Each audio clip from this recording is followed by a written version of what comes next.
Hello, gamers. Is everything working correctly? Because this is a very old game, so trying to make sure that it captures correctly and broadcasts correctly might be a bit of a challenge.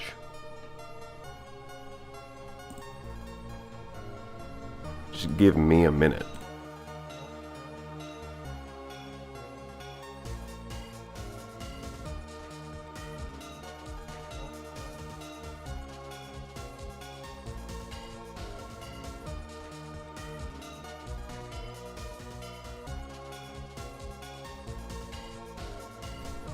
Yeah, hopefully that works. Everything is working absolutely correctly. Awesome. Wait, this isn't starsector. That's right, I lied. I clickbaited you. What game is it? It's, well, the original name was Star Control 2, but that is a registered trademark, and what happened was there was a port to the 3DO, and then games on the 3DO became public domain. So people just took the code, and they're like, alright, we'll just... Now it's public domain. We can upload it. We just got to change the name to not Star Control 2 because the game's name is still a trademark. I do like the pixel art. I know, I do like the pixel art in the original, but I got to show some respect to the guy who made the HD remake because there's like 20,000 images in this game, and the guy just went through all of them and redrew them in HD pretty much for no reason. He just did that to like practice. He was just practicing digital art and was like, fuck it, I'm going to redraw all 20,000 images. And then he did that. So, you know, I got to put some respect on that. That's kind of insane. And to be fair, I think the HD remake does look pretty good. As much as I am a fan of pixel art with games like FTL and Master of Orion, which is crazy because, I mean, Master of Orion, if you thought that was old, this game is even older. It doesn't even use the mouse. You gotta use the keyboard. No mouse. Mouse does not do anything. If I click on it with the mouse, that's what I get. That's how old this is.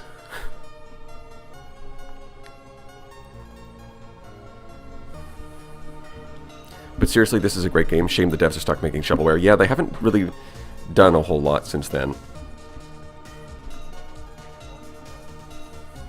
Let's start a new game. Let's get the intro. Interstellar Frenzy League.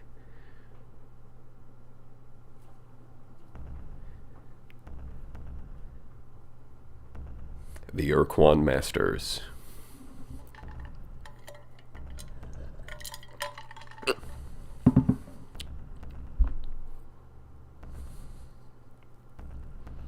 Yeah, I originally discovered this because of the HD remake.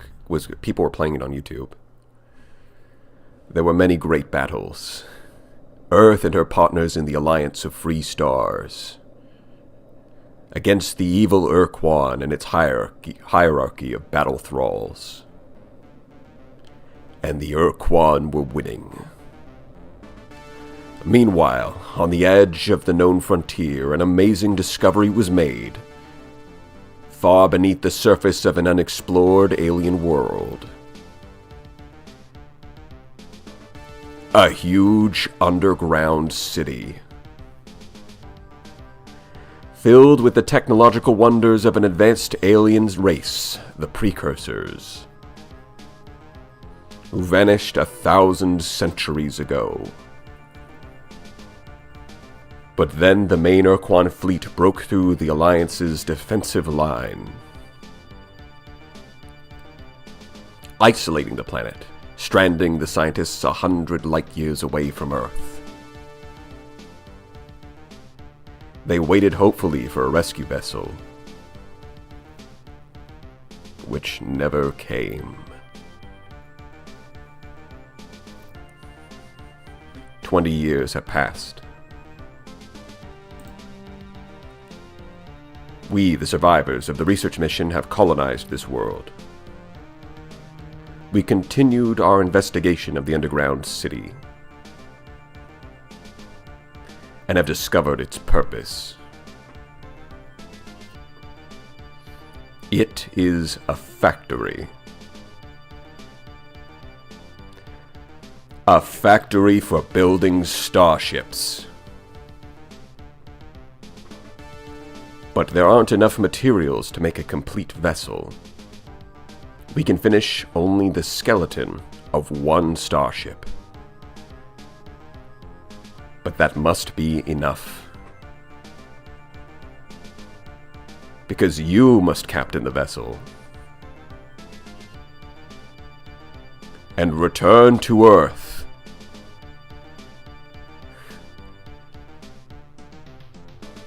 To travel the great distance, you must push through into hyperspace. Find out what has happened over these many years. Tell Earth of our plight. And if the war with the ur-quan still rages, fight for Earth and the Alliance as well as you can.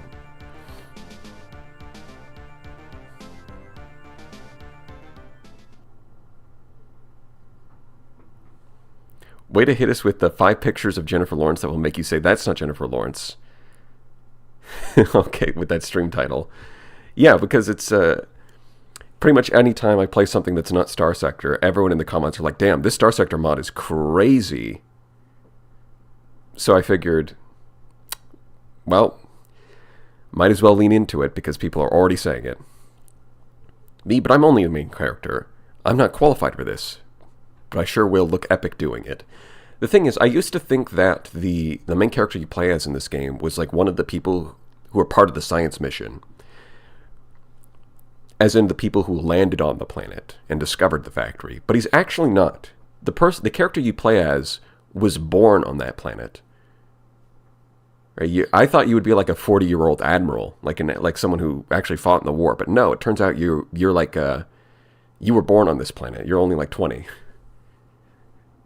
You're just the captain now. I am the captain now. That's just the way that it works.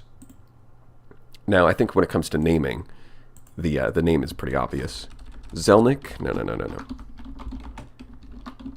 Chadicus Rex, of course. The Vindicator. I'm more partial to calling it the Red October.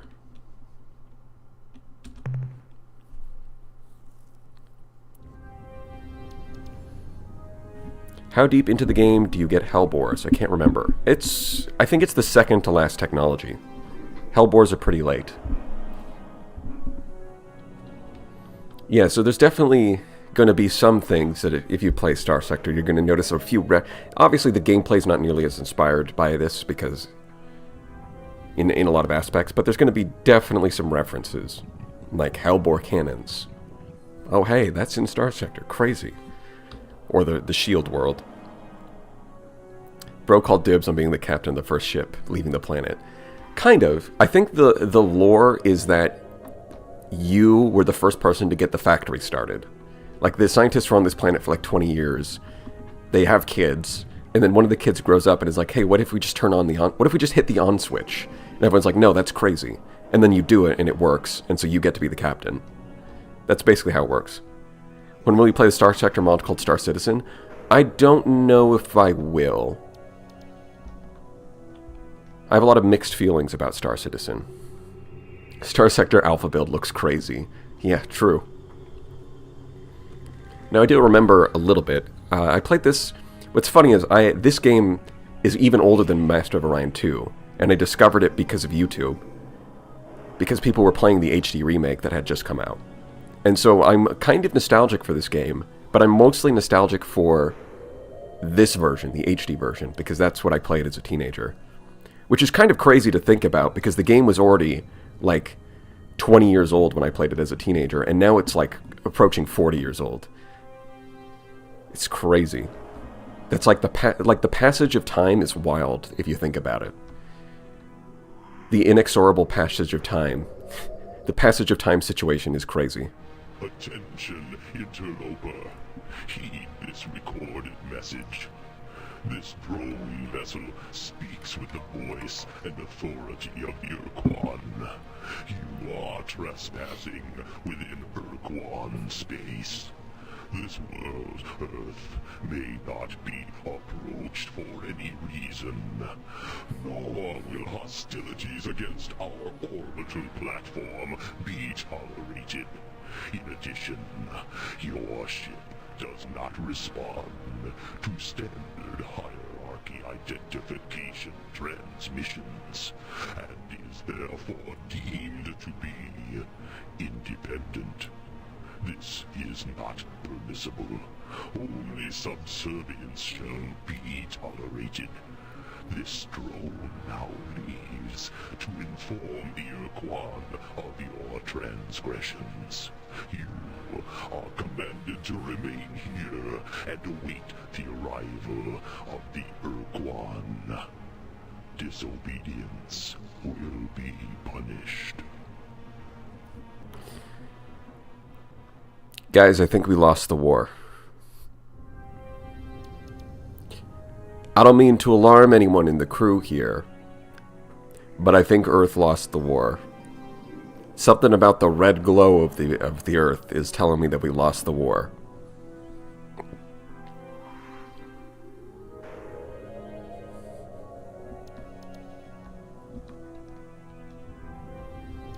I do really like the intro for this game.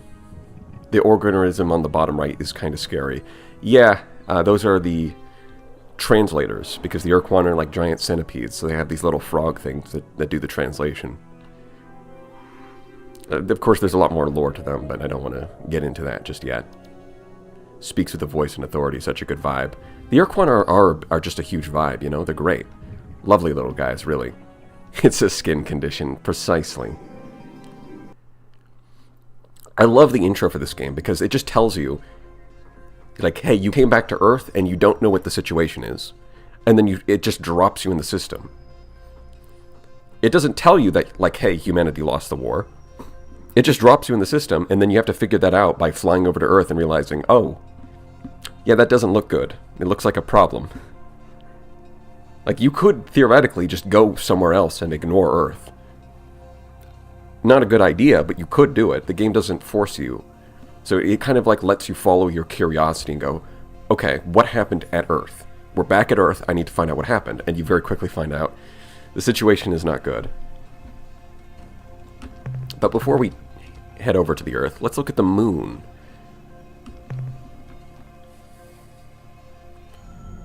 So what exactly are you doing in this game? I'm a bit confused at what's happening. So there's a few elements to this game. Mostly it's like exploration. I should probably explain a few things. So mostly, it's like exploration. You can fly between solar systems, you can fly around in the solar systems, and basically, there was a big war where humans were on one side of the war, and the ur-quan, you know, the big bad guys, were the other side of the war, and we lost. But now we're here in this spaceship that we found that we built in a precursor facility. And so now we're trying... the character that you're playing as also doesn't really know what happened, because it's been 20 years. The Earth situation is crazy.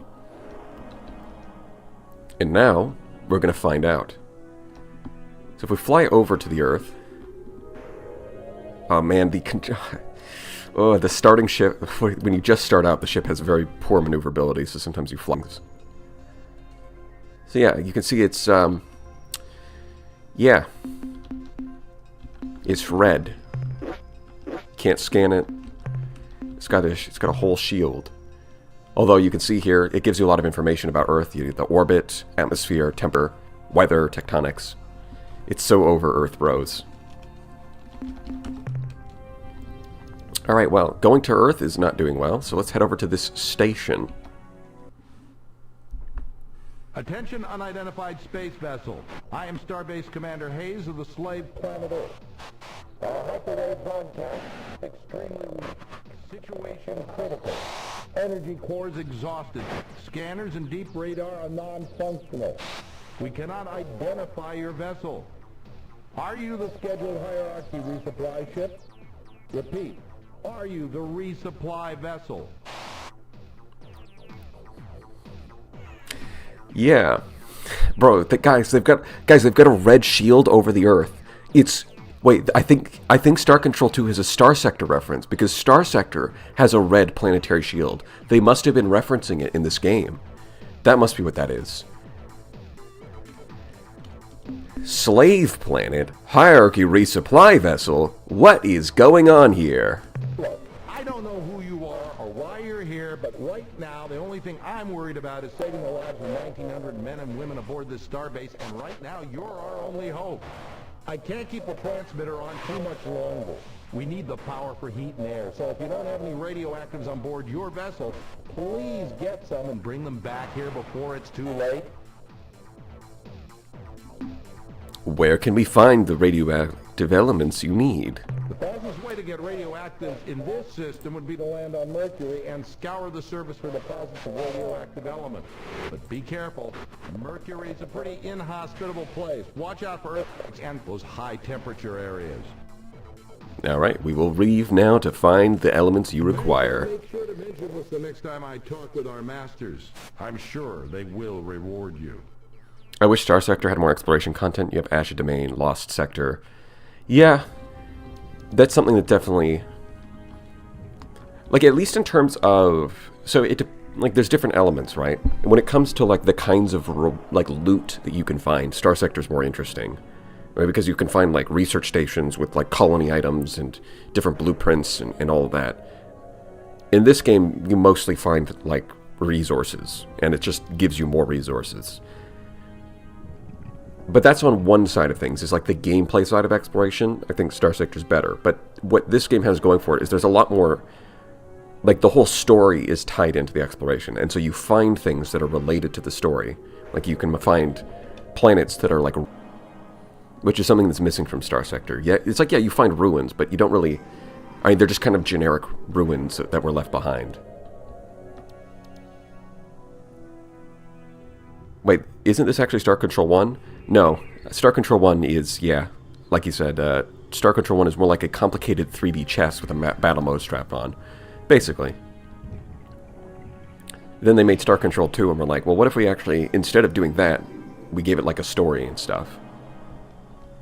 And it's a good thing they did, because the dialogue and the story hold up pretty well. I mean, there's a couple rough areas here and there that didn't age too well, but for the most part, it holds up pretty well.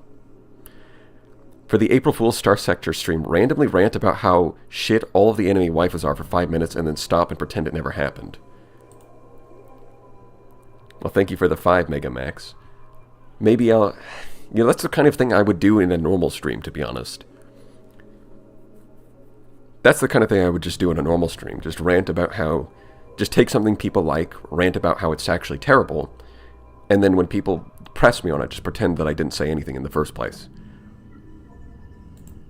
I would do that normally. I don't need to do that for April Fools. For April Fools, it's got to be a bit more advanced. It's got to be something really, really stupid. Like just having a black screen, and then I'm playing the game, but you can't see what I'm doing. You know, that level of stupid, where it's like, this is going to be bad for views. Like, people are not going to want to watch this. And that's the point, is that it's stupid in a way that's not actually even good for me. It's just stupid.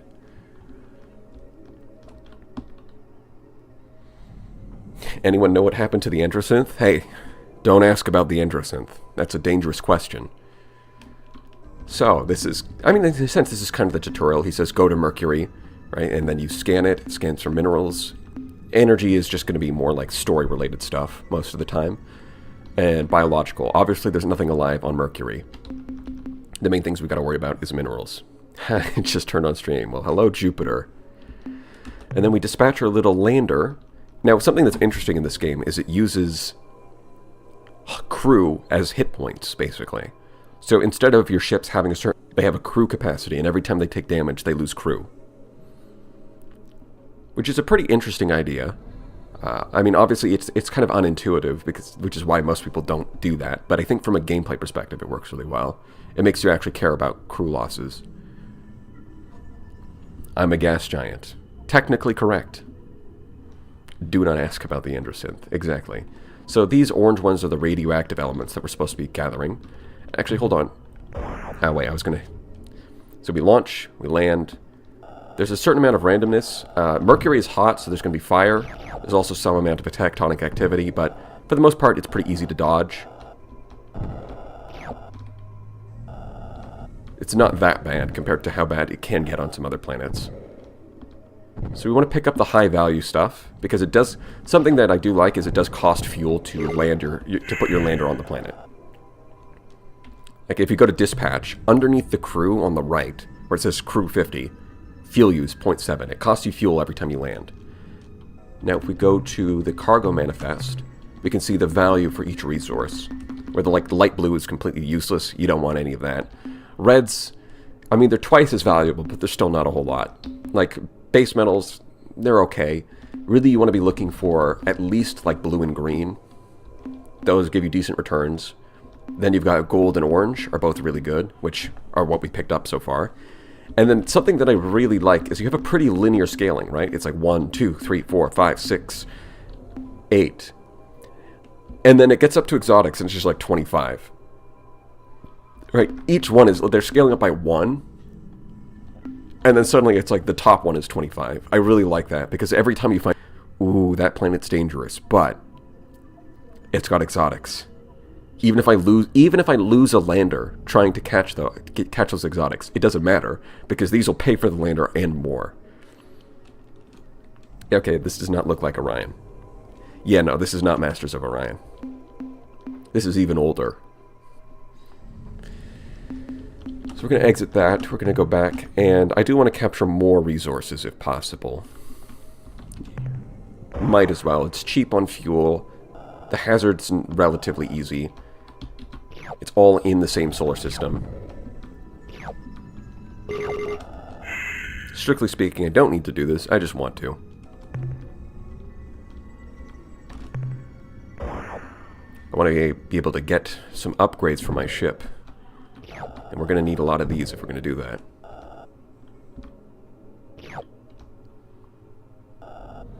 Honestly, this is a pretty big part of the game, is just putting your lander onto a planet and, like, the whole minigame here. Which, it's not the most riveting gameplay, but I kind of look at it almost like an Animal Crossing type experience, where it's just kind of a chill thing to do, you know? You're just chilling out, you're just collecting resources. You know, there's fire everywhere, there's earthquakes, there's lightning storms, but I'm just chill guy, getting my resources. This must be some primordial ooze Starfarer type stuff. That sounds about right. What in the world? Exactly. Have we recruited the funny alien from Pluto? Not yet. We will go get the funny alien on Pluto. I am well aware of the funny alien on Pluto. He's such a funny little guy. Every time you threaten him with a violent death, he just says the funniest things. What a silly little guy. So you can see we're losing some crew because we got hit by a little fire. Okay, I'm distracted because I'm talking and I blow up my lander. That was a bad move. Let's get out of here. I'm going to need another one of those. I think I've got enough resources that I can buy another one, so it's not like the end of the world, but you really shouldn't be losing one on Mercury. What are natural disasters to a starfarer? I'm a starfarer. I'm a god. What is a... Oh god, I can't even remember the meme now. That's unfortunate. Did you find any radioactive elements for our power core? L. L sounds appropriate. Initiating transfer of radioactive captain. Now, as soon as our engineers can refit the energy cores... There, that's much better. Power ratings are climbing. Life support is coming back into the green. Deep radar systems and sensors are now online, and I can scan your vessel. What the hell kind of ship is that? Just who are you, Captain? Funny story, I learned of this game through the Yogscast. You know, it's funny because I also found about it through the Yogscast, even though I don't watch them. It just showed up in my YouTube recommended in like 2012 or 2013 or something. I don't watch that channel. I'm aware that they were like a Minecraft channel, but then they played this game one time, and for whatever reason, it got recommended, and I was like, ooh, aliens. Click. Is that the meme explosion sound? It sounds pretty close, honestly. I'm a god. How can you kill a god? What intoxicating innocence. Yeah, that's the one. I am Captain Chadicus Rex of the starship Red October. We are the survivors of a Star Control science research team to the Vela star system. Star Control science mission, huh? Captain, I served as a Star Control officer during the war aboard several cruisers in the Corward Front. And if there'd been any scientific mission to Vela, I would have heard about it. Oh, really? Well, what if I told you the mission was secretive? Nah? Nah? You know, come to think of it, there were some rumors that Corridor 9, the Special Operations Division of Star Control, was directing some hush-hush operation near Androsynth Space. The Vela star system, yes, that would be the right direction. So, Captain, if you say it's true, how do you explain that huge alien starship you're flying? And why are you here? What do you want from us? See, that's what I thought. You were like, excuse me, I served in the Corward Front. I would know about a secret mission. Yeah, but it was like a secret mission. Oh, well, now that you mention it, I guess there could have been a secret mission. Yeah. Didn't think that one through, did you? Didn't think that one through, Commander Hayes. That's why I'm in charge around here. I lead the resistance, not you. First, I need you to explain a few things, though. Okay, what do you want to know?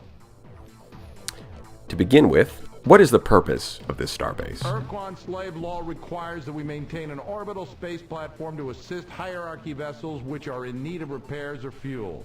Since the shield around the Earth cuts us off completely from the planet, we're dependent on the ur-quan resupply ships for our non-renewable resources. The resupply vessels are supposed to arrive every 5 years, at which time the ur-quan somehow penetrate the shield and exchange those of us up here with replacement personnel from the surface. I see.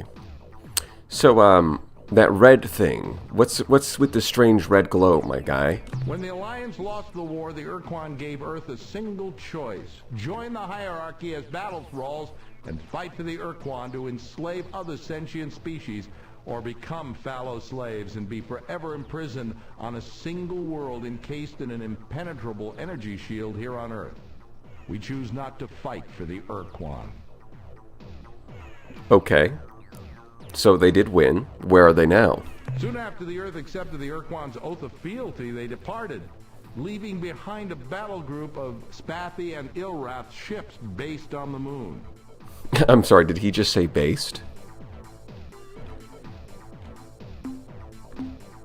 What was that red thing that we just saw like an hour ago? That was the ur-quan security drone. It keeps an eye on us.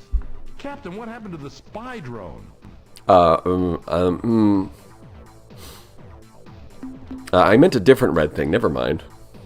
If that probe gets back to the ur-quan, Captain, we're both in deep trouble. We've returned to Earth to give you the technological secrets of the precursors and to help you fight the hierarchy. Fight the ur-quan. Win back our freedom. I remember having such thoughts myself once, long time ago. That was in the first years after the defeat, when it was still terrifying to look up and see the bloody glow of the pulsating slave shield overhead. Though day and night we gazed up at the impenetrable wall as though the sheer power of our hatred would pull it down. But over the years I spent so much of my time struggling, down on the surface, under the shield, and then later up here trying to keep the station alive, that I'd forgotten what it means to be free, to hate our ur-quan masters. And now here you are, in an alien ship of unknown power, offering me your assistance to fight against the hierarchy again after all these years. Captain, your offer is intriguing. It's tempting to think that with your advanced precursor technology we can somehow crack the Earth's slave shield and reassemble the Alliance to attack the hierarchy. And this time, win the damn war. Consider the consequences if you should fail. The ur-quan won't just punish us here on the station, they'll exact a gruesome retribution on the surface below as well. Before I commit this station to helping you attack the ur-quan and accepting the risk of annihilation if we are defeated, I have to make sure that you and your ship have what it takes to oppose the hierarchy. I'll make you a deal. If you can eliminate the alien base on the moon and get rid of that threat at least, I will seriously consider your offer. Yeah. Of course. The enemy fleet on the moon. The Moon Fleet. The Moon Fleet specific... The Earth Guard Fleet. The fleet specifically for guarding Earth. Yes. God, I don't know the copy pasta for that either. That would be a good time, though. When is more Move 2? I like it. Don't worry, I'm going to play more of that. I'm also going to play that. Your Hiver playthrough inspired me to do one for myself before the update hits, and the only way I found to reliably beat their awfully OP ships is through stupid amounts of frontal firepower. Well, as long as you're beating them, that means you are doing something. 1. Alright, based. Let's do it.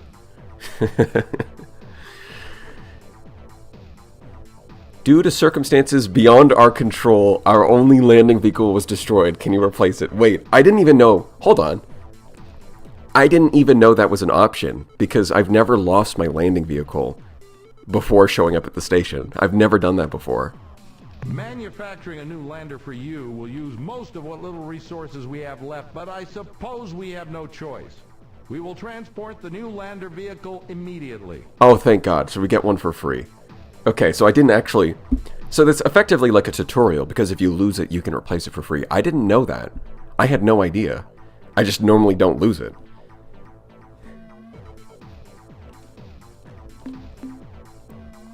What details can you give us about the base on the moon? After the ur-quan erected the slave shield around the Earth and established this space station, they decided to leave a contingent of combat ships close to the Earth to keep watch on our planet and confirm that they were obeying the ur-quan slave laws. I'm certain they're still out there on the surface of the moon because we can pick up a constant stream of alien broadcasts. We shall go now and neutralize the Be base. careful, Captain. There are probably a dozen Spathi eluders and Ilrath Avengers down there on the lunar surface. I don't know why they haven't come after you yet, but when they do, you'd better have your weapons armed and your thrusters burning hot. So yeah, I do like how the Mercury landing is basically a tutorial. It gives you a free replacement for your lander. I had no idea.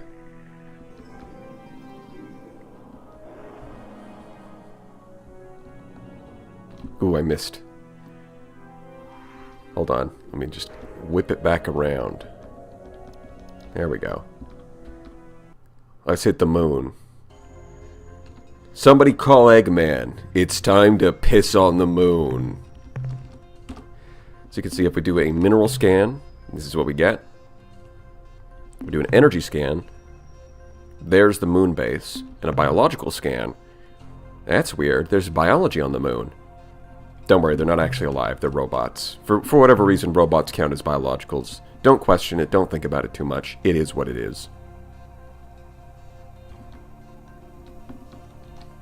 By the way, chat, this game is technically free. Correct. This game is free. It is abandonware. It is open source.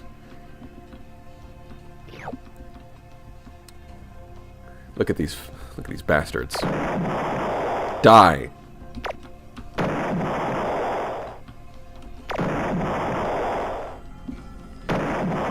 And not exactly the epic battle I was promised, Commander.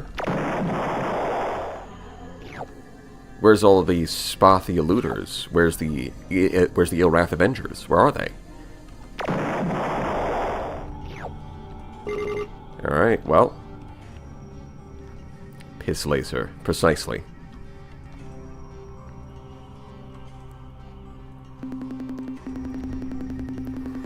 We have discovered an alien base and have explored its interior.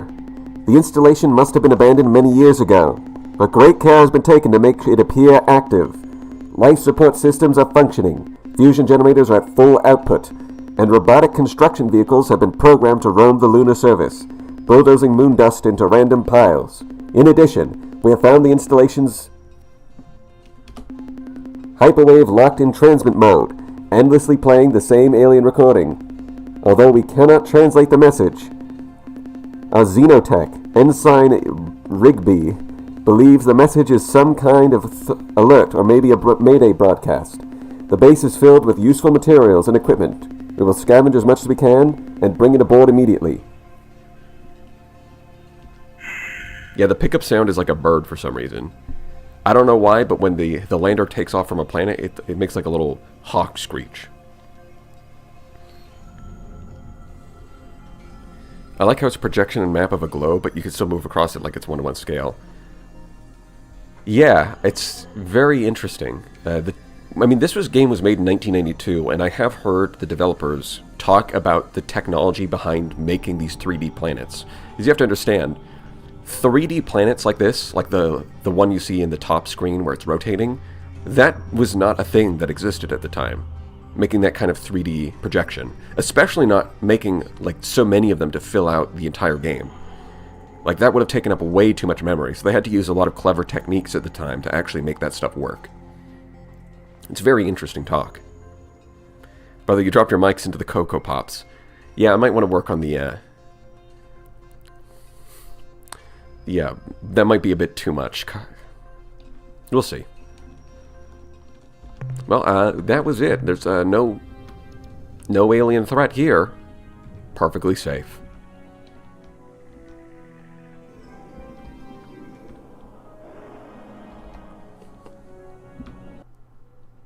What do you think about that, Commander Ace? I can either say, we found the base, but it was abandoned years ago, or we, attacked the moon base and completely destroyed the enemy.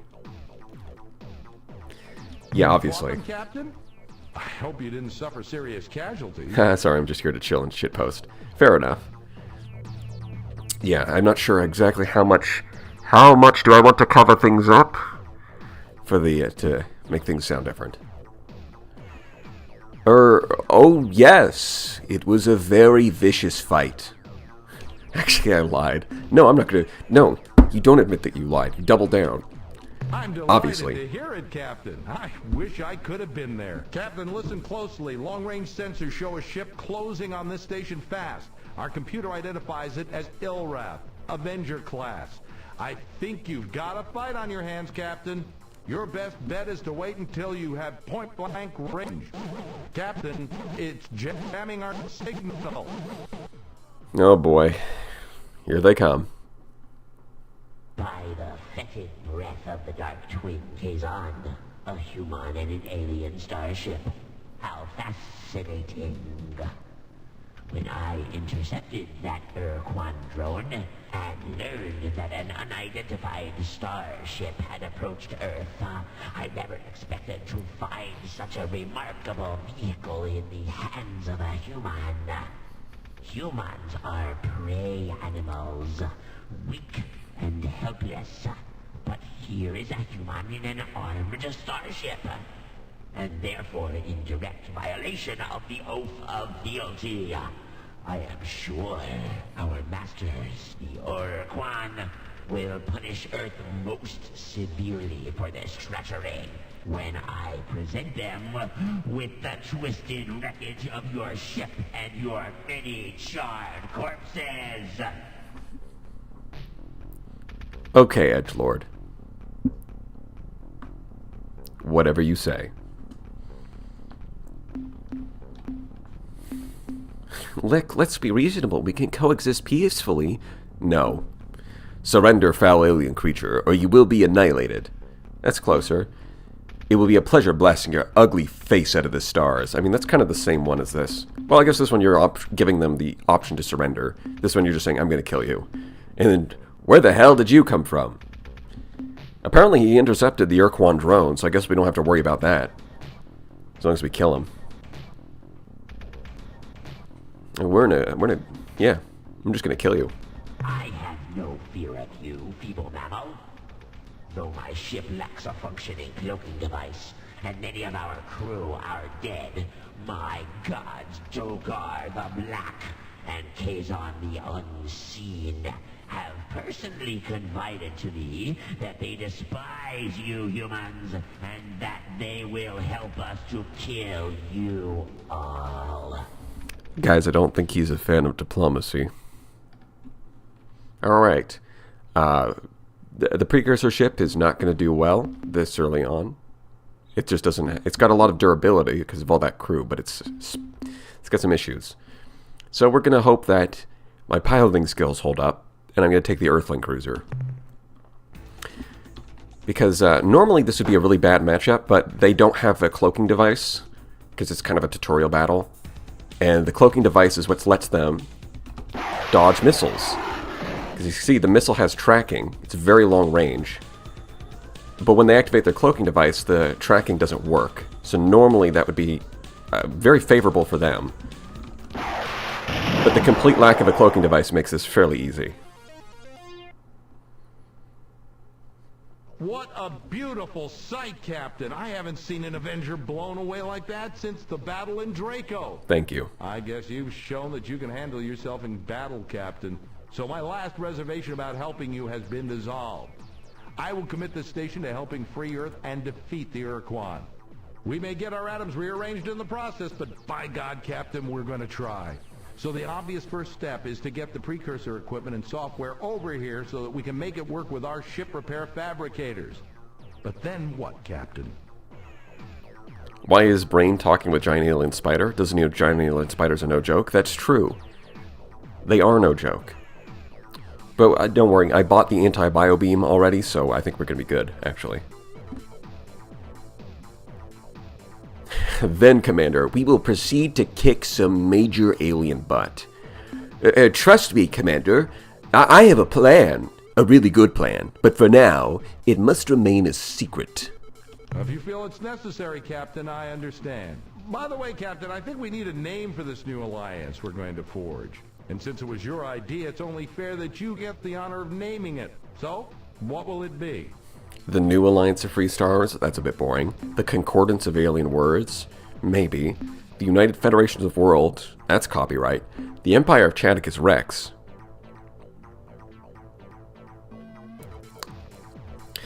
I think we've got a winner. Well, you're the one with the big starship. Damn right. So be it. Now, Captain, I expect the configuration process for the starbase to take at least 2 weeks, so let's get to work. Let's get to work. Sounds like Command and Conquer with that one. I have good news to report, Captain. We have successfully integrated the precursor technology from your ship into our fabricator system, and as you can see, we've already begun minor repairs on your ship, patching up some of the micrometeorite holes. We noticed that your ship does not have an emergency warp escape unit, so our engineers rigged up some for you and each of your escorts. Now, you should be able to escape from a bad situation with the touch of a button. But there is a cost, however. The unit gulps up 5 fuel units each time your precursor ship uses it. Also, we now have a limited capacity to make modifications to your ship, to refine starship fuel, to build additional combat ships, and to train new members of your crew for the flagship and any ships you acquire for your fleet. Captain, I know you're eager to get to work, so I'll be brief. If you have any questions how this starbase works, what resources we need, or just some background information on the galaxy, don't hesitate to ask. Yeah, I think there's plenty of dialogue so far, so yeah, I'll come back and ask after going out and doing some exploring first.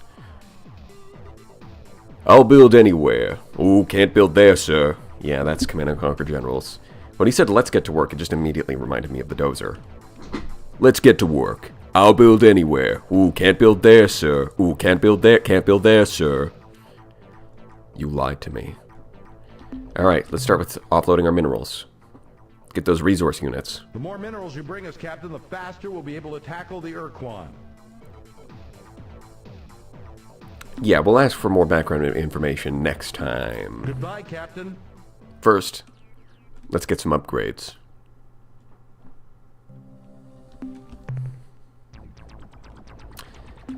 Modules. We're going to need a bit more storage. We want to go mining. Like it's Minecraft.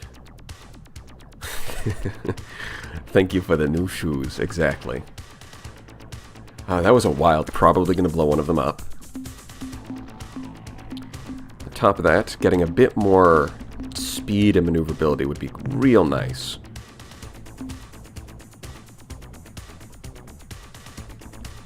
Yeah, I think that's enough for now. Because we do have a friend to visit.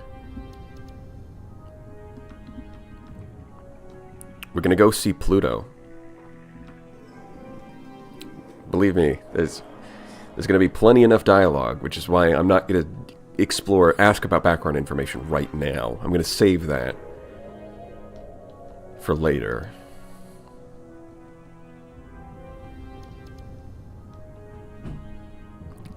Alright, where are you, Pluto? There you are. I don't think it's really worth visiting any of the other planets. Obviously, you can't land on the gas giants, but in a lot of systems, the moons around the gas giants will be valuable.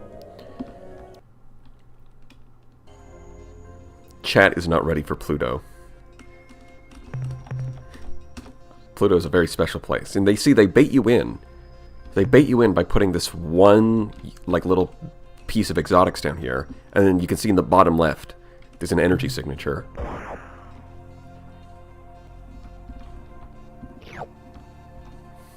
Yummy.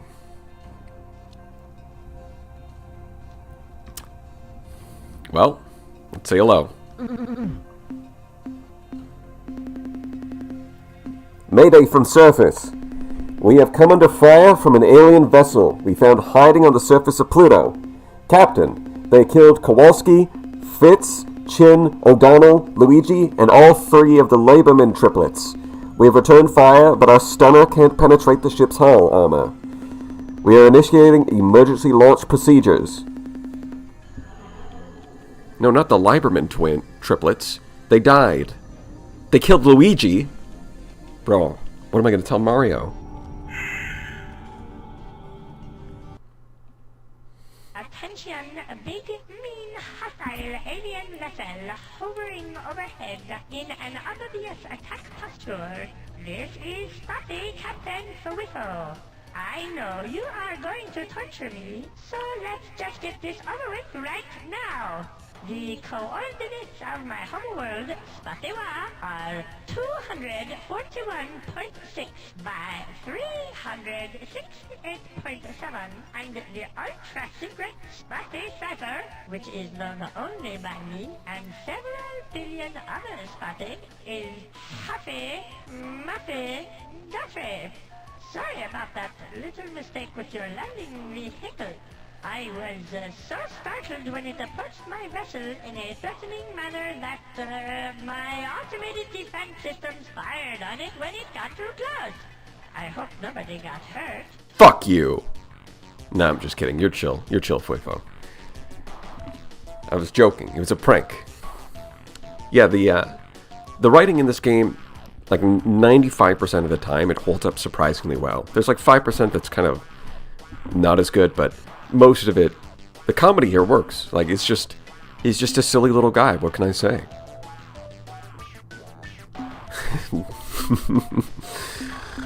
You attacked our lander, killed our crew, prepare to die, don't kill us. There's a large range of options here. He just doxes himself on first contact. Yeah, pretty much. He's like, alright, obviously you're here to torture me, so let me just spill the beans first and foremost. Ur-Quan's most powerful warrior, true.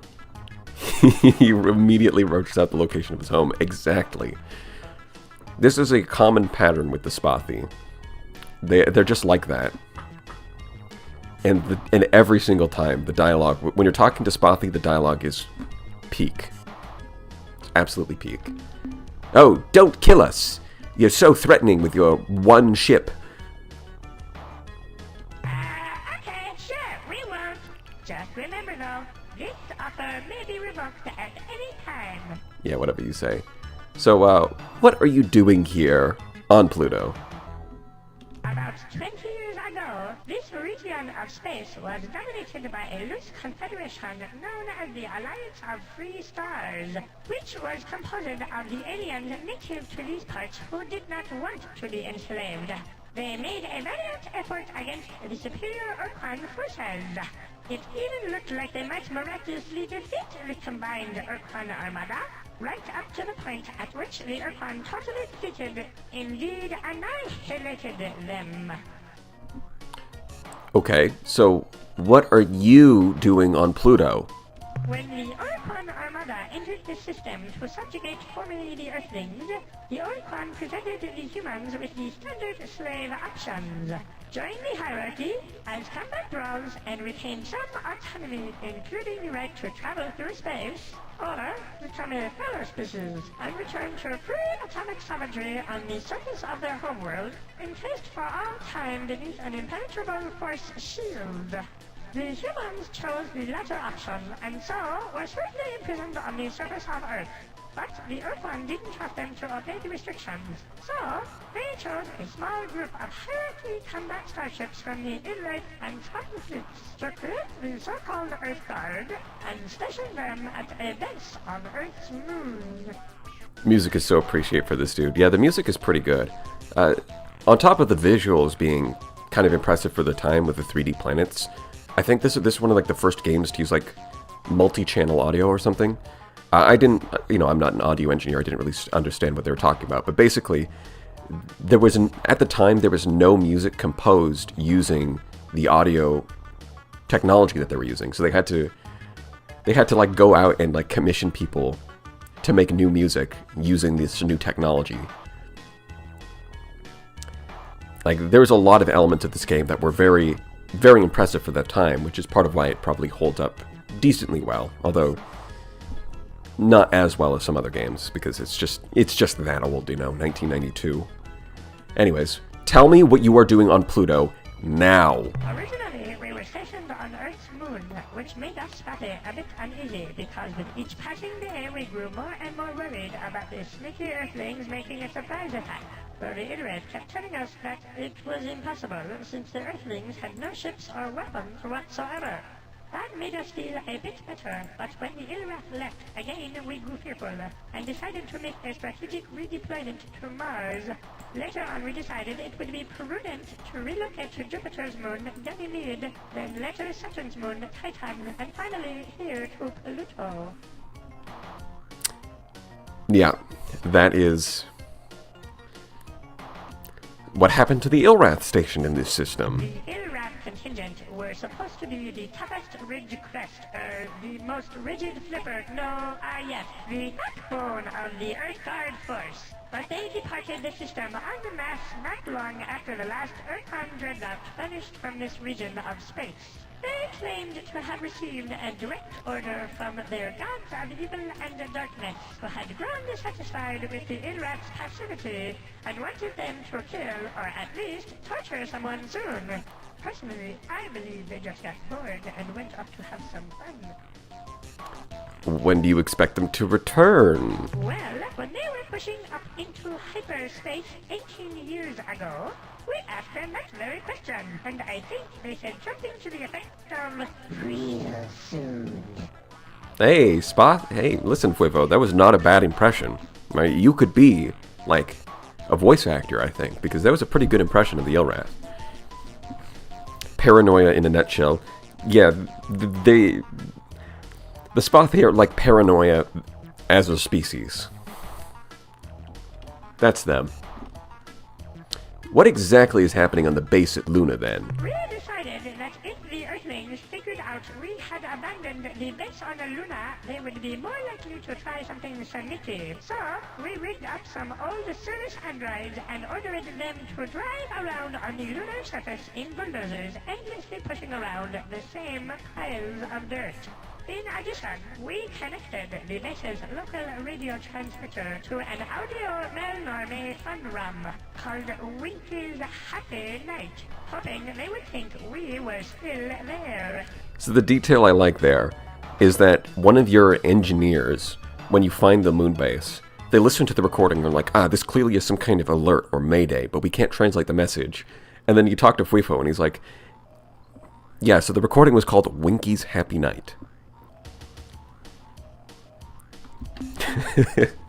I hope that that ensign is probably feeling a little embarrassed right now.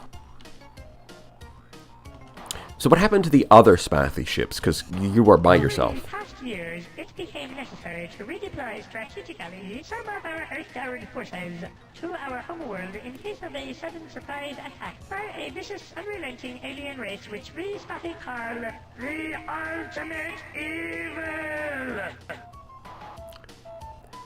Really? The ultimate evil? As yet, the ultimate evil remains largely unmanifest, and its powers and exact intentions are still a bit obscure, since it lurks just outside the range of even the most sensitive long-range detectors, which we feel gives conclusive evidence as to the ultimate evil's nefarious intent. Of course. The fact that you can't see them proves that they're hiding from you. It's as simple as that. And that proves that they're evil. Totally, that logic, flawless. Totally on board. Why are you still here? Where are the ur-quan now? Our masters don't really keep us very well informed about their goings-on, so that all we know is that immediately after the subjugation of the last Alliance race, the Hut, I think, the ur-quan gathered their dreadnoughts and departed for the edge of the galaxy, commanding us to obey the slave laws or face their wrath when they returned. Do you know anything about other alien We races? only know bits and pieces of what happened to each race. For instance, when defeated, the Hut joined the hierarchy as combat roles, while the Cyrene chose to be slave-shielded on a planet in the Bug-Squirt star system. No, that's not right. I forget its name. Anyway, where was I? Oh yes, the Shafixti. They were utterly wiped out in a gigantic blaze of glory. What do you mean, blaze of glory? What happened to the Shofixti?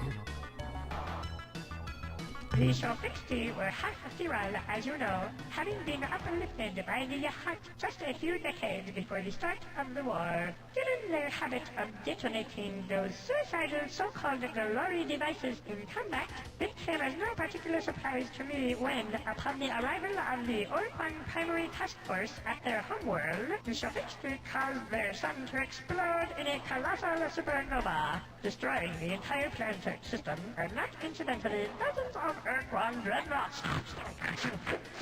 Was that supposed to be laughter? That was real weird. Weird core looking game. Yes.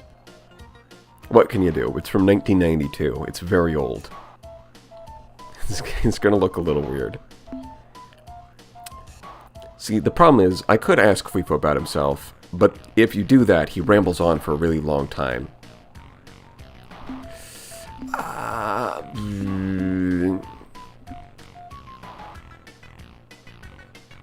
Yeah. Me, personally? Well, nice of you to ask. I was born a poor, my little wife, wrote a trip.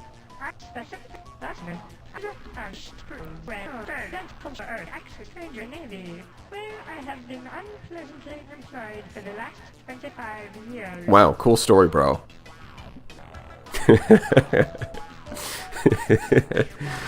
Cool story, bro. I'm sure there's recordings of that on YouTube, but man, you know, actually, can I go backwards? Here, you guys want it? Alright. Here you go. Listen to him. Alright, I'm gonna go to the bathroom. I'm gonna go to the bathroom while he rambles. You guys have fun. The youngest child of a family of 18,487. My male parents had to work hard to support us, very hard. But each of my brothers and sisters and I tried to help out to make ends meet. The female parent was kind and sweet to all of us. Why, she once even called me by name. She said,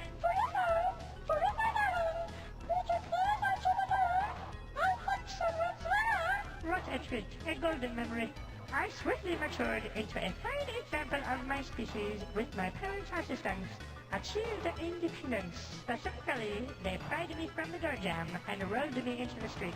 Thus prepared, I set out to make my fortune.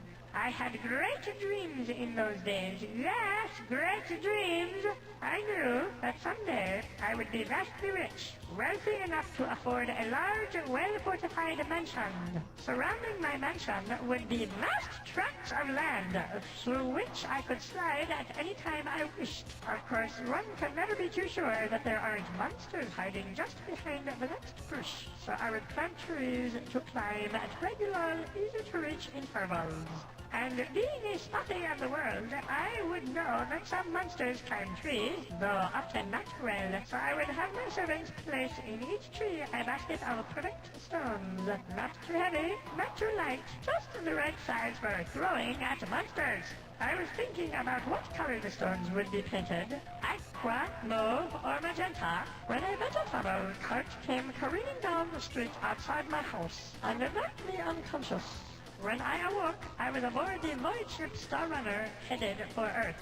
Apparently, I had been out of my head for quite some time after the accident, and with the assistance of some kind strangers, had been relieved of my funds and convinced to join the Navy, where I have been unpleasantly employed for the last 25 years.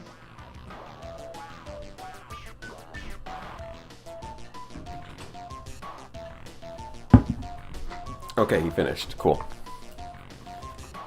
Oh, rude cart. Yeah.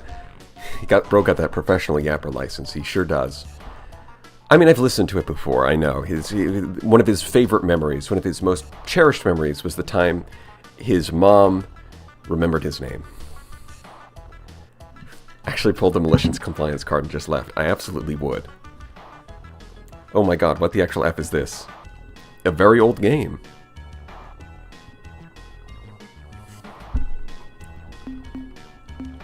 Okay.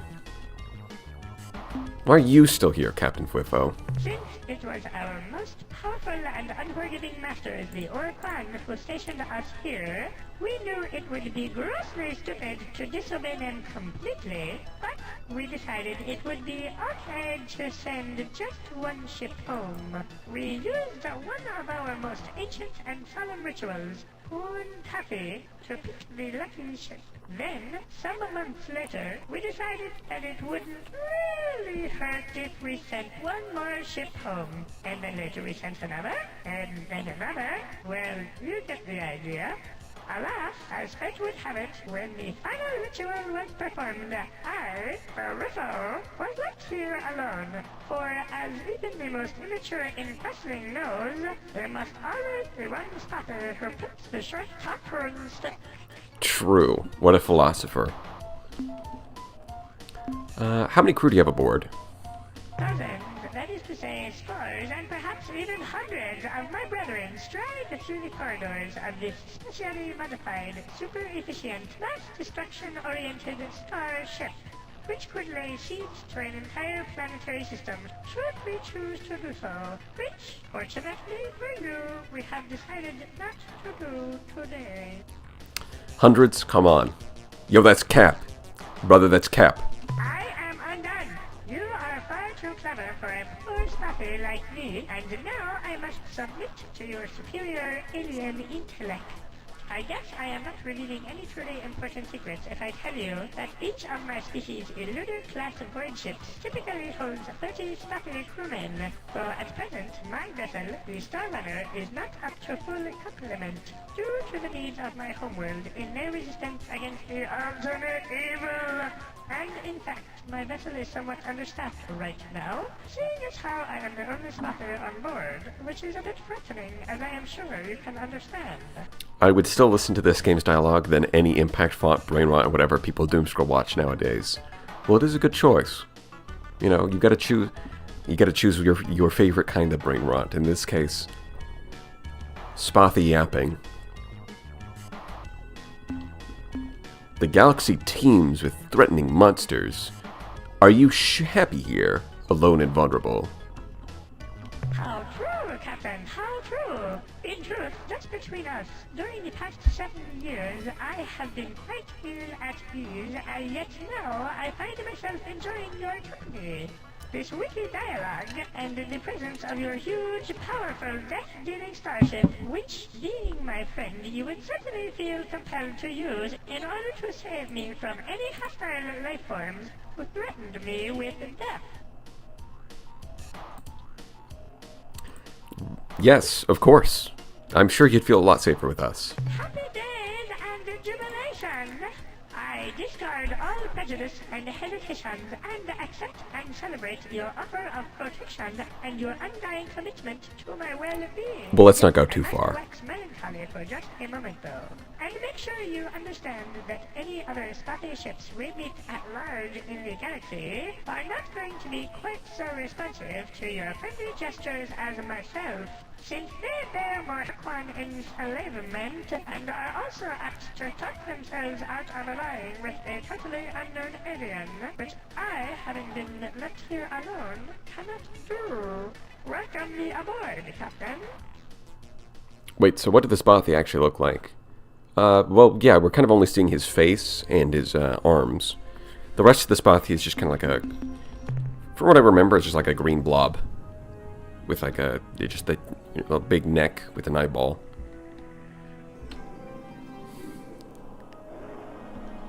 Bro unironically says, protect me, but will carry for a decent amount of time. Yeah, the Spathi Eluder is actually a pretty good ship. Even though the Spathi themselves are cowards. Funny how that works.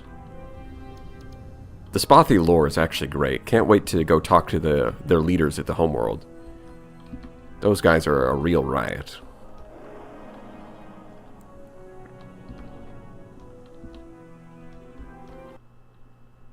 Alright, let's go. Captain? Let's just offload those 5 exotics. Light load this time, Captain. Yep. Farewell, Captain. You can see why I'm not going into the lore with Commander Hayes right away. That's a lot of dialogue. It's been like an hour of dialogue. Let's buy some fuel and get going. Actually, I might need to sell one of these resource bays to get more fuel. Module, hold on. Because luckily in this game you can sell things for full price, so you don't have to worry about that. The Spathi are great, and the Eluder is funny. Exactly. Can I afford enough crew? Well, hold on, let's head over to the shipyard. No, I'm probably going to have to sell some fuel to make sure I can get enough crew. We don't need 60 fuel. We'll be fine. Now we can fill up the crew on our big ship. I do like how you can see the little green dots in the top diagram. Like that is the crew module. And every unit you add, that's another green dot. Let's fill that up. And let's head over to the Spathi Eluder and fill that up. Because this is a pretty solid combat ship. The Earthling Cruiser, like, they do complement each other fairly nicely, where the Spathi ship is a lot more... It's durable, it's more durable, it's faster, but it's shorter range. So it's good at getting in close and hitting the, hit and run tactics, where the Earthling Cruiser is more of a sniper. If we want to build new ships, the only one we have available is more Earthling Cruisers. Yeah, I think that's about everything. Can buy a few extra units of fuel. And then we can get going. It's time to explore the universe. And you look at that, you can see the fuel range, where the lighter area is where we have enough fuel for a 2-way trip. The darker area is 1-way trip. You can see Ilrath territory and Spathi territory. If we press F7, this is the pre-war map, so we can see Earthling where humanity's territory used to be. Some unknowns down in the bottom left. This, you can see the Ilrath used to have a much smaller territory. They took all of the Mernmaherm and Shinjesu territory. So this kind of map can give you like an idea of where you might want to explore, even though this is not the current. Well, cool starsector mod. Exactly. It's almost like it's a different game entirely. That's how advanced the modding is. Oh wait, hold on. There we go. And this is the constellation map. Now, if I remember correctly, so here we are at Sol, and the closest one is Sirius, which is... the astronomy in this game is not exactly realistic, right? The most obvious one is just the fact that there are green stars. There are no such thing as green stars, just due to the nature of black body radiation. It's impossible to make them green. So, unfortunately, the real-world natural environment does not produce green stars. But they do look cool, so I like the inclusion. Sometimes just kind of ignore the fact that that doesn't exist, and instead put them in because it's really cool. That's a good move. I like that move. Let's see, I'm going to head over to Alpha Wolf, and then I'm going to dip in my toes into the Ilrath territory and hit this star, and then I'm going to go down and hit this constellation here. I think that's the plan. I'm just going to gather a bunch of resources.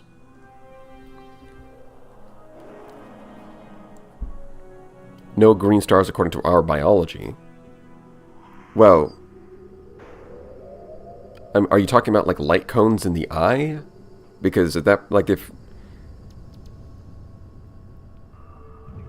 Like, yeah, I mean, if you change your brain's wiring so that it's a different thing, then you would have a different thing. That's... 80s, 90s sci-fi aesthetics were something. Yeah, they were definitely something. But what if the stars were green and purple? That would be really cool. I think some people have theorized that if you, like, sprinkle large amounts of radioactive elements onto a star, you can change its hue. But, you know, good luck doing that. Okay, give me 1 second.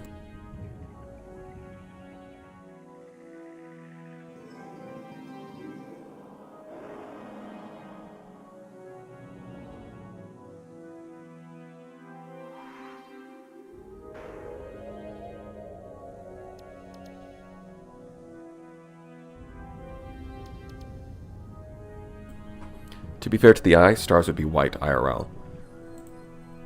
Well, just due to the nature of black body radiation, the way that it works is that cooler stars, when you look at the light curve, the peak in the visible spectrum for cooler stars is red, and for hotter stars, it peaks in the blue area. And the reason that you don't end up with green stars is because, like, there is a point where it peaks in the green area. It's just that there's very similar amounts of red and blue light, so it ends up appearing white.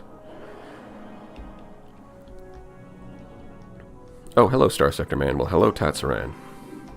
We're playing what is totally, definitely a Starsector mod, and not... I think white stars produce them on the green spectrum. Yes, that's correct.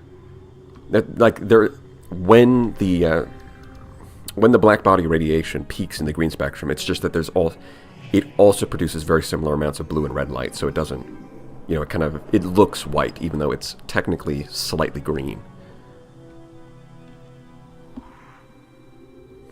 If you look too long at a star, they'll become black since you go blind. That's true, actually. That's a fun science fact.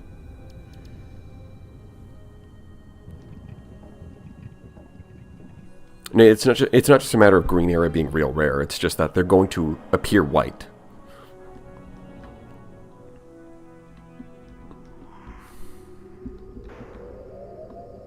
I mean, green stars would be cool, and in fact, I do... Even though they're not realistic, I do like the inclusion. You know, it just adds a little variety.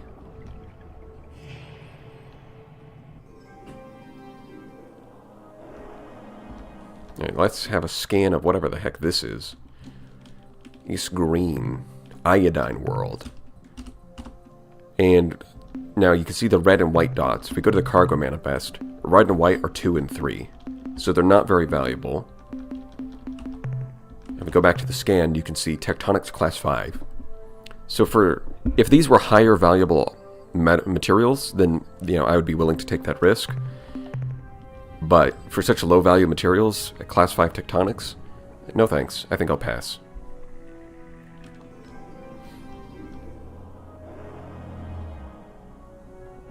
And this is what a decent amount of the game is like cycling between talking...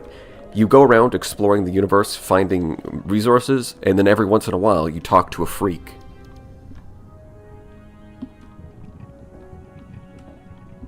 That's about it. I'm here for the Interstellar Fungi League. True, when is the Fungi competition going to be held? Class 6, now you can see there's some biological creatures on this planet. Although the mineral spots are the lowest value possible. Cyan, nothing. And the high level of tectonics, like, I would like to go bag some biological creatures, because those, like, you can go around and shoot them with your little lander, and you just bag them. And there is a reason to do that, but for now, at that level of risk, yeah, once again, Class 5 tectonics, low value on the ores, not exactly what I'm looking for. Sounds like a good gameplay loop, not gonna lie. Exactly.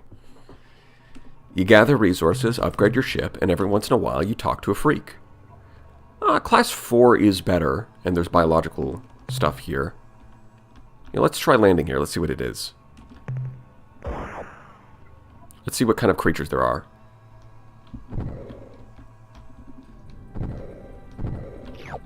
Yellow. Prank him, John. 8 biodata. That's pretty good. And now I'm being chased by this jumping dinosaur. Oh god, there's a lot of them. Go away! They're following me.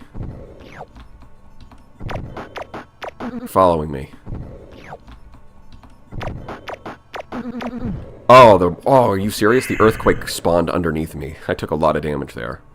Alright, let's do that again. Let's just not have an earthquake spawn underneath us. That would be good. Earthquakes, don't spawn underneath me, please. I don't like it.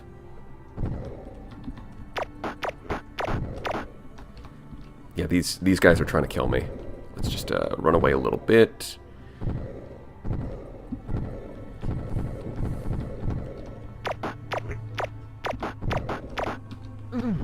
Ow. Oh, no. An earthquake spawning right behind me as I'm trying to stop and shoot. Come on now. Give me that biodata. Yes. That's what I need. Now, these guys are also chasing me, but they're really slow. Slow and durable. Well, I'm getting double hits on them. Well, I don't even know what these things are supposed to be, but they are weird. They're strange. How much is this worth? 10? That's pretty good. 90s Helldivers. That is one way of looking at it, yeah. We're diving in. Ow. I am going to have to land one more time, because if you can see in the bottom right, it shows how much of your mineral capacity and biodata capacity is filled up. I'm going to have to take off again to fill, because I'm running out of room for that. Alright, let's grab this last little bit of minerals. Take off. And you do also want to keep track of how much fuel you're spending. So fuel use 0.4. That's pretty good. It's pretty decent. Of course I land right on top of it. And it just takes a bite. You could even hear the chomp.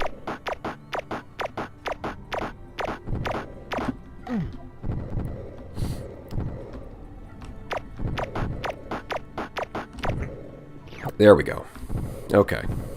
It's one down. Now we gotta kill this one. Honestly, I can kind of imagine, like... It would be kind of funny to edit together a video where you're like, Helldivers then versus Helldivers now. Feel old yet? And it's showing, like, this versus, like, actual Helldivers. I think that would be mildly funny. I am burning through crew, which is annoying, but I do have... I can steal some crew from my human cruiser just to bring them over to my flagship. Because if you run out of crew, then your landers are not going to do so hot.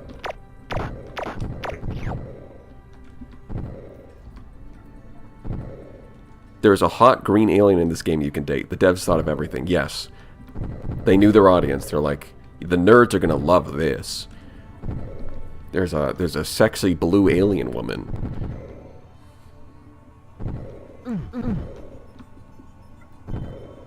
Ow. Biodata. I need that stuff. That's the juice. Okay, so that planet was a little more fruitful. Or I guess it's not a planet, it's a moon. My mistake.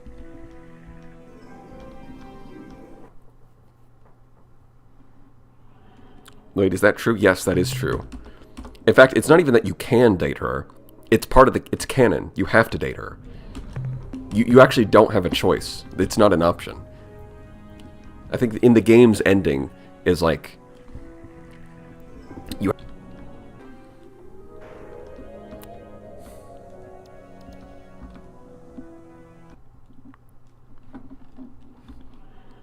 It's like they say, send dudes. I need men. For my lander. Obviously.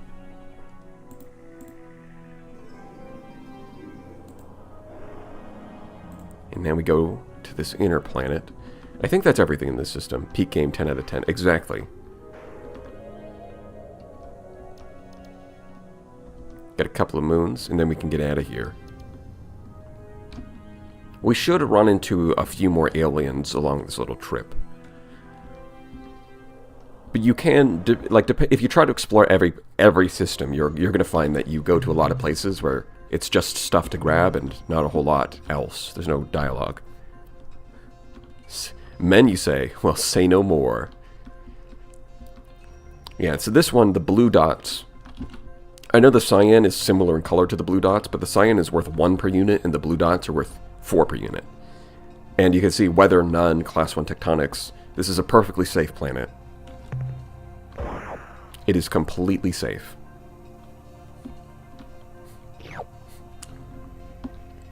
This is a good place to land. Send dudes, say no more. Gifts 50 memberships. For KLK, no cooler guy. Think of your wallet.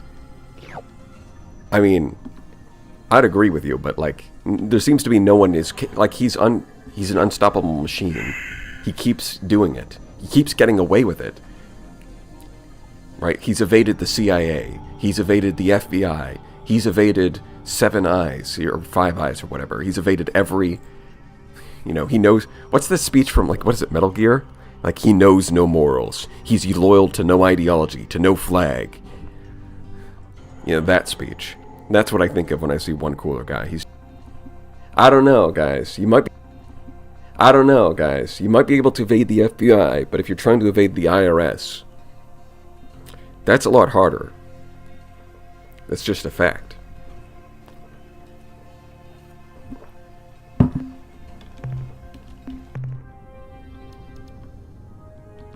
Let's have a look at our cargo.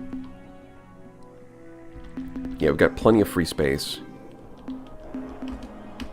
Yeah, let's keep going. Oh, it's Call of Duty talking about Makarov. Oh, okay. I thought it was like Metal Gear, honestly. For that whole bit. Was it Class 5 with commons? No thanks. Was that all there is in the system? Well, I did get a decent amount of biodata, so there's that. Maybe part of a Monday laundry scheme. It might be. It might be. But if that was the case, then I would be unaware of any of that, of course. Yeah, I explored all of these, didn't I? Alright, let's get out of here. Star map. Computer, take me to Delta Centauri. You don't need to evade the IRS when they have no power over you. That's a powerful statement. Although technically true, he does seem to be Australian. It does remind me of the Colonel talking in MGS2. Yeah. You don't need to fear the IRS if you make no money. Absolutely. I mean, that's just the best strategy, isn't it? Just don't make money, and you never have to worry about it. It's simple as. Why would the IRS come after me if I don't make any money? Think about it. Oh god, I swear, if that's one of those stupid drones, I'm gonna be so angry. Those stupid damn probes are so annoying. They're so difficult to deal with for no reason.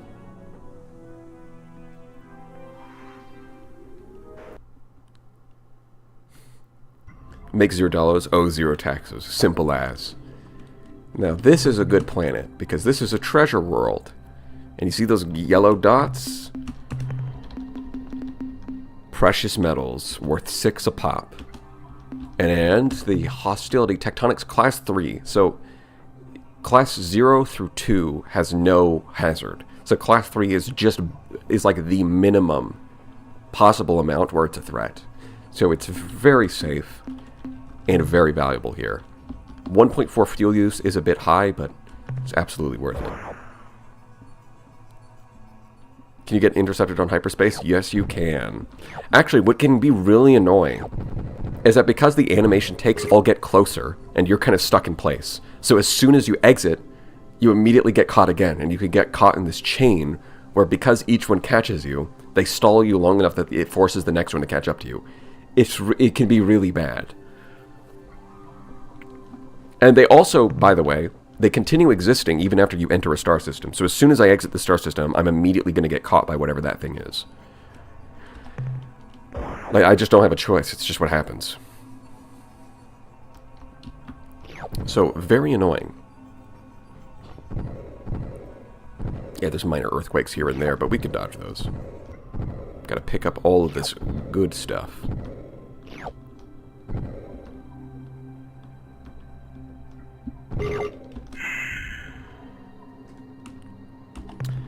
Yeah, so that's one element that did not age well at the game.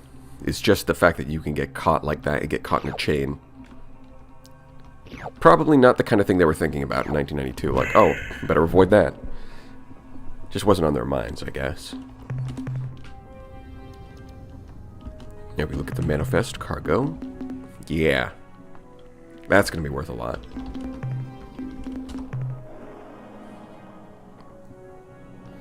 And I think underneath the crew where it says 18, you can see, let's see, manifest roster.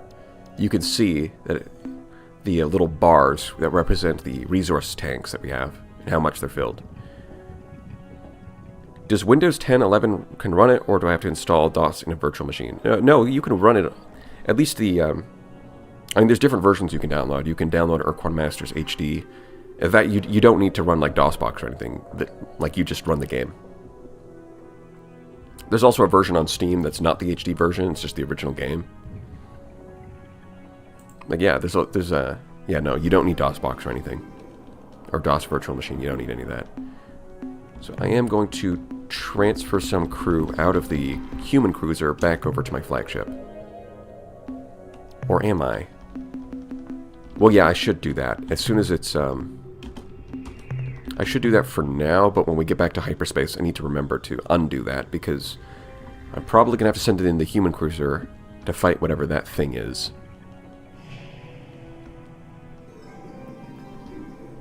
I really hope it's not one of those probes, because I have not gotten very good at fighting them.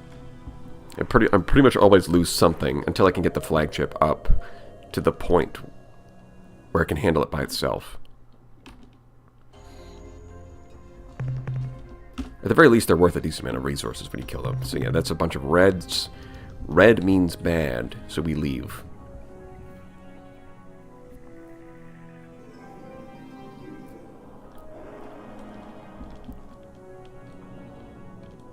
Yeah, we're just chilling, we're vibing. Let's head over to the left. I see a little blue dot that I want to inspect.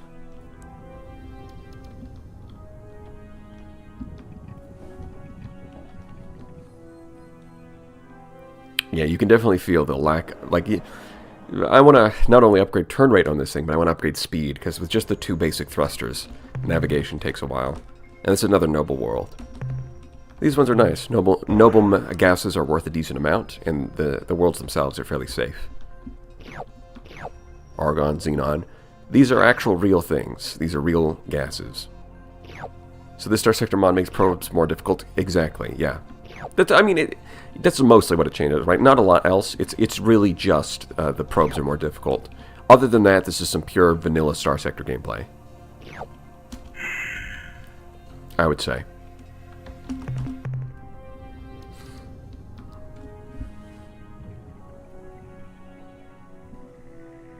I mean, they are kind of goofy though. At least talking to the probes is kind of funny. So they do have that going for them. It's just fighting them is annoying. This is, yeah, okay, there we go. We've got some moons. The planet itself, looking at the hue, that green hue, it's probably going to be a crappy planet. But the moons might be good.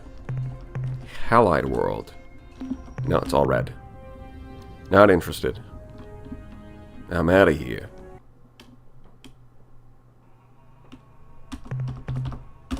Yep, that's a bunch of common metals. Class 8 tectonics, nope. When pristine nanoforge? Good question.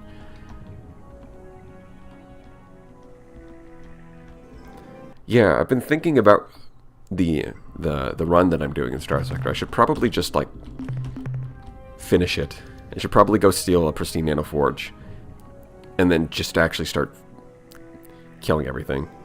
What's your thoughts on Space Engineers and Barotrauma? I haven't played Barotrauma, but I have played Space Engineers and I liked it. Although I think it's been a few years since I've actually touched it. We are going to meme into reality lander gameplay into starsector. That would be funny. I mean, it does have like a sword fighting minigame as a reference. And considering you've got like Mass Effect and you've got a lot of games like this that have... like, they all seem to have landers. They're like, you know what?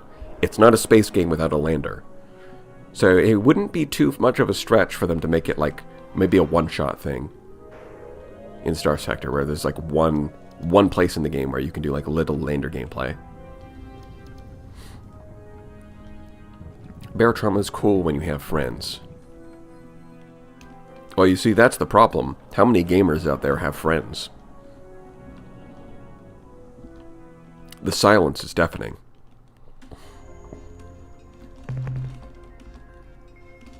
See, this one's got a mix of radioactives, which are good, and the red ones, which are not so good. So I'll grab all of the orange that I can, and then fill up the rest with red, and then I'll leave it. Lean planet. Yeah, the planets don't follow real world stuff. I mean, at the time, they didn't really know much about exoplanets in the first place, so they just kind of made shit up. Which I'm a fan of. I like making shit up. You know, how did you know that this kind of planet would exist? I saw it in a dream. Oh, I see. Based. Have you played Space Station 13? No, I have not. Yes, I know Seth's video on it is really funny, but yeah, I'm not going to play that.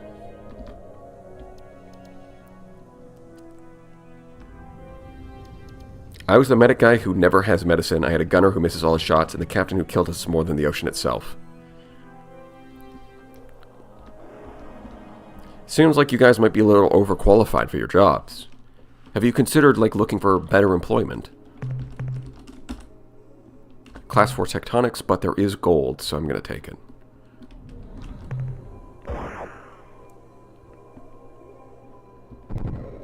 Yeah, we can dodge that. It's fine. Oh, of course, it's one unit. Oh, that was close. Gold. Yeah, I'll take that too. Might as well. Yoink. And then we can get out of here. I got my captain addicted to Fent in the first 5 minutes. Oh, good job. Source, it is known. True. The Miku planet. That is the Miku planet, isn't it? It's got the right color palette. That would be a funny mod. It's just one where you change all the planets to be like random anime bullshit. Or maybe not all the planets, but like some of them. Ooh, this one's good. Radioactive world. Class 3 tectonics, which are pretty non-threatening. It's got a lot of radioactives, which are the second highest value. And there's some organics that we can hopefully farm for some biodata.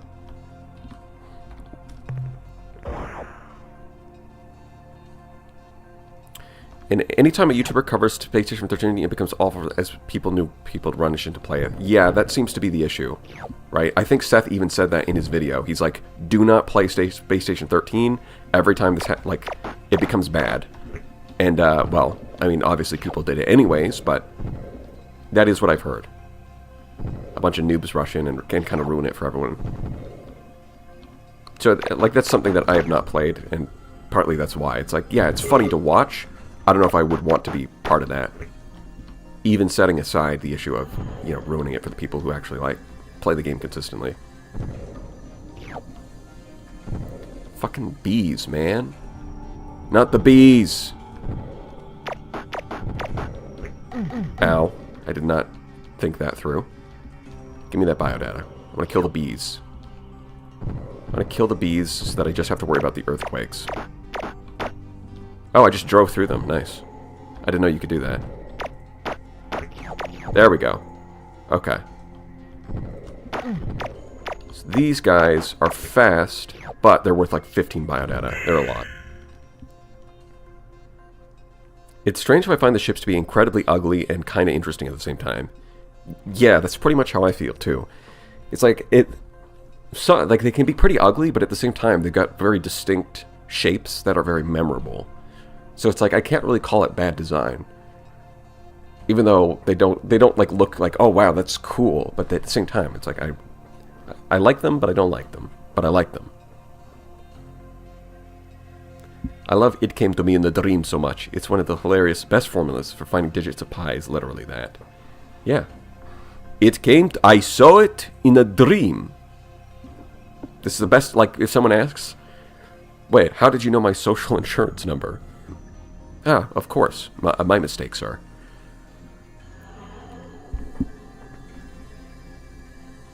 Oh god, I remember playing this game and getting smoked repeatedly on the second battle. Oof. The bees remind me of Duskers. Ever played that one? No, I haven't. Organics mining in Star Sector is just a shuttle hunting down wildlife. Ow!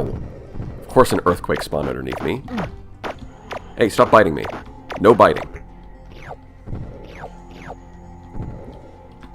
So you gotta be careful because your stun gun does destroy resources. It does not destroy the biodata, but it will destroy ores. These guys are fast, but they're worth so much that it's worth chasing them down. There we go. So this is a really valuable planet.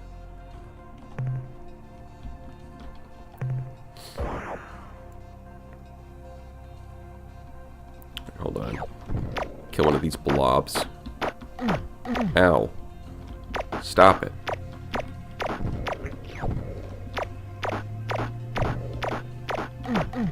Oh, wow. Okay, that did a lot more. Whoa!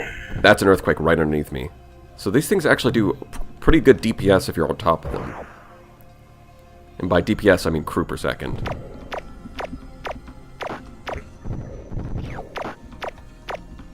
There we go. Got him. Luckily, you can get lander upgrades that make them a lot more resilient. Which is going to make life easier, eventually. But in order to get those upgrades, you got to get credits. And unfortunately, I don't remember where the Rainbow Worlds are located. I do not remember. And that would be the easy way of doing it, is just go visit the Rainbow Worlds. But yeah, I don't remember at all.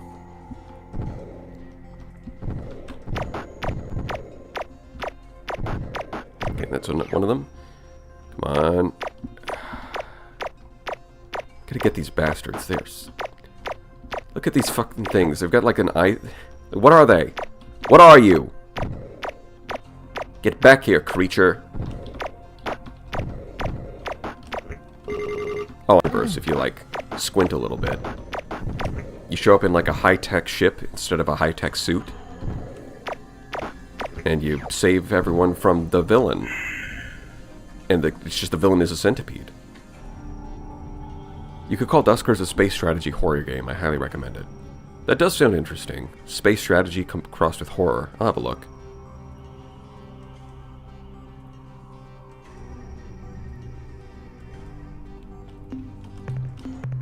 Alright, there we go. So that covers that planet. Then there's this one in the inner orbit, and then we can head out of here. Is the stream buffering only for me? It might be.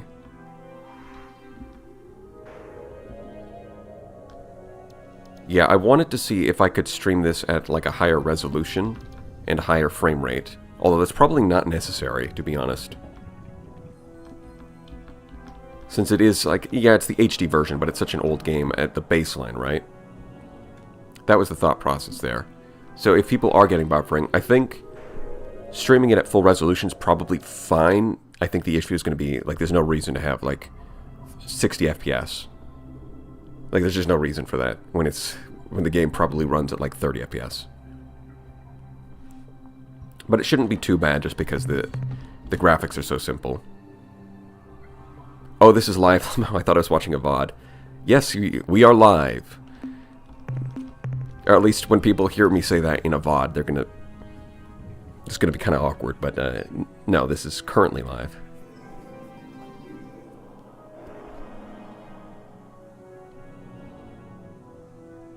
Duskers is a keyboard game. Type what you want stuff to do. Ah, I see. I think that's enough of this system. We can move on. Let's see. Do I want to go through all of these? I guess so. I'll run through this constellation. We'll meet some new aliens along the way, and then we'll go home. Yep. Didn't even stand a chance. Thoughts on Quasimorph? Again, that's not something I'm familiar with. Alright. Let's talk to them. We come in peace. Submit or be destroyed. What can you tell me about your species? We are from Earth on a mission of peace. We reach out our pendant in friendships. What is your response? Mission description follows. Traverse space recording data. Seek materials for replication. Replicate to expand scope of mission. Contact life forms in peaceful manner. After 10 replications, return to point of origin. End of mission description. Priority override. New behavior dictated. Must break target into component materials. Oh boy. Yep, they're like, we come in peace.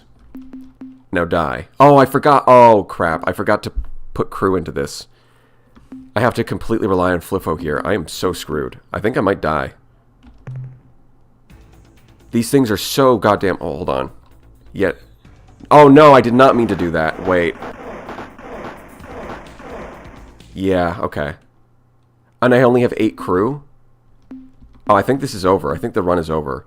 So I hit escape because I was hoping like I could save or something, but no, I can't. And no, I'm dead. This is over. This is game over. We're done.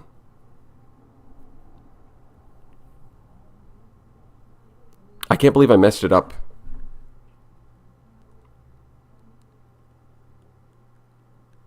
Ah, that's so annoying because this is an older game, right? It doesn't have autosave. It doesn't, like, as soon as the dialogue starts, which I forgot to change things before exiting the system, right? And because of that, I immediately get captured, and as soon as the dialogue starts, I'm kind of stuck here. Yeah, let's press F to pay respects. This is game over. This is straight up game over. It's done.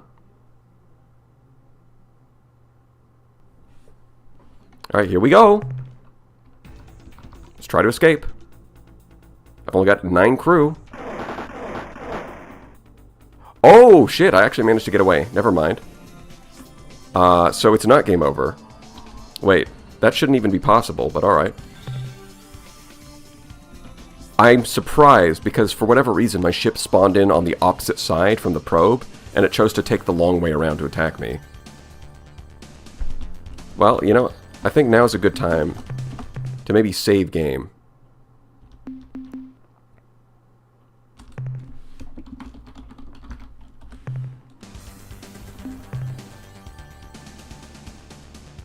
Yeah, that should, I should have been completely screwed there. I guess that's just, streamer luck.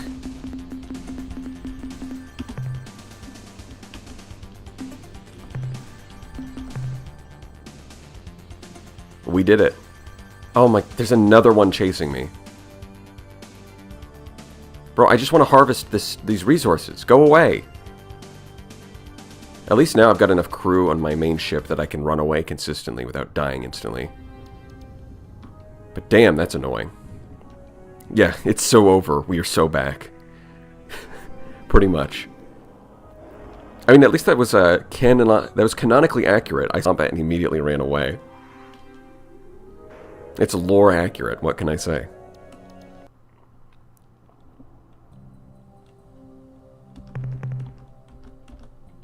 Yeah, it's got one spot of very low resource, of the lowest quality resource. Class 6 tectonics, I don't think so. We're out of here. Thank the stars. Pretty much.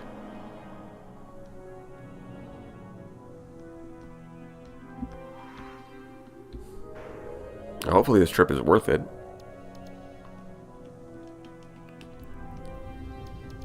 Whew. I thought it was over, but it's not over. Once again, no resources of value here. Was that hyperspace? Yes, that was hyperspace. It does work similarly to Starsector, but a lot more primitive.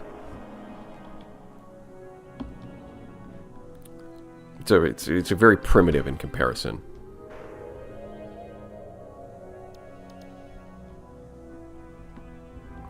I might want to skip over most of these stars if I can actually want to get back to Earth without getting caught, but we'll see. I was baking and missed the stream start. Hello, hello. Well, hello, hit with bricks. This is a Starsector mod. It makes some minor modifications to the game, as you can see. There's some biologicals there, but at Class 6 tectonics, I'm going to pass. Looks fun. I might play this. Yeah, it is kind of fun.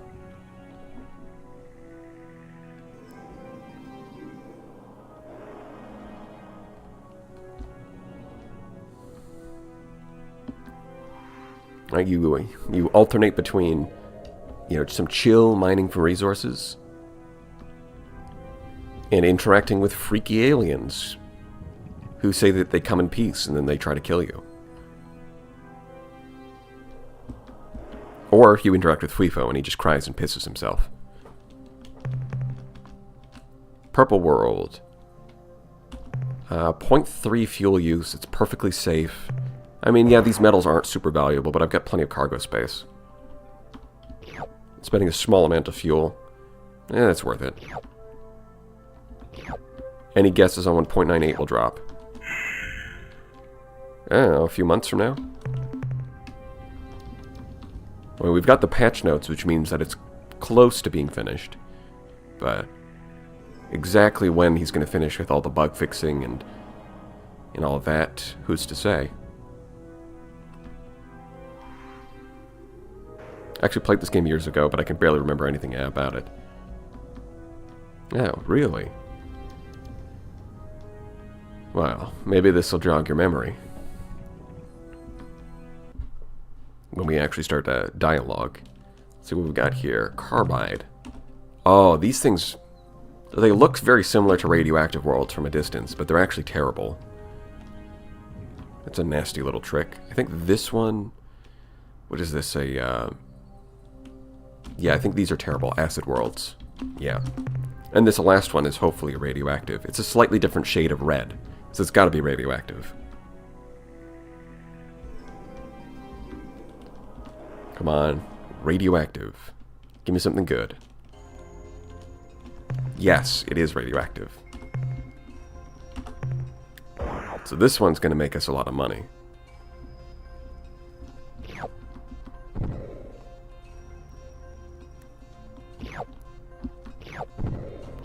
Hopefully we can actually use our... we can get some credits, we can get some money, and actually upgrade our flagship so we can kill things. That would be nice. I would like to be able to do that. Because those probes are a huge pain. If I can just kill them, that would be awesome. The game does not have a lot of safety nets. It's pretty old.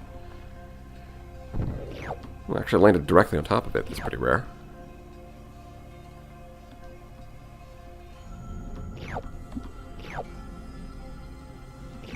Okay, almost got all of it. Whoa, dodge around that. I gotta preserve my crew as much as possible. Crew is a very limited resource at the moment.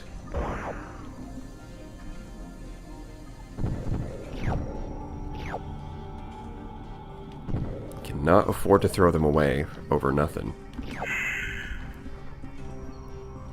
Alright, now if we check our cargo, yeah, we've mostly picked up high value stuff. Right up here. Got plenty of cargo space though, so let's go pick up some more.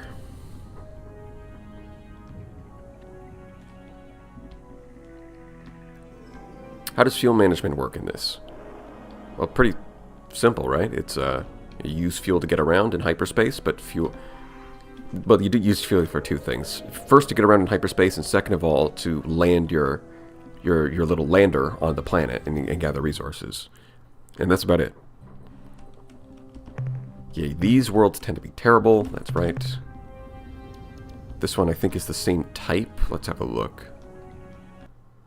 Hopefully that outer planet, or that outer moon is decent. Yeah, these, well, there's life forms there, but, you know, it's too hazardous, too much tectonic activity. Let's see, what is this? Metal world. Class 3 weather, Class 3 tectonic. So weather is kind of the most dangerous because it's lightning and you can't really dodge it. Tectonics and high temperatures you can actually dodge most of the time, assuming they don't spawn underneath you. But lightning, if it hits you, it hits you, and that's kind of it.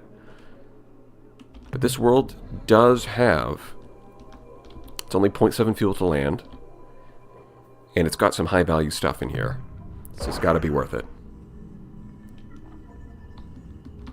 Yeah, you can see that lightning, it just hits you.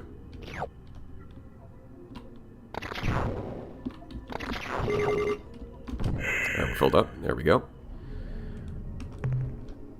Let's grab the remaining high value stuff.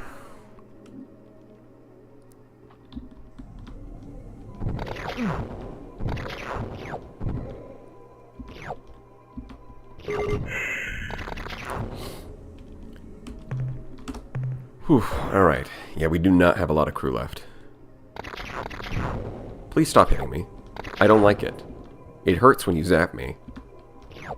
It hurts my fingies. Okay, we're full. Perfect. Yeah, and I'm not going to risk my crew over the common metals down there. That's no good.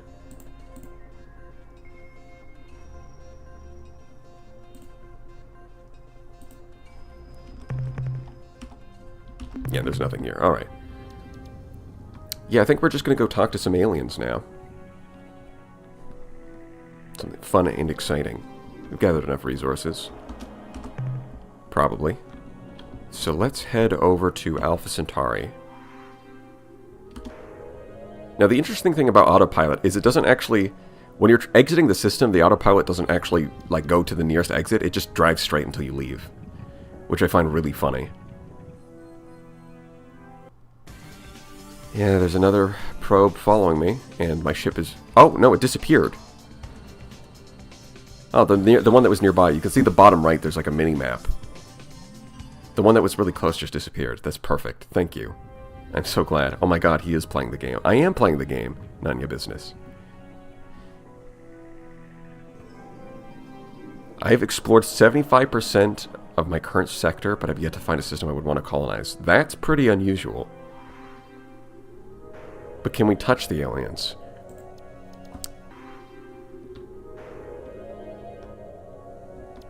Are you ready for this?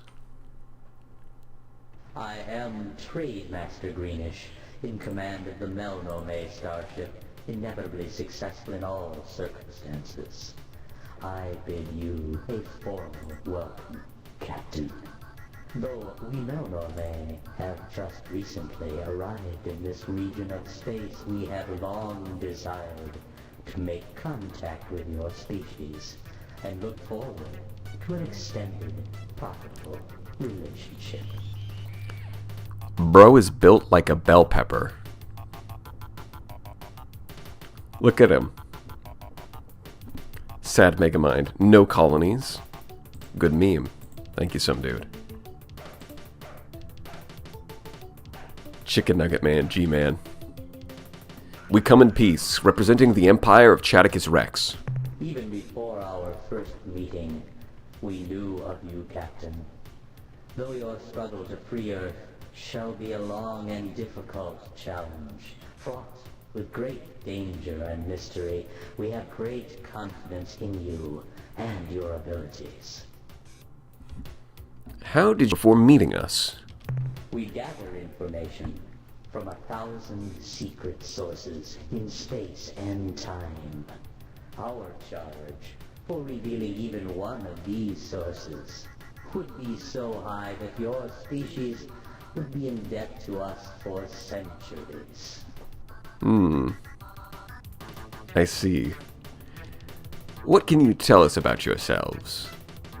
Our origins and purposes are, frankly, mysterious, and due to several unavoidable factors, we are unable to discuss ourselves in any great detail. Bro just called himself mysterious. Cringe. So what are these unavoidable factors? First and foremost among these factors is our unwillingness to give away information about our history, psychology, and mental powers, our unique physiology, the exact locations of homeworlds, or our potentially ominous long-range plans. However, these important and relevant pieces of information are available for a nominal sum of credits. He's like, yeah, we're too mysterious. We've got potentially ominous long-range plans. But hey, I mean, if you, $20 is $20. If you want to pay for it, I'll happily tell you. Do you have any information which might be useful to us? Absolutely. Our primary trade good is information. Why, right here on my display screen, I have something which I am certain would be of incalculable value to you. We can discuss the details of this very significant information later, when we have established normal trading procedures, at which time we shall also discuss the nature of our fees. Right. Imagine getting high and playing this game. Yeah, that would be an experience. Because it alternates between, exploring the galaxy, finding planets, getting some resources, and then you get this freak talking to you. Stick, star control, hell yeah. Is that supposed to be just his head or his entire body? I think that's most of his body, to be honest.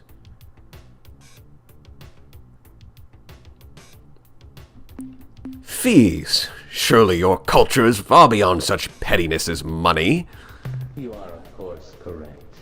We long ago abandoned currency, and now only deal with commodities that have intrinsic value, such as valuable information. Is that a sentient loaf of bread? I think he's shaped like a bell pepper, but with the skin of an orange. He's like a cross between a pepper and a citrus. Except it's got human teeth for some reason. But our cause is just. Isn't altruism the highest pinnacle of morality? No, it is not. In fact, in our culture, giving, with no fair exchange of goods or services, is considered vulgar and inappropriate. Please do not mention this subject again. Trade is for the weak, we take what we want. Let's not be too aggressive now. Let's trade. Although I do think that there's a funny... I'm pretty sure there is a piece of dialogue here that is interesting. But we'll trade. Yes. We'll trade. Get down. This is the annoying orange. Feel old yet? First time trading with us. Let me explain how our system works. We are interested in purchasing certain items, specifically biological data on alien life forms, and the coordinates of certain strange worlds whose radiant energies defy all scanners, producing a rainbow-like image. In exchange, we have many interesting and valuable commodities, such as fuel, compatible with your starship's hyperdrive thrusters, technological specifications, allowing you to build new devices for your ship, and many important secrets which may help you in your travels. To facilitate trade, we translate all your sales into interstar credits, with which you may make purchases. If you have any questions, don't hesitate to ask. Now, what can we do for you today? You gotta fix your spontaneous video lag problem. Yeah, so I tried turning the settings back to 1080p 60 frames a second to see if with a game... I'm pretty sure the original didn't, and I think it was the 3DO port that got voice acting, and that's the one that became open source. Wait, he traded Tachyon Lance BP for 4 organics? Is that a tumor? It's a living tumor, yes.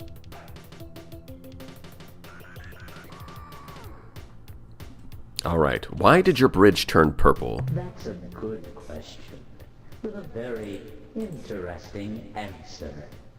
The fee for this information is 12 million credits. I'm pretty sure it's impossible to get 12 million credits in this game.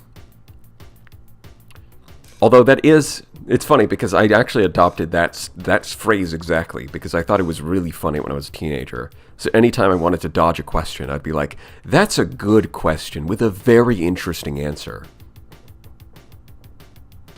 Yep, that sure is a good question. I have some items I would like to sell. What would you like to sell, Captain? I have some data on alien life forms. The 274 units of biological data we downloaded from your ship earn you 548 credits. Nice. What is your upload speed? Not good enough. That's what it is. Yeah, I was hoping that just through interpolation, like the lower fidelity graphics would prevent these sort of stuttering issues, but you know, that might work for the original game with its lower quality graphics, but in that case, I wouldn't even need to have a higher resolution in the first place because it's a lower resolution game. Yeah, so no, next time I'll solve this issue. I'm just experimenting with how much can I push my upload limit, and the answer is not as much as I would like. But I know what will work for sure, because it worked for Starsector. So if I apply it to this game, then it would also solve that issue. Buying fuel is actually a pretty good deal, because it's like 20 resource units per unit of fuel versus 1 credit. Hello, Big Brain Energy Man. Well, hello, Wayand.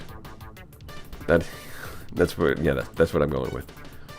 We're talking to a sentient bell pepper, and he is charging outrageous prices.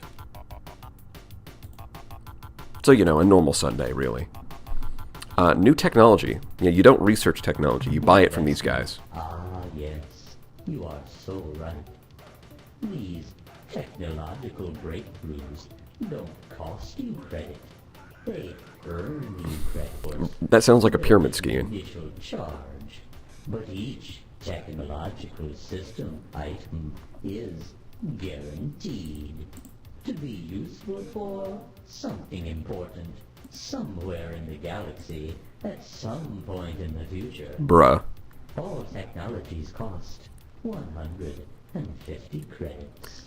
The technology we are now offering includes plans for building blaster weapons, twice as powerful as your ion bolt guns.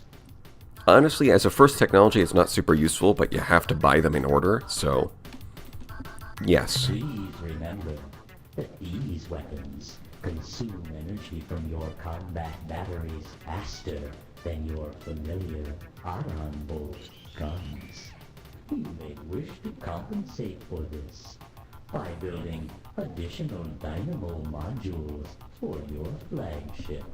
The technology we are now offering includes specifications for constructing modifications to your planet landers, which will double their speed. Yeah, I agree with none ya business. Bro, he is using crypto. Pretty much. Like, we're working in quote-unquote interstar credits. That's just crypto. Like, he's like, yeah, bring me biodata, and I'll give you these crypto tokens, which you can then use to buy other stuff from me. But not anyone else, because no one else uses interstar credits. Like, it's almost a crypto scheme. But at the end of the day, we do actually get technologies, so I guess I can't be too mad about it. I would like to buy the technology you described. Yes, please double the speed of my landers. I would appreciate that. They are a bit slow. Ah, yes. Speed. An excellent choice for the relentless hunter and craven coward as well. These modifications are simple enough to be put in place immediately. Your landers should be properly equipped in no time. The technology we are now offering includes details on how to add point defense laser systems to your flagship. Again, not exactly what I want, but I do need to get through this to get to the upgrades I do want. So yes. These little babies are great for defense, but because of their limited range, they may not make a good offensive weapon. However, the more you build for your vessel, the more damage each laser strike will do.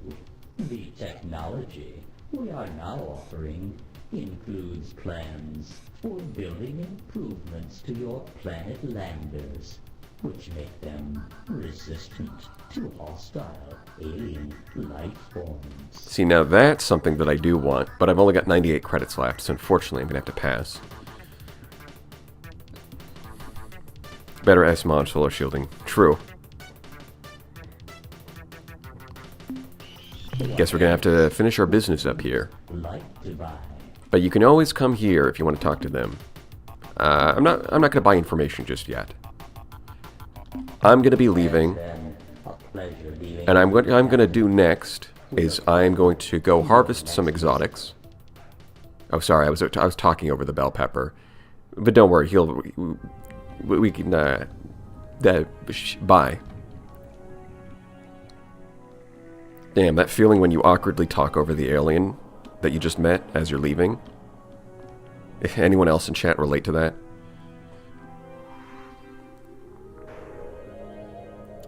So we are going to go harvest some exotics from one of the ruby planets in the system. And then we're going to go back to our home starbase and talk to Commander Hayes about the war. Get a little more information. You always build an engine insulation. Well, that is nice if you're trying to be stealthy. But then again, stealthy is if you're trying to hide from the enemy. Why would you hide from the enemy when you can just kill them? I mean, think about it. Like, the enemy, why would you hide from the enemy if they're just dead? So this has a temperature of 433 degrees Celsius. So the fire is pretty intense, but we might be able to get away with some exotics. Go. Alright. Now, there's another ruby planet in the system with even more exotics, but it's like twice as hot. Like, this is already a lot. So, like, every time I try to do the other one, I basically just burn through landers and don't really get a lot out of it.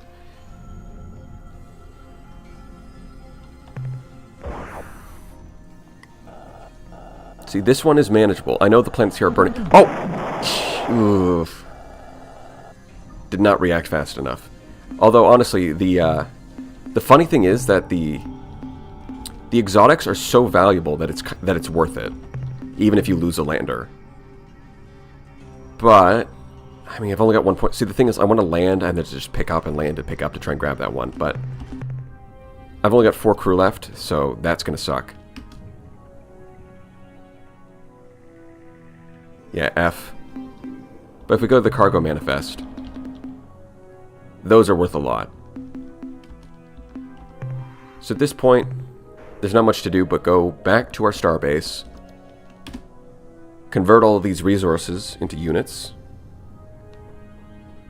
buy some stuff, and then get some more lore from Commander Hayes.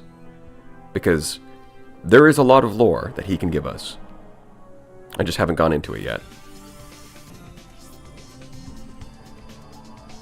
And then after that, I'll probably head over to see my favorite alien species. Is this what it's like to work for SpaceX? Well, yeah, but it's like... I think hyperspace is more like purple in real life. It's not as red.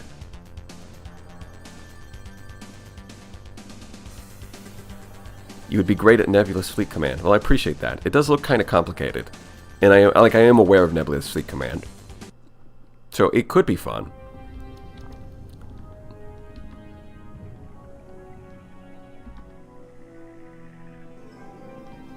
Commander's going to be pissy if you kill all the crew. I mean, you can definitely do some unethical things with your crew in this game. There are some options.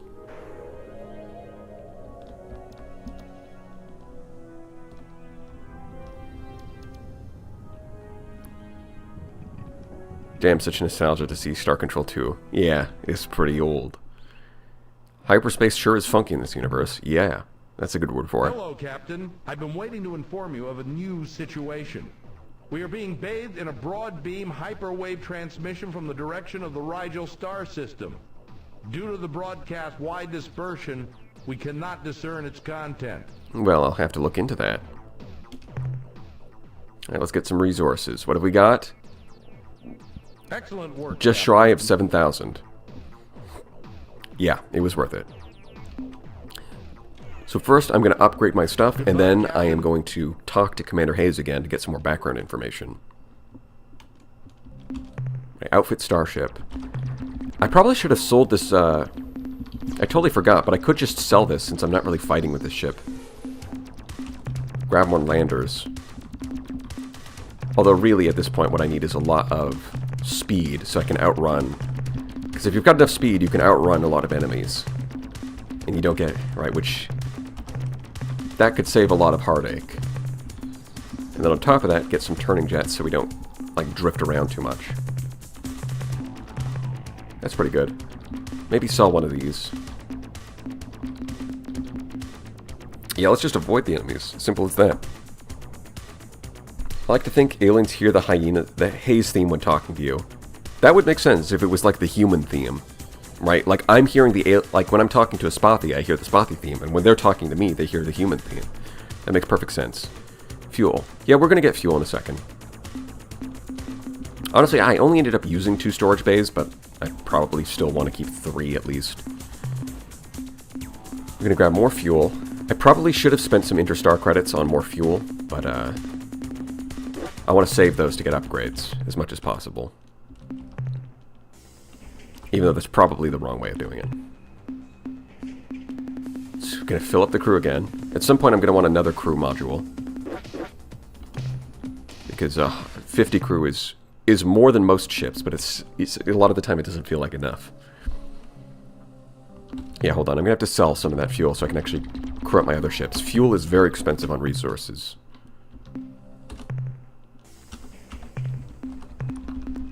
Which is why I keep saying that I should do it with credits, but then credits are for upgrades, and I want upgrades. Okay, so we've got that. And then we can spend the remaining resource units to buy more fuel. So we've maxed out the... Yeah, hold on. We've maxed out turn rate, and we've maxed out top speed. So now we can easily navigate space, and we can easily avoid threats that we don't want to deal with. We've got 2 landers, so even if one blows up, we still have a backup. You got 55 fuel. That's enough to get to some nearby systems and actually do a little exploring. Yeah, I mean, this is pretty good. And then if we really need to get into combat, we do have a Spothy ship and a human cruiser. Although, I could sell the human cruiser to buy more upgrades. Because, like, I can just replace it later. Like, for the most part, I just want to avoid combat. And then, like, if I do get caught in combat, I'm just going to use the emergency escape thing. Right? So I could sell this.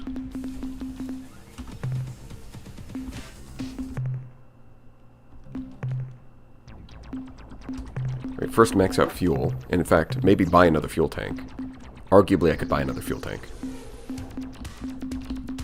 In fact, I could buy... Yeah, crew module is going to be too expensive, but I could get fuel tank number 2. And then fill that up. The human cruiser is actually... Yeah, the human cruisers are really good, but I can just rebuild it at any time. I can just come back here and build it again. Whereas, at the very least, with the Spothy cruiser, I've only got the one, the eluder. Alright, let's get a little lore. Yes, Captain? Before proceeding, I need some additional background information. Certainly, Captain. What do you need to know? Would you elaborate on your facilities here at the Starbase? We can modify your precursor ship, build additional combat vessels, and supply you with fuel and crew. Yeah, I'm aware of that. What can you do to enhance and modify the Red October? Our engineers and precursor specialists agree with the scientists from your world that your starship was designed to be a workhorse vehicle, which can be easily reconfigured for different missions by adding or swapping self-contained equipment packs, which we call modules. The modules we can build right now are thruster units, which make your ship move faster, attitude jets, which allow you to rotate the ship more quickly, crew pods, which provide life support facilities for up to 50 additional crew members, storage bays, which increase your ship's cargo capacity for mineral resources, fuel tanks, which hold an additional 50 units of fuel, dynamos, which feed energy into your combat energy batteries, improving your weapon's rate of fire. And last but not least, ion bolt guns, combat weaponry, the exact function of which depends on its location aboard the ship. When put in the first or front module slot, it fires a single shot forward. When put in the second slot, it fires 2 shots, spread to the left and right of center. When put in the third slot, it fires 2 shots directly, left and right. And when put in the last or rear slot, it fires a single shot straight backwards. Yeah, okay, so that's all the basic stuff.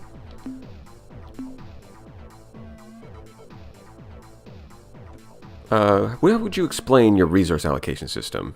As you know, Captain, we've committed the entire output of this station to building your flagship and your battle fleet into the strongest force possible. However, our resources are very limited, and we feel you must decide how we are to spend our effort and materials. To aid you in making these decisions, we have implemented a resource allocation scheme.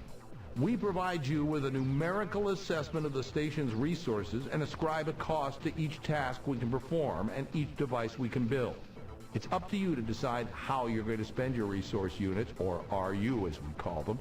To acquire more RU, you must bring resources back to the starbase. These resources can be either in the form of mineral ores gathered from planet surfaces or already refined metals and other valuable materials from the wreckage of enemy starships. Yeah, I have to agree. The lip movement looks a lot more uncanny in the HD with What else can I HD tell you? sprites as opposed to the original pixel graphics. It definitely looks a bit weird because there's just not enough frames. Let's see. Historical data. There we go. That's where the lore is going to be. I would like to know more about the other starfaring races. Which group of aliens? The members of the Old Alliance. Okay. Which race? Oh my god, there's so many submenus. The Shofixti are a race of intelligent marsupials who had been civilized for only a few decades when the war began. They were discovered in the Delta Gorno star system by the Yehat, who adopted and then uplifted the Shofixti, giving them advanced technology and cultural definition. Shofixti are noble and fearless warriors, Captain. In addition, their incredible fecundity and rapid maturation rate kept Alliance ranks solid even at the worst part of the war. You know, I once flew as an observer aboard one of their ships on routine patrol. We never saw the enemy, but I could never stop thinking about the glory device it had strapped to the bottom of its hull. Alright, what about the Yahat? The Yehat are a race of ancient warrior clans that have been traveling the stars for many centuries. The clans are highly competitive and sometimes even wage war on each other, but the clans are all loyal to the Queen and her royal family, known as the Veepzeeps. The Veepzeeps have been in power for over 2,000 years, and it is said that during their rule, the Yehat never lost a battle. Well, they lost this one, so I guess that streak is broken. This game made me realize you sound like Zapran again. Yeah, I do that sometimes. That is enough about the Alliance for now. Commander Hayes, what is it exactly you mean by Veepzeep? There's not a restaurant in this galaxy that I can't fly. Alright, let's learn about the art. So the information in these, some of these are actually going to be really useful about giving you hints on where to go in the galaxy. I'd like to think I'm not a bigoted person, Captain, especially when it comes to allies, but there's just something about those Arilu that gives me the creeps. One thing I'll say for them, though, they possess some technique for moving really fast through hyperspace. They never let us know what it was, but sure beats the pants off our fastest ships. And maybe that'll be relevant later. The Chenjesu were leaders of the Alliance, even though they refused to accept formally the title. I don't know if their silicon-based biology is just plain superior to our old carbon models, or if their fantastic intellect were the product of an ancient, peaceful culture. Whatever the reason, I'd rather be taking orders from a Chenjesu than any other life form, absolutely. One of the more amazing things about them was they never used hyperwave communicators. They could send messages naturally, and their natural hyperwave receptors were much more sensitive than even our best units. Alright, let's go. Mern. What have you got? We didn't really get much of a chance to learn about those mechanical beings, but I'll tell you what I know. They're the product of a distant, unknown culture who sent a giant factory arc into our region of space many centuries ago. The Mother Arc, that's what the Earth Press called it, turned out millions of robots and finally broke down. I don't know why the Murnaherm didn't repair the Mother Arc. Maybe they can't. My personal guess as to why they were sent here is that they're on the leading edge of a colonization project. And once the Murnaherm have tamed enough new worlds, the genuine colonists, whoever they are, will arrive and claim their due. Interesting. And lastly, the Cyrene. Most raw recruits saw the Cyrene as nothing more than warm, breathing pinups. Warm they are, and yes, they do breathe most magnificently, but Captain, they are far more than simple joy units. The history shows the Cyrene established and maintained a peaceful culture from their Bronze Age through their discovery of starflight. Before their planet was destroyed in a horrible cataclysm, their world was an Eden. Alright, that's enough about the Aliens Alliance. are you interested in? I think I've got enough. No more history. I will Fine. Goodbye, Cap. I will come back for more lore after the next trip. The mushrooms were cool release. Hella useful too.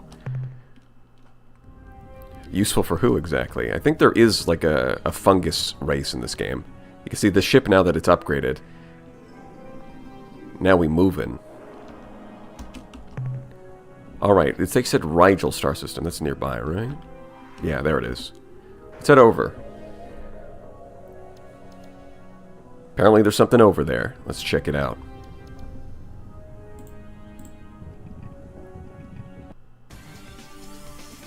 Do do do do do.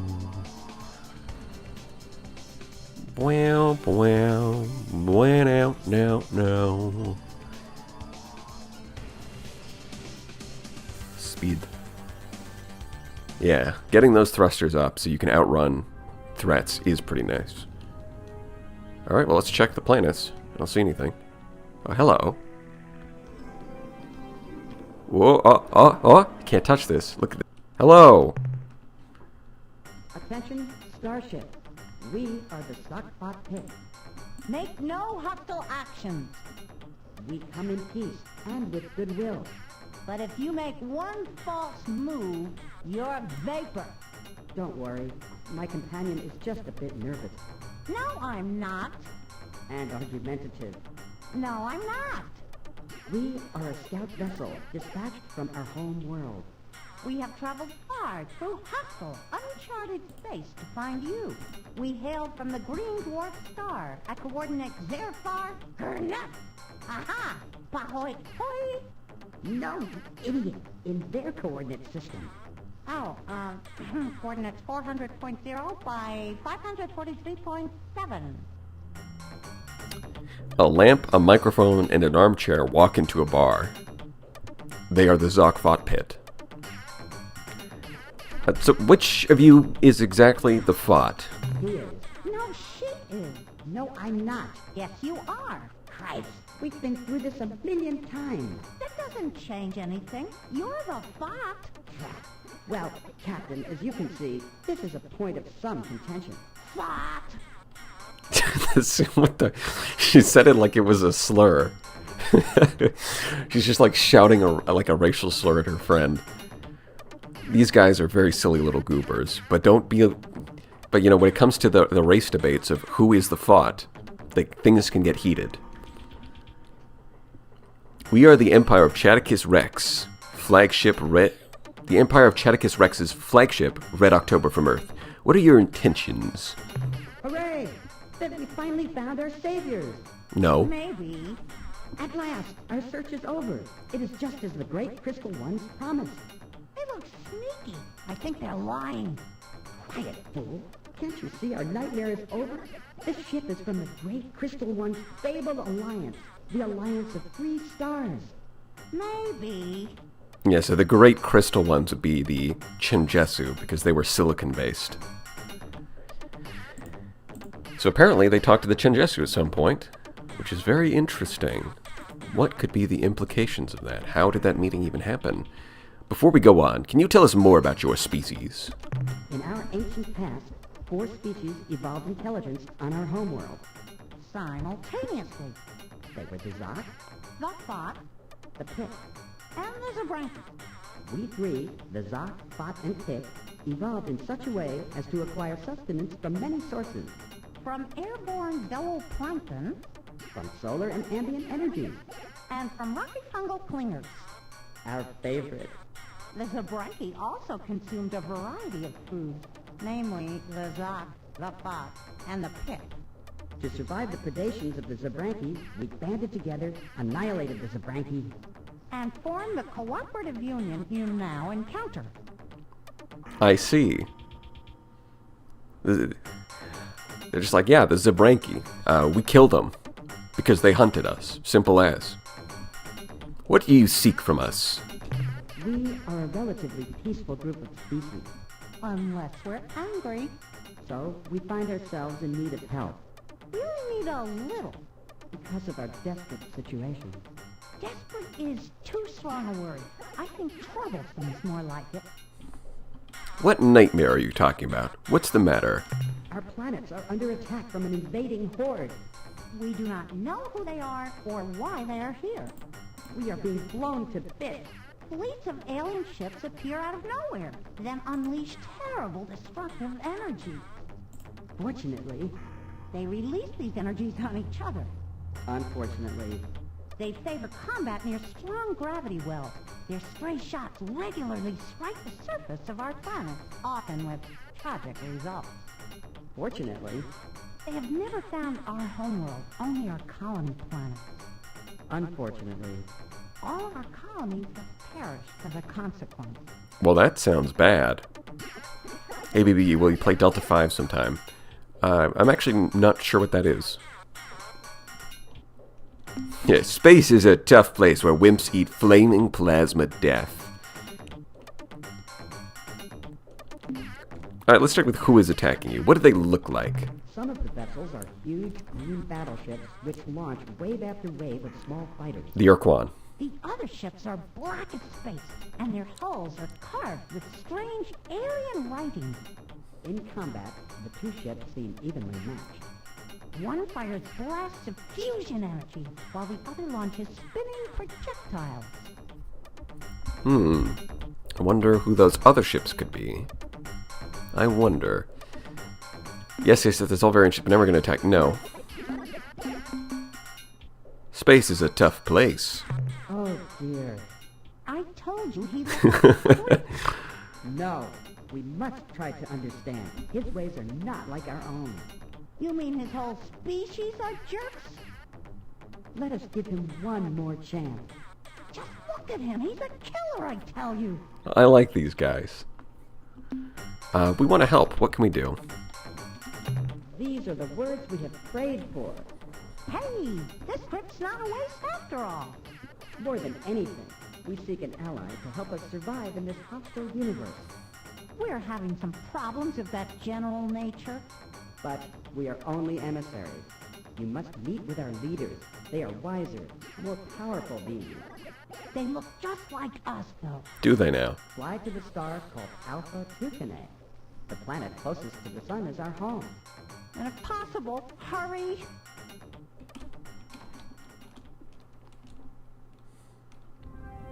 Cool. So that's those guys, and it's going to be worthwhile to visit their home planet soon. But first, I've got some other aliens to contact, and some resources to harvest. Whoa. Okay, so the solar system is changing scale just to mess with me, and make sure that I can't hit this damn gas giant. Come on, there we go. See if there's anything valuable here, and then we'll move on. Dust world. Well, that sounds about right. Because it's useless. Oh man, it feels so nice having the mobility on my ship fully upgraded. Infrared world. Literally nothing. Gotcha.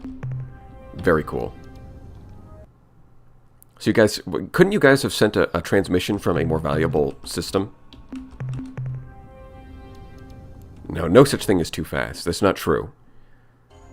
Smooth Bandit? There's no such thing as too fast. Okay, see, there we go. Now this is a decent planet. Very safe, decent resources. Let's hoover these up real quick.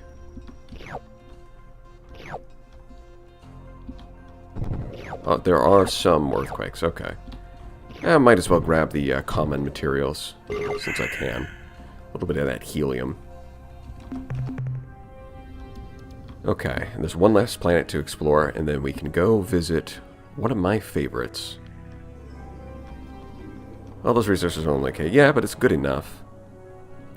I consider blue good enough. Especially since my cargo is currently empty.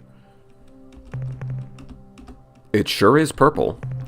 But yeah, I'm not going to stop for the common metals. Okay, So now we can see the Zokfot have been added to the map. So we could go up here. What did they call it? Gamma Carinae. Alpha Tucanae, that's the one. Way back there. So at some point we do want to visit the Spathi homeworld and talk to them. We want to visit the Zokfot homeworld and talk to them. The Ur-Wrath will just try to kill us because that's what they do. For now, I want to visit this cluster. I mean, look at this. It's a giant green star that's orbited by 6 smaller green stars. Like, how could you not want to go over there? I mean, yeah, definitely I can understand the Spathi being your favorite. But personally, there's another one. There is another. It's time to hit that hyperspace and dip. And you can see in the bottom right, there's a little guy chasing us in the hyperspace, but now we're too fast. They can't catch me. I'm fast as fuck, boy. And thank goodness for that, because if I have to constantly get caught by enemies as I'm traveling around, I'm gonna get irritated. Of course, there's an even faster way to get through hyperspace, but we haven't figured that out yet. It's not yet time. Now, if I remember correctly... Oh yeah, there is some Melnorme here. I don't think I have any biodata, though. If I remember this correctly, this place sucks. It's actually the 6 stars orbiting this star that are all good. I mean, look at that temperature. It's got some okay resources with the blues and the greens, but the temperature's almost 2,000. That's like 5 times higher than that Ruby world, which destroyed one of my landers. Like, that's going to blow you up before you even get a chance to take off. The Spathi also have by far the best ship in the game. Well, that's not true. It's good, but it's not the best. There's one from a certain... There's a depressed alien species that have an even better one. Right? Spathi are cowardice. The depressed aliens have a slightly better one. And by slightly better, I mean significantly better. It's actually really good. Possibly even broken, depending on how good you are with it. Yeah, we appreciate your intentions. But you have nothing we wish to buy. Yeah, I need to get some biodata. But I can buy some fuel. How much? Fill my fuel tanks. Thank you. I'll be leaving now.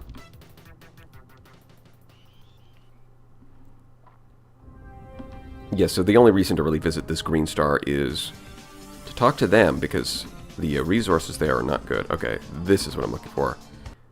I'm going to get caught as soon as I leave, which is annoying.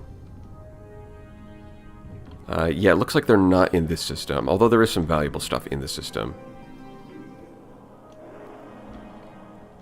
We're very close to the old Androsynth space, but we haven't seen any Androsynth. So that's interesting, isn't it? Class 7 tectonics. Probably not worth it. Let's skip.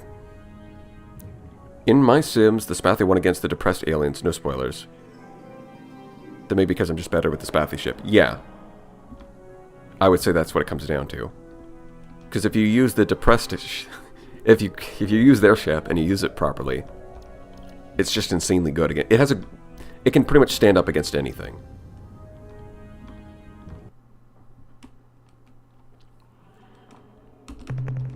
Magnetic world. Class 5 tectonics is okay. I'll pick up that. Let's do it.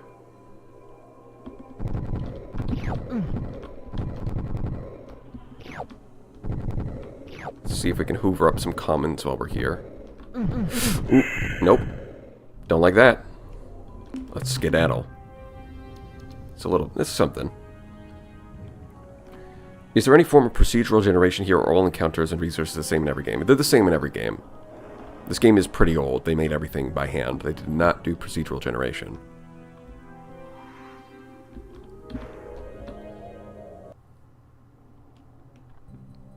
If you wanted to make a modern version of a game in the same vein as this, you would probably want that. I guess I'll pick up the radioactives. Let's make it nice and quick.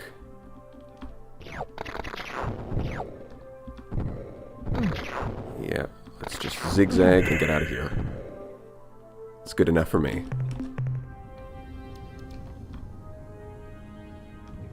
And pretty soon, we're going to see him. Just not in this system. Okay, hold on. Do I want to... So that inner planet seems like an acid planet, which are always terrible. Oh, missed that. Hold on. Come on. There we go. Spathy must missiles go. Yeah, their whole thing is they have backwards firing missiles. And in canon, they are called butt missiles. It's an acronym. It's very silly. SpongeBob ass sound effects. Kinda. Are the stars being sectored? Yes. Is this an acid world? Am I... No, I think this is a water world. Hold on.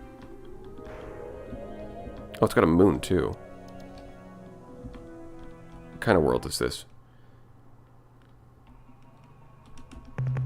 Telluric.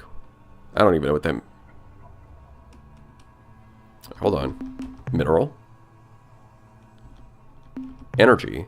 That's a lot of energy signatures. Biological. There's like 3. Okay, well, we're going to dispatch. Got to investigate a little bit. Well, there are creatures here.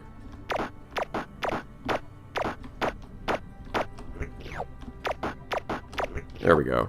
Let's see what this is. Historian Kilgore here, sir. We have confirmed that these ruins are the remnants of the Androsynth culture. From the mass destruction we have witnessed, we can only assume that there was some kind of huge land war here within the past 5 years. However, there is no, I repeat, no signs of orbital bombardment or invasion from space. Just a whole mess of buildings shot to pieces. Probably the weirdest thing we've seen, or not seen, are corpses. There aren't any. It's as though something appeared out of nowhere, blasted everything with the nuclear bazookas, then grabbed all the Androsynth and disappeared. An additional report, sir, from the science officer Bukowski. We have located an Androsynth scientific research station, and I have been trying to make some sense of what is left of their central computer. As far as I can tell, about 7 years ago, the Androsynth began experimenting with something they called dimensional fatigue phenomena. I can't figure out what this dimensional fatigue, as they call it, is, but maybe if we explored another city, I'd be able to find more information on this subject. Okay, so they want us to explore other cities. So the Androsynth, all of their cities are now nuclear and radioactive, but there are no corpses anywhere. Interesting. Yeah, let's harvest these. I guess these are just like space cockroaches, which would. This one's just a worm with eyes. These things must be space cockroaches, because they're just like, yeah, it's a nuclear wasteland. We're fine. We're chilling. Bukowski again, sir. We have found another research institute. Well, the ruins of one. Anyway, the computer here is in better shape, allowing me to learn a bit more about the Androsynth investigation into dimensional fatigue. It would appear that their studies actually began 10 years ago, after one of their blazer vessels discovered some precursor artifacts in Alpha's land. As far as their scientists here could tell, the devices generated waves which would allow the user to see into other dimensions, realms of existence which share positions with our own universe, but have a different, reality phase. Anyways, the Androsynth had hoped that the dimensional fatigue technology contained in the devices would permit them to create new, faster forms of hyperdrive and hyperwave.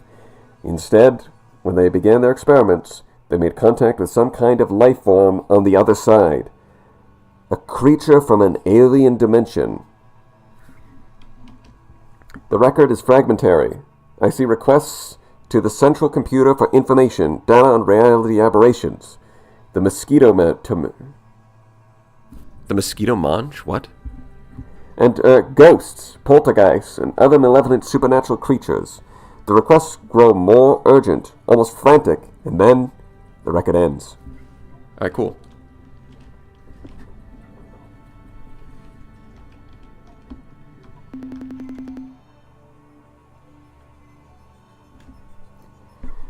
Oh, there's more.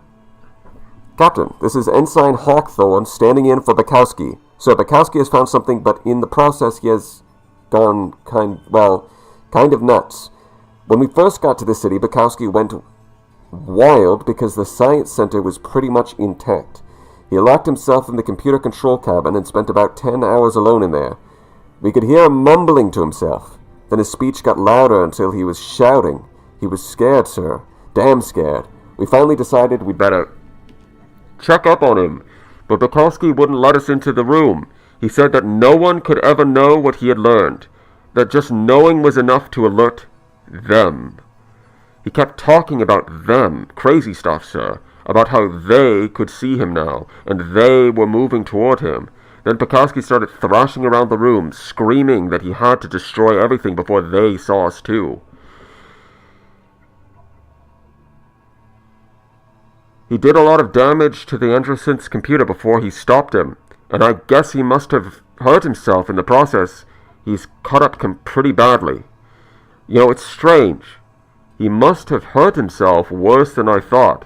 Now, when I look at him, it seems like he was even more cuts than just a few minutes ago. And boy, is he screaming. Based on the damage Bukowski wreaked on the central computer, I don't believe that we will find anything more down there. I think we have learned all that we can from the exploration of these ruins.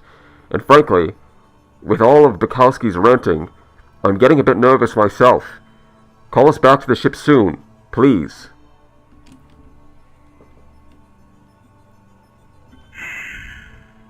This is nice. I should play this. Thanks for finding this gem. Have a nice stream. Well, thank you, and good luck with it. It is a pretty cool game. So yeah, the Androsynth. They did some experiments, and apparently just knowing the information about the experiments is enough that they can find you. What are they? Well, something... They're experimenting with interdimensional fatigue, so it's some kind of interdimensional... Well, something. And he was laying on the ground, and he started getting more cuts... just spontaneous, like, even though, like, he was saying, like, he seems to be getting more cuts, even though, ever since we found him, even though he's just kind of laying there. So this is, this is some spooky stuff. Well, that's enough of that. Let's go, alright, guys, time to go find more planets and harvest more resources. Hooray! What could it be? What could it be that this information is?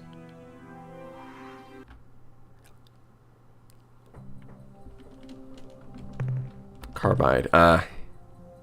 Boo, carbide. Well, those organics might be worth something.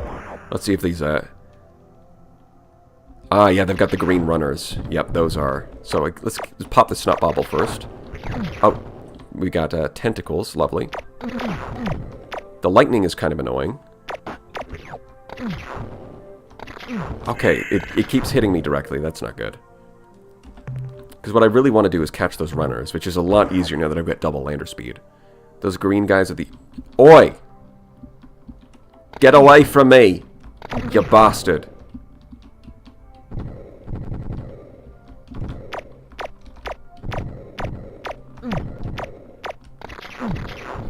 Okay, it's impossible between the weather and these things chasing me. It's kind of impossible to actually go after the ones I want to catch.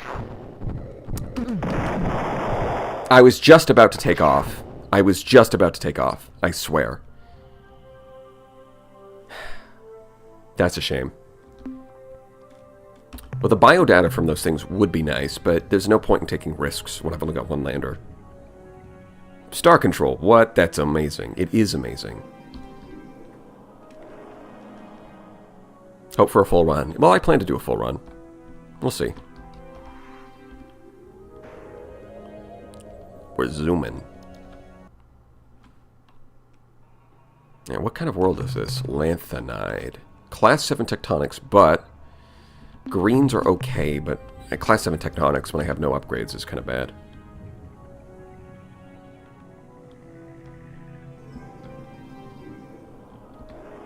Yeah, I think that's everything in this system. Let's head up a little bit to this one. It's autopilot. Yellow.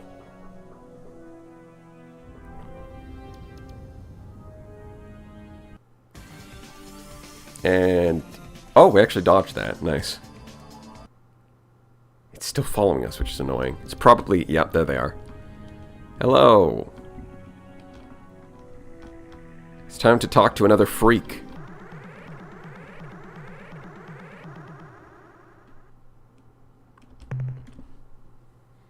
This is a system message from ship's computer translation subsystem. Incoming message, extremely unusual in composition. Translation includes many lingual anomalies. Overall accuracy of translation is unknown. Hello, extremely. I hope you like to play. Some campers are not so good for games. Is it time for playing yet? I love these guys. I think they're the first alien race that I encountered when I played, and yeah, they're just silly little guys. I'm pretty sure that interdimensional thing has been turned into SCP. That would make sense. It's perfectly fitting for that sort of thing. I mean, look, listen to the music. Clearly, they are just silly little guys. Don't mind the fact that those eye stalks are staring daggers through your soul. Don't pay no mind to that. Don't pay no mind to the fact that it's like a tentacle bird squid with a beak. Just don't think about it too much. It's a silly little guy. Who are you? What can you tell us about yourselves? Who are you? You are not ores. We are ores. Ores are happy people energy from the outside. Inside is good. So much good that ores will always germinate. Can you come together with ores for parties? Duolingo bird be looking weird. Yeah, this is the Duolingo bird on Fent. Okay, right, maybe you could tell me why you are here. Here is bright and smooth. The other place is hurt ores too much tired for keeping together. Other place is frumple. Ores are here now, but almost not yet. Soon ores are really here. You are help ores with party. Ores looking for you and find you. So much joy. Now, smooth place all the time. And after now, never going back to outside. Never. Yeah, so this is what happens when you take too much DMT and you encounter the clockwork elves. But instead, instead of DMT, it's dimensional fatigue experiments in the science lab, and instead of clockwork elves, it's whatever cosmic horror this is. But they're like a silly cosmic horror. It's a good combination. You would think that like silly little guy and cosmic horror wouldn't go together, but they made it work. Our charts show this as androsynth space. Do you know what happened to them? Androsynths are not here. Ores are here. You are not the same, too much like androsynth. You are happy campers. Do you want to see our surprising toys? No, do not. Androsynths are so silly. We do not tell stories a lot about them. No more androsynth stories. So it may not be very clear to the uninitiated, but that was a threat. That was a threat. They're saying, hey, we will pull out our toys and murder fuck you if you ask about the androsynth. Aha! I am told. So, yeah, that's probably not ideal. You are connected for camping. I am so right. It is happiest days to not care about androsynth anything. So now, we can be together for friendly dessert. I am so right. I will tell them again. Please don't tell them again, whatever they are. What did you say that was kind of silly? It is happiest days to not care about androsynth anything. True. Just substitute androsynth with anything that's annoying. It is happiest days to not care about blank anything.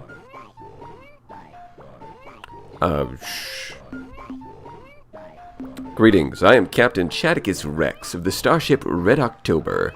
We are having some difficulties translating your message. I actually really like the way they talk. It's like mystery with every sentence. Yeah, that's part of the fun. Yes, of course. Difficulty. Problems are difficult. Let's be special together. Spicy games are always fun. It's just spicy games, you say. I see. You seem like friendly fellows.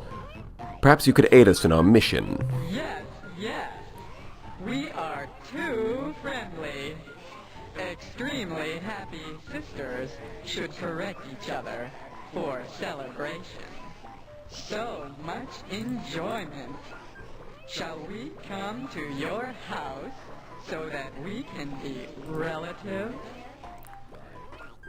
Shall we come to your house so that we can be relatives? Right. You seem, trusting. Why is that? We are not trusting.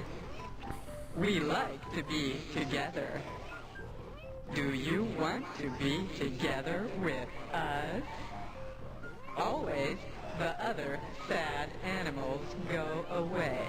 But first, we have lots of fun. Too many fun is not enough. Do you agree? I think you smell like you do. This is the story about trusting. It is sad and makes many ores dissolve or burst into several. Why is it that you are trusting? What a funny question. I am tired. I love the oars. They're just a silly little guy. I presume you're talking about an alliance. Yes, we're very interested. Jumping peppers. This is smiley time. You are campers after all. We will start alliance parties for better enjoyment. The way they talk is so unnerving. Yeah, I think that's on purpose. So, well, they just joined the alliance. And you know what that means? It means we can build their ships back at our starbase. Yeah, when we get home, we're going to be able to build their ships. And their ships are pretty cool. Because they have a cannon. Not only do they have like a basic cannon. Class 6 is a lot. Might be worth it, though. Not only do they have a cannon, cute punchable Fent Duolingo, yes. But they also have, they can also send out like Space Marines, essentially. They can spend, they basically have their own equivalent of, you know, John Halo. That they can send to board the enemy ship in the middle of a battle and start killing the crew. Which is really cool. Their ships are good early game, but they get outclassed. Well, yeah. Late game, you're going to want, like, there's a couple specific ships that you want late game. Okay, so I'm losing crew here, but... Hold on, let me go to the manifest roster. Shift the crew back over to the flagship, because we're going to need it.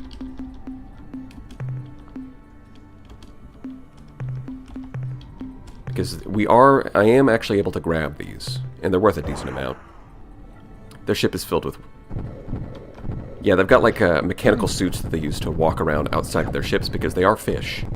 They're interdimensional fish. Kind of Cthulhu-esque in that way. Alright, I think that's good enough. Let's get out of here. I've burned through enough crew. I found the Avatar lacking. Really? You didn't like the Avatar? It's got a gravity beam that pulls the enemy in. How is that lacking? I've not seen this game in years. Is this the fan-made updated one, or is this the base? No, this is the updated one. With special graphics. And we found a treasure world Lots of gold, baby. So we basically found the story elements in this sector.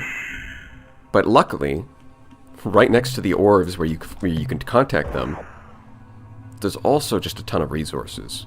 And still, there's more story-relevant stuff in this constellation that I haven't quite found yet. Well, I mean, haven't reached yet. I know where it is. It is not good against the ur-quan. Or... I mean, at the end game, it's kind of alright. Are you sure it's not good against ur-quan? Like, it's got a gravity beam that you pull them in. It's got point defense drones to shoot down the ur-quan's fighters. And then once you get close enough, the DPS of its main beam is the highest in the game. It's just straight up the highest DPS out of any weapon. So I found it pretty good.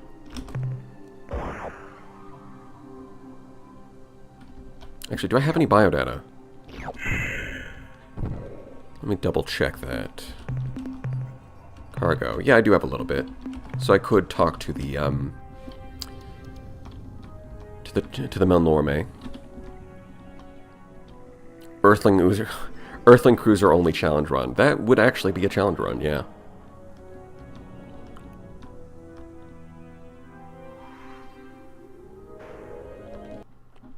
I mean, they are a decent ship, but running with only those would be kind of hard. And here we go, radioactive worlds. Completely safe, and it's just another good world. We are going to have a lot of juicy resources when we get back to the starbase.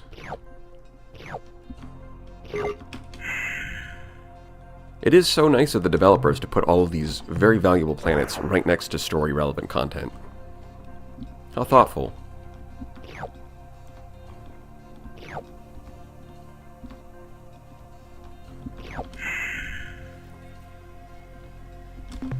I'm probably going to build at least one ship of every species that we can, just so that we have them.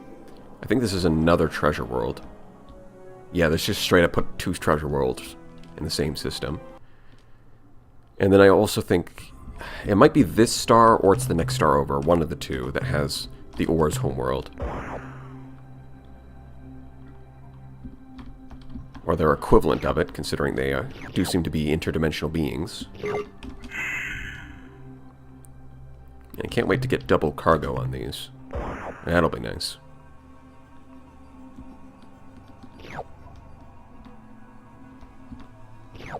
Iridium. Gold. Silver. Precious metals. Xenophobia run. That would be a good name for it. Hey, what's up guys? We're doing Star Control 2 Xenophobia run. Humans and only humans. At that point, not only would I not build the ships for the other species, I wouldn't even invite them to the Alliance. I would just tell them all to... I would just declare war on everybody. I remember using the Pekunk ships. Yeah, apparently the Pekunk ships are pretty good, but they're also really annoying because you have to spam shift to recharge their energy, which is just not a good mechanic. They're good, but they're annoying for that reason. Better deliver that francium quick, because it's half in value like every 20 minutes. No, you see, this is like a special, it's a special isotope, because, video games. Except you have to invite one for story reasons. Well, you know. I'll do the best that I can to not do that. Like, Pekunk ships are very fast. And then they also have a gimmick, which is that sometimes they just respawn when they die. Because, like, spirituality or something? I don't know. It just works. What can I say? It just works. Okay. Yeah, this is the kind of place that you might... It's, like, decent once you get some upgrades. But then again, it's like, by the time you've got those upgrades, do you really want green? Do you need that? Do you need resources? You might stop for some exotics or for some radioactives, but green? Oh, right, third. That's a treasure moon. As if the 2 treasure worlds wasn't enough. We're filling our cargo. Let's see. Let's take a look. Yeah, it's all of our resources are up at the top end of the spectrum. This is going to be quite the haul.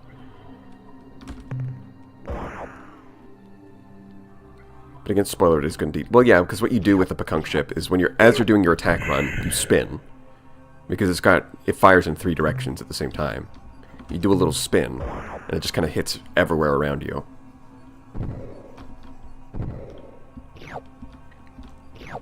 That's the whole gimmick. But then the problem is, then the annoying thing is that it just doesn't charge... It doesn't recharge its energy automatically like everybody else. Instead, you have to spam shift. Yeah, no, it's kind of funny, it's kind of quirky that, like, they recharge their energy by insulting the enemy when you press shift. But at the same time, it's just like, it's annoying. I don't want to have to spam click shift. Especially when, sometimes it's like, do you want to activate sticky keys? No.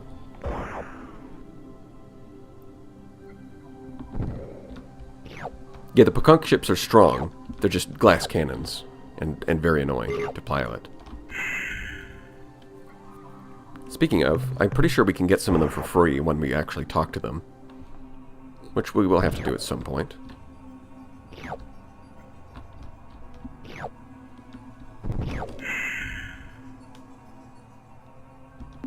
Maybe you can macro the shift key, maybe.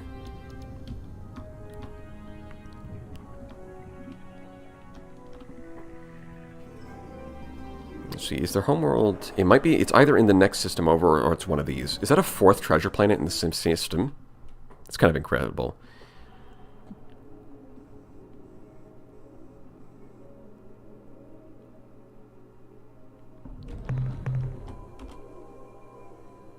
I'm seeing biologics, but the planet seems too hazardous. Or the moon seems too hazardous. No thanks. Auric world, yeah. It's not a there's like 5 planets in the system with large quantities of precious metals. Hell yeah. Don't bother with those commoner poor metals at the lower end of the spectrum. Yucky. Get that precious metal. Get your money up, not your funny up.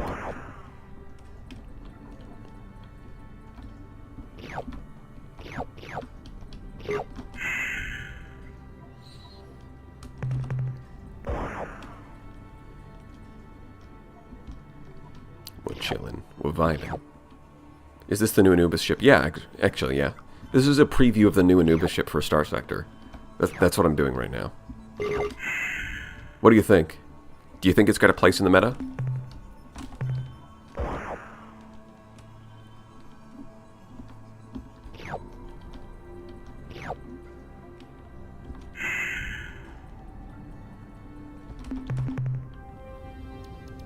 Oh yeah, so we've got this place to visit, then the treasure planet.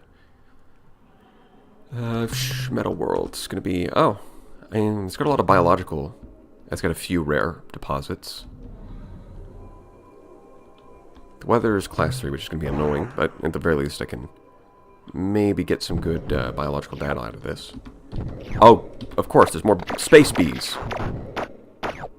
As always. Ow. Flower. Whoa, is that a fire flower from Mario? Mario! Ooh, the lightning really got me there. The lightning there was bad. Almost blew up my last lander, which I really do not want.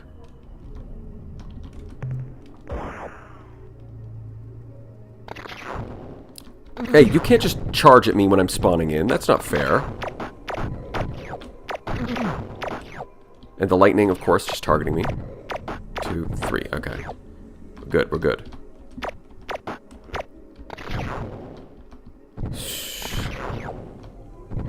Okay, I think I'm gonna jump. Yeah. Alright. Because I want to harvest all this biological data, then I can visit the Malnorme and trade that in for a bunch of credits. And at the same time, I'm picking up a little bit of gold.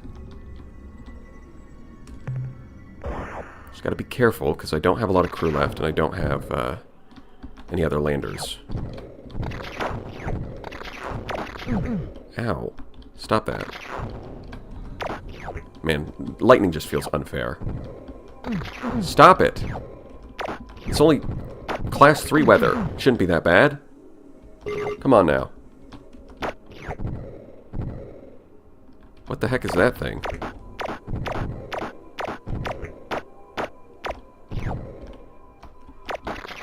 Alright, let's get out of here. That's good enough. Yeah, I've only got 7 crew left. Can't even fully fill up a lander. Yucky. Yeah, but we're gonna have plenty enough resources to hire lots more crew. Although the game does actually keep track of how much crew you lose in total. There are consequences if you just, like, let people die willy-nilly. Ur-quan Masters, that's right. That is what we are playing.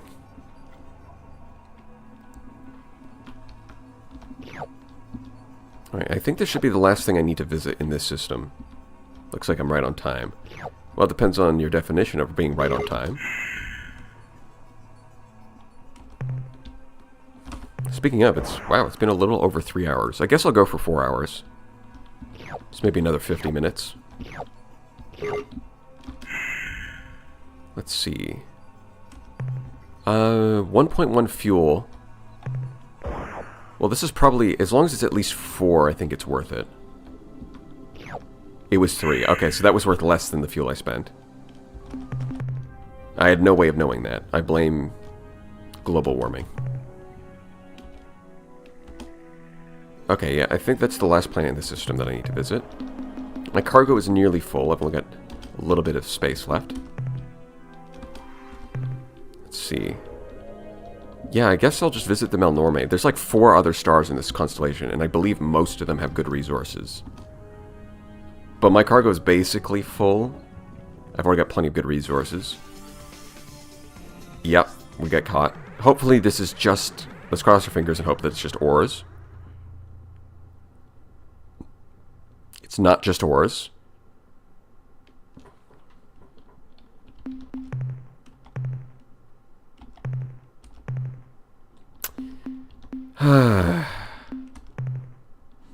We bring greetings from a friendly species. So basically we're going to have to... So this time I did save first, because we're going to have to rely on RNG, on whether or not we can get away from these guys. So we might die, but I did save, so we can try again. Behavior follows dictated priorities, replication, data gathering, contacting alien life forms in peaceful manner, priority override. New behavior dictated. Must break target into component materials. Basically, we've got to charge up the escape jets before we lose all 7 crew. It's completely RNG whether or not we make it. We did not make it.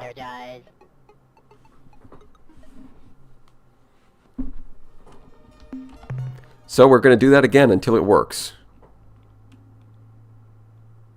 Load.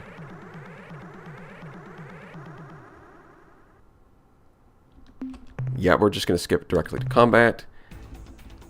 We're just going to hope that they don't kill us. They killed us faster that time. Maybe I need to try flying away first. That might work. There has to be a way to do this. Because the problem is, in theory, you could beat them with the Spothy, but I think I currently have the AI setting too good, so they actually dodge all the missiles. It's kind of impossible to kill them. Fwippo cannot beat them easily. That is false. That is fake news. Not true. The butt missile, they just outrun the missiles. So you have to use your main gun, and even then aiming it is really damn hard. And they don't have to aim at all because their weapon auto-targets you. It's really annoying. There's not a lot that can take these things on.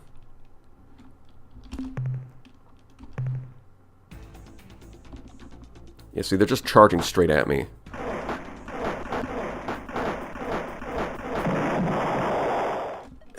This is going to be a pain. There's going to be... One of these times it's going to work. Even with max speed, by the way, still can't even come close to outrunning them.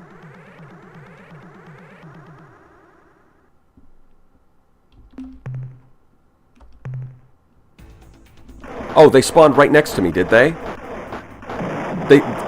See, that's what I mean by RNG. That time they spawned a lot closer, which means if they spawned far away, if we get a battle where they spawn far away, we can actually escape. I've just got to hit escape immediately. I'm not going to try bothering. The game has been a legit fever dream. Yeah, that sounds about right. Oh, as soon as you hit escape, you stop. So yeah, there's no point in trying to move. Ah, it's so close. It's so close. I needed like 2 more seconds. Slide and draw very annoying. Yeah, that's... Putting it mildly, yes. Like, if you try to fight them in the early game, you lose... Like, there's just... Like, if you're a really good pilot with FWIFO, you might be able to beat one at the cost of, like, 2/3 of your crew. And that's if you're really good with it. Which I would not call myself really good with it. Come on. Yes, we got out there with 1 crew left. 1 crew, baby. Let's go. We did it. Certified gaming moment. Speaking of, let's save. And we should find a little friend. Yeah, there you are. I want to buy stuff. I had itchy pods this morning, Captain, and here you are. Now, what can we do for you today? What was that supposed to mean? Itchy pods? What do you mean itchy pods? What are you trying to say? What is the implication here?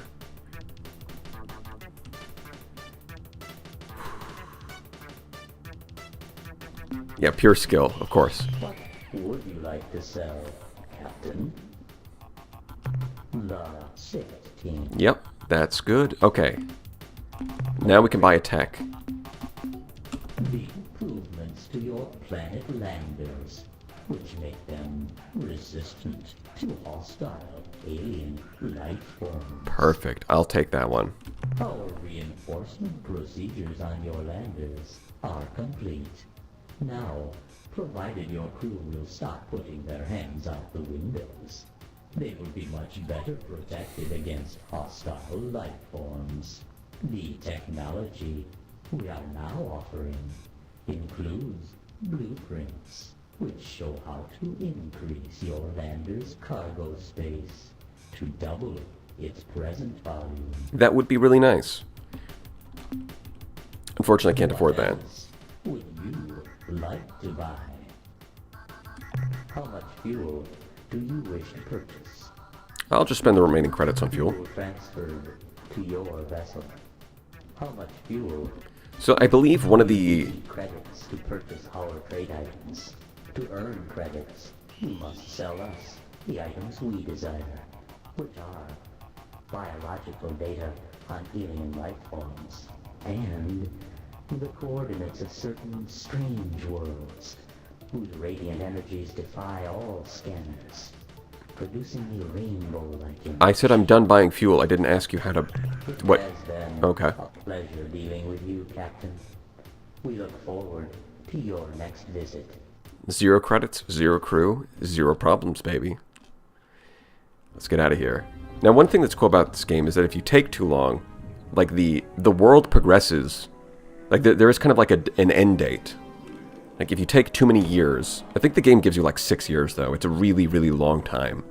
So the chances that you're going to run into the time limit are very low. But there is a time limit, and stuff starts happening.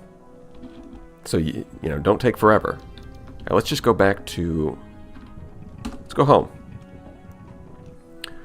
Now it could be... Yeah, there's... Oh wait, hold on. Yeah, I still have to come back here because I do want to contact the Or's homeworld. There's something important there. Man, Annoying Orange really looks old in that picture. True. He is... I mean, do you feel old yet? This is the Annoying Orange today. He used to be so young and full of juice. But yeah, I want to get out of here. I want to buy some crew. And then I want to come back.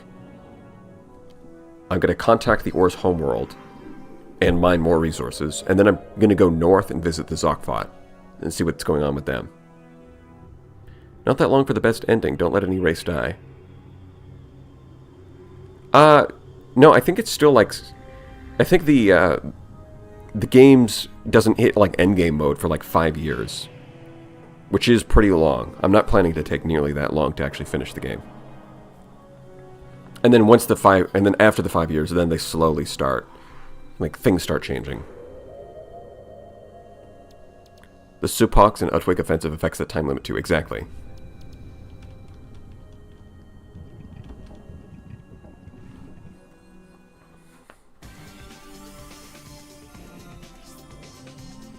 Haven't the Intersynth already died? Correct.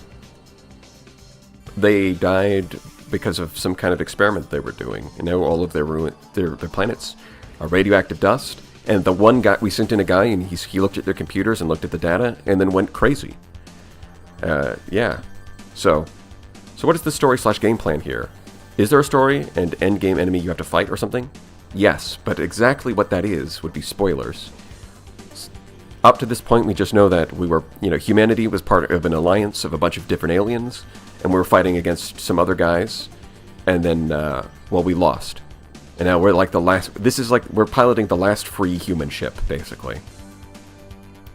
And now we've got to explore this world, this post-war world, and figure out what the hell is going on, and how can we possibly defeat the ur-quan.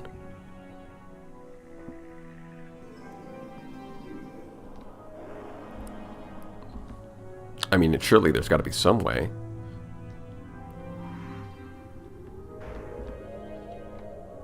Alright, Commander Hayes.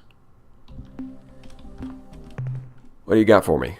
I'm at your disposal, Captain. I've been waiting to inform you of a new situation. New situation. We've been invaded by an alien race calling themselves the Ors. Though so far, the invasion is a friendly one. The fish-like creatures have been stomping around the base in their robotic, walking exoskeletons, which look like combat vac suits, if you ask me. Based on the summary reports I've seen on their Nemesis ship design, I have but a single comment. I like it. I'd say we have quite a nasty little surprise in store for the ur-quan the next time you tangle with them. Hell yeah. Alright, so let's offload these minerals. Ugh. Yeah, 8,000. Really help, Captain. Hell yeah. Goodbye, Captain. Okay, so I am going to ask a bit more about the lore, this time about the enemy races instead of the friendly ones. But first, we got to get some upgrades. Want a couple more landers. Let's see what we've got. Point defense, dynamo. Yeah, not too much there. Probably want another crew pod. Go up to 100 crew. And then get another storage bay. I think that's good. Max out our fuel. Then I'm going to want to buy some crew and hopefully another ship.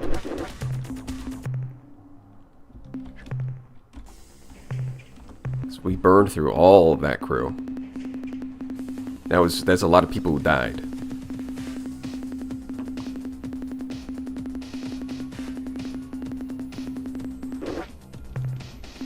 Now we can buy ourselves a nice Earthling cruiser. Get some crew in there. We can fill up Wifo's ship with more crew. And then finally,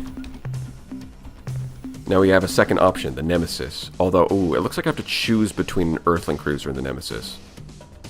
Which is a bit awkward because, I mean, obviously I've got to build the human cruiser first, right?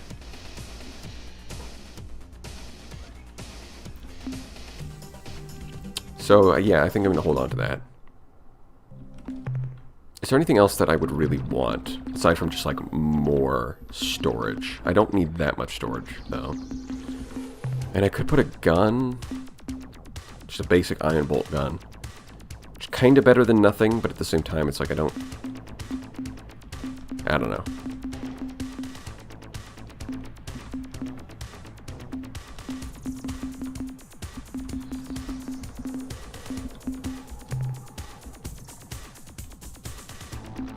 I think I'll just buy another human cruiser, honestly. They're pretty cheap, and I think the long-range missiles they have are really useful. You know, I can always... next time I come back with more resources, I can always sell one of them in exchange, and then exchange it up to one of the Nemesis cruisers. Yeah, I think the iron bolt gun is not good enough. Certainly, Captain. What do you need to know? What aspect? Let's get some more historical data. Which group of aliens? Let's talk about the battle thralls. Which species? Alright, start with the Mycon. The Mycons are hard to get a handle on. In fact, I'm not sure any human has ever had a real conversation with a Mycon. What we know of them, we've learned from their corpses, which, I may add, have a nasty habit of coming back to life when thawed out from a decompression quick freeze. Mycon's ships seem to expend a significant amount of energy on life support. This is probably because the Mycon only thrive in temperatures close to the melting point of lead. As far as we know, the Mycon are the only race to actively seek out the ur-quan in order to become combat slaves. Well, that's certainly interesting. Choosing to join the hierarchy. Imagine facing a cowardly, mobile clam armed with a howitzer, and you've got a good idea of what it's like dealing with a spathi. Although they tend to avoid battles as much as their masters will allow, once in battle, a spathi eluder is one tough cookie.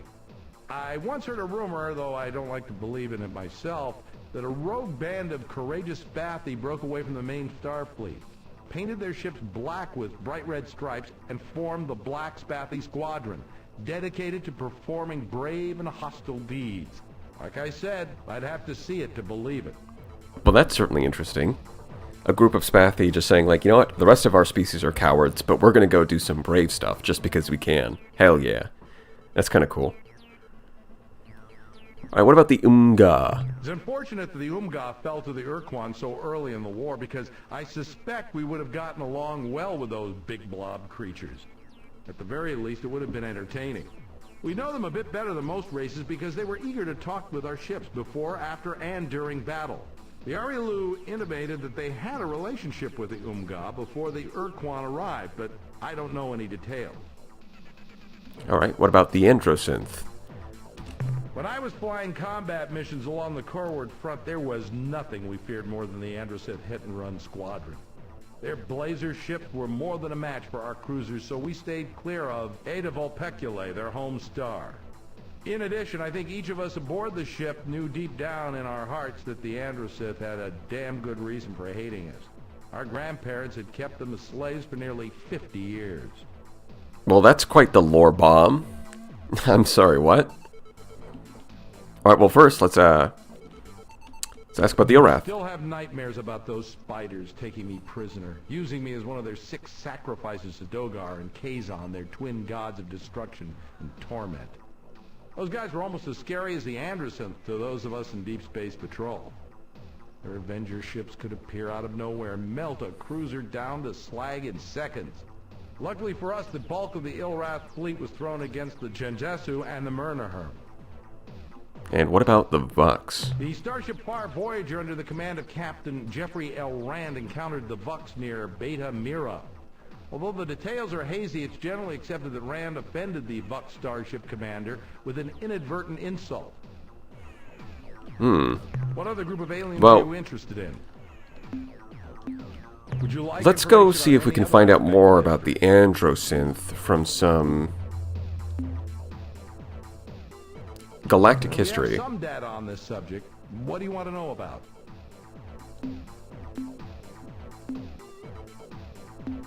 Would you like information on any other aspect of history? Sure. Anything I'm pretty else? sure there's got to be something. What aspect of history, Captain? Historical data. Which group of aliens? Would you like No, okay. What about the war? Let's see. Well, actually, you know what? I'll come back and ask this information later. Fine. We did just learn what... Goodbye, Captain. So now we know that the Androsynth had a good reason for hating us, although the details are a bit vague there. Not exactly sure how that happened. Well, I think the next move is to go back to the Ors constellation. We're going to farm all of these planets for resources and then visit the Ors homeworld because, you know, that's going to be important. Wholly based star control, absolutely, Goblin. Then we're going to go visit the Zokfot homeworld. I think that's the plan. Not missing anything yet. I've got 2 human cruisers. I've got a Spathi Eluder. I've got plenty of cargo space, fuel, crew, landers. Yeah, we're good. We're ready to go.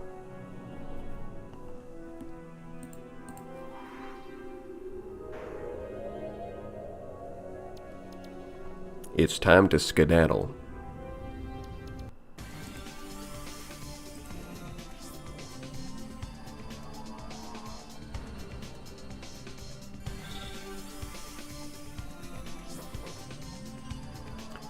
Let's see, what do I want to do after the Zokfot?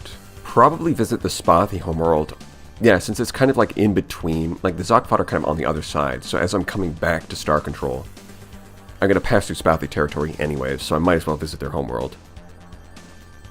Talking about the Andersynth makes me not a happy camper. That's true.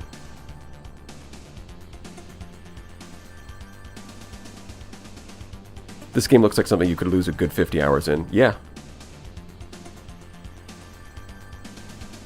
That's about right. Alright, let's see if there's anything of value in here. There's certainly a lot of ores. I don't think I've visited this system before. Even though it does look kind of similar to the other one. Yeah, they're all going to try and talk to me, but we... That's a lot of ships. I'm seeing some biologic signals. Let's see if... The Zokfot lore is amazingly funny. Honestly, all the races have pretty good lore. Either funny or just, like, good. Oh, these guys are annoying. There we go. Got them.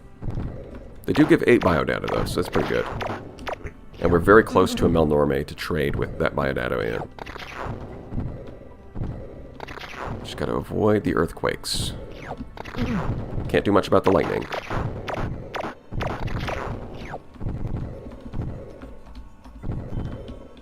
Alright, we're gonna take off with that. We're gonna drop down again and pick up the rest of the stuff, because if I get enough biodata before moving on, then I can trade them in for an upgrade. Getting the upgrade before heading out and exploring further would be nice. Stop zapping me, god damn! Oh, well, we're down to 1 crew. I think I'm gonna save my lander. Yeah, it costs me 1.5 fuel, but I think that's, you know, wasting 1.5 fuel is not as bad as losing a lander.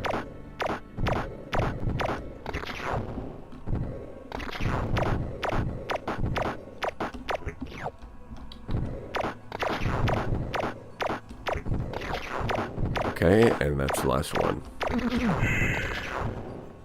Caw-caw! Is a bird. Alright, fine, I'll talk to you. Damn. Campers like to say hello when they smell the ores. We have learned this. It is no function, but ores want to make campers happy every day. Okay. Hello. Now you are happy, I am sure. I like that. I like that a lot. They're like, there's no purpose in saying hello, but it makes the campers happy if we say hello. Hello. You are happy now, I'm sure. It's good to see you again, I think. That is funny. You think you see ores, but ores are not light reflections. Maybe you think ores are many bubbles too. It is such a joke. Ores are not many bubbles like campers. Ores are just ores. I am ores. I am one with many fingers. My fingers reach through into heavy space, and you see ores bubbles, but it is really fingers. Maybe you do not even smell. That is sad. Smelling pretty colors is the best game. I mean, if you really think about what that means, that's some cosmic horror. Like, ores, you see many bubbles when it reaches ores' fingers into heavy space. But they're not light reflections. There is not many bubbles, there is only one ores. Hiya, Big Brain Energy Chat. Well, hello, Diamond. Love this game. Are you playing free ur-quan Masters fan remake or the Steam version? I am playing the HD free remake. And did I get the fixed reward yet? No, I'm not. I haven't done that yet. I'm still not exactly clear on who you are and where you're from. You are a silly camper. I am always ores. If I was not Of course, I am Ors. We are from the outside. Also, the Arilu Quick Babies are from outside. It is the same, but not. Ors are from below. Arilu are from above. Ors does not like Arilu. Arilu are too much trouble. We cannot have parties when Arilu always jumping in front. It make Ors frumple so much. These are fat words. Do you want to play this some more? No, I think I'm good. Yep. Yes, we do. Goodbye is the game. Hello, I am only Joke. It is funny enough. Do not forget to enjoy the sauce. Do not forget to enjoy the sauce. Do not forget to enjoy the sauce. No, those are words to live by. Are these hyperdimensional demons? I prefer to think of them as hyperdimensional friends. It is so much squishy to smell you. Campers are the best. I have anticipation. And then what? Better parties in the middle for sure. Yep, we're gonna... Yes, we do. Goodbye is... Goodbye is the game. Hello, I am only Joke. Yeah, there's a lot of you guys, so we accidentally bump into you. I just want to collect some resources, thanks. There's a lot of these guys, though. They don't occupy a lot of territory, but they do have a fair amount of ships. Lanthanide, Class 8 Tectonics. Maybe when I've got some more upgrades. We'll see.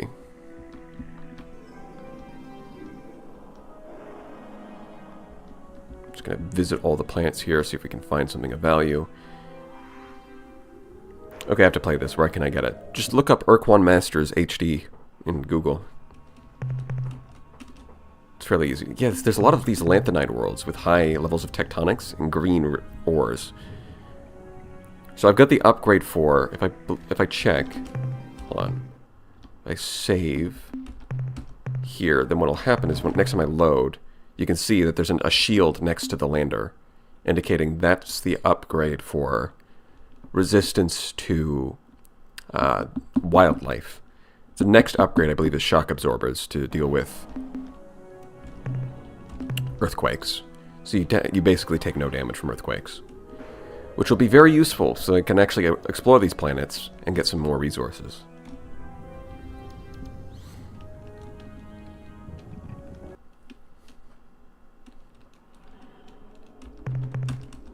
Xenolithic. Well, there's some gold down there, and only class 4 tectonics. I think that's fine.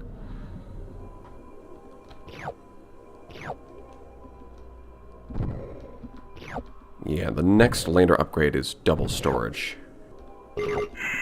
Yeah, it's interesting because there have been people who have made like a fan-made sequel to Star Control 2, but then there's also an actual Star Control 3, which was apparently very weird. Because Star Control 3 was not really made by the people who made Star Control 2. It was made by it was published by the same company, but like the people, like the actual developers who made the second game did not make the third game.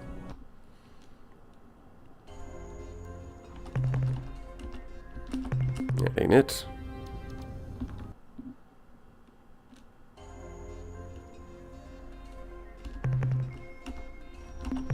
Now these are kind of useless.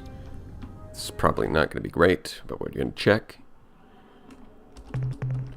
Alkali world. Oh, well, there is some life forms down there. Let's have a look. Oh, these guys are worth a decent amount.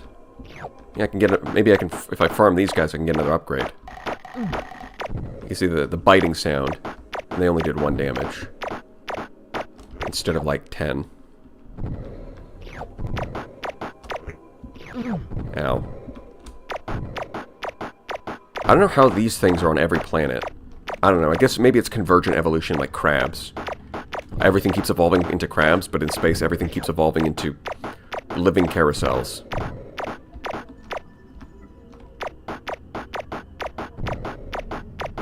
Although I think in the lore, all of the life in the galaxy is was seeded by the precursors. So it wouldn't be too surprising if the precursors kind of designed everything to have similar genetic codes, and that would explain why they evolved similarly. Did you see Void War get announced? It's basically FTL with a 40k coat of paint. I have not heard of that, but that does sound really cool. Reminder, Earth cruisers are the biggest ships Earth had. Yeah, they're compared to the other species, they're not that big. Ow.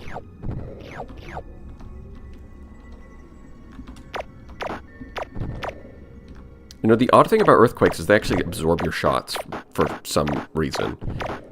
Don't ask me how or why, they just block your shots. Alright, that's that. Let's get out of here. Yes, enjoy the sauce, I know. Thank you. Check the size compared to the precursor ship. Yeah, I believe that graphic in the top right is, like, size accurate. The precursor ship is massive. So there is some life forms down there, but the tectonics at 7 is too much. The legally distinct 40k-esque FPL game. Played the itch demo. Yeah, I'll have to have a look at that. That does sound really cool. So it's called Void War. Please, there's so many of these guys that it's impossible not to bump into them by accident. Which I guess is kind of reassuring now that they're on our side. It means that they can hold their own.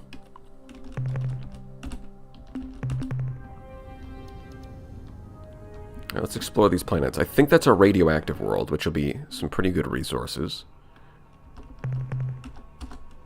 A green world. And it's got lots of green on it. That's crazy.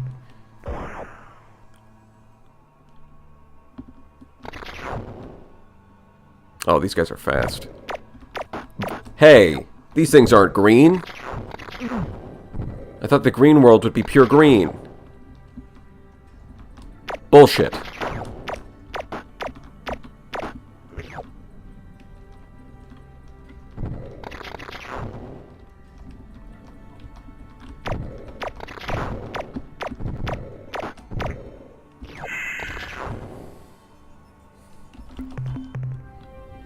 What a scam. The green world and the things living on it were red. Can you believe that? Alright, this is a radioactive world. Alright, I was right. Shilling on the Odyssey guy that made me being able to unplay. Yes, I am that guy. I did do that. I shilled the Odyssey and I will continue to shill the Odyssey.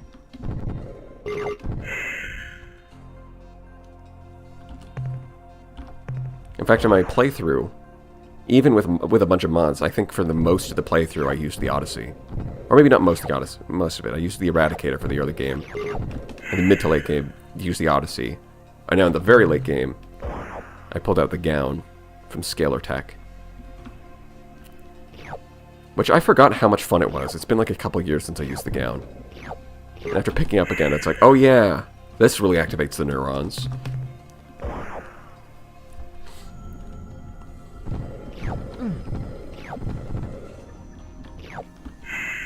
Which, as far as super capitals go, it's very well, very well designed.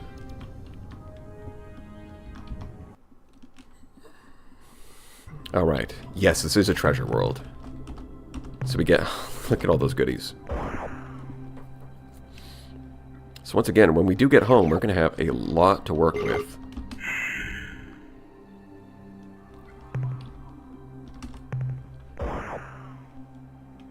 We're going to be able to buy so many cruisers.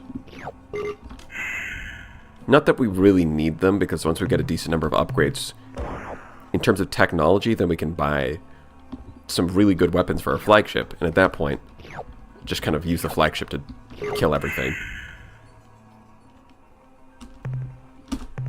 Which kind of makes having your escorts redundant, but, you know, it's fun to have them around. At least they're redundant for most of the game. When you get to end game, you can't really use the precursor ship to fight. For, you know, reasons. There's a mod that adds Odyssey Tritachyon. I mean, it's already a high-tech ship, so it'd be kind of weird to have a Tritachyon conversion. I wonder what it even does. Like, it's already a high-tech ship. It's kind of odd.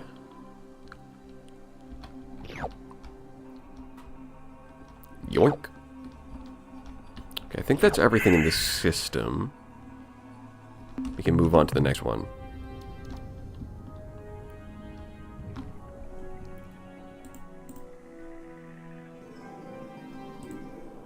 Yeah, I think that's everything here. Let's get out of here. Let's skedaddle. One. Yeah, so I guess it's the top star. In the hexagon formation, I think it's the top star that has the Aura's homeworld. Yeah, they're gonna all come talk to me. Yes, we said hello. Bye-bye. They really have a death grip on this constellation. Don't think this planet's any good. What? No, no, no. Ah. Let's get out of here.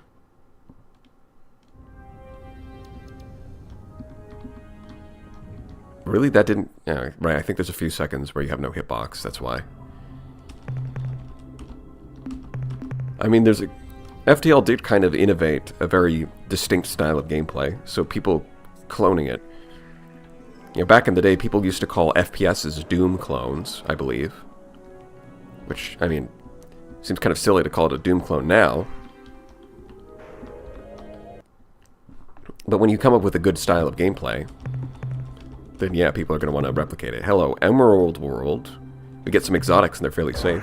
That's nice.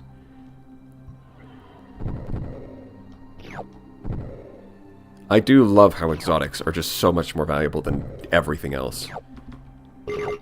Makes it really fun to find them.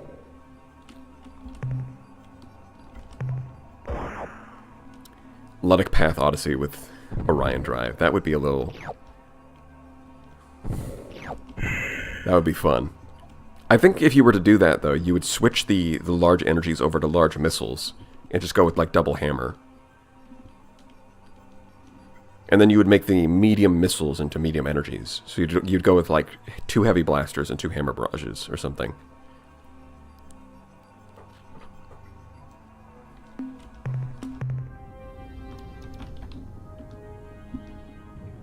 Alright, let's get...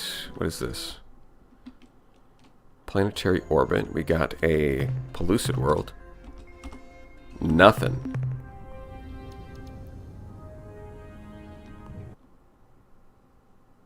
Oi. Don't forget to enjoy the sauce.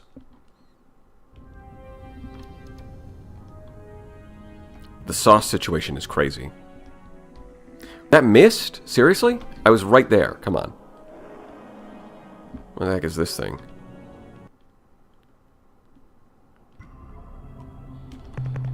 Copper world. Boring. Let's get out of here. Do a backflip. Now do a front flip. Okay, there's a lot of ores. Let's see. Can I navigate this? Get me to that. There we go. I think this is just a boring water world with, like, common metals. Hello No. to our house. Do I was you completely feel wrong. better yet? If you are campers, you will enjoy the change, but maybe not yet. It is best if many happy ores are coming to your house. Let's spitting the fun words for several pieces, and then surprising things.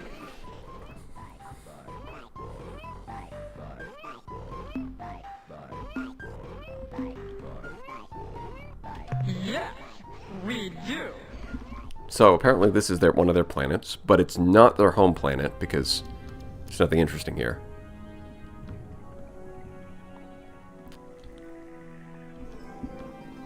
We should be able to have a further conversation at one of their planets where we actually want to land.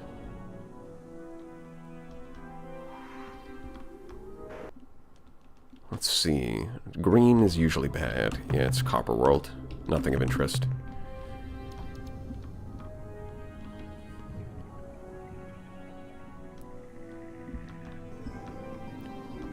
Hammerhead Brawler fit recently. Double Mining Blaster. Mining Blaster? On a ship with accelerated ammo feeder? Mining Blaster. Are you sure? That doesn't seem like a... I mean, the Mining Blaster is good, but it just doesn't benefit from the system at all.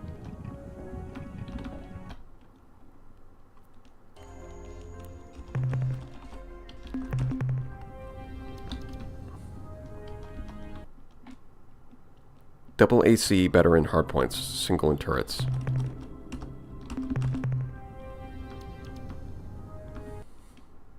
Yeah, I'm still working on trying to develop a decent Hammerhead build. I mean, double heavy autocannon and some light assault guns was okay. It's kind of an odd spot, but it doesn't feel like quite good enough. It's hard to justify.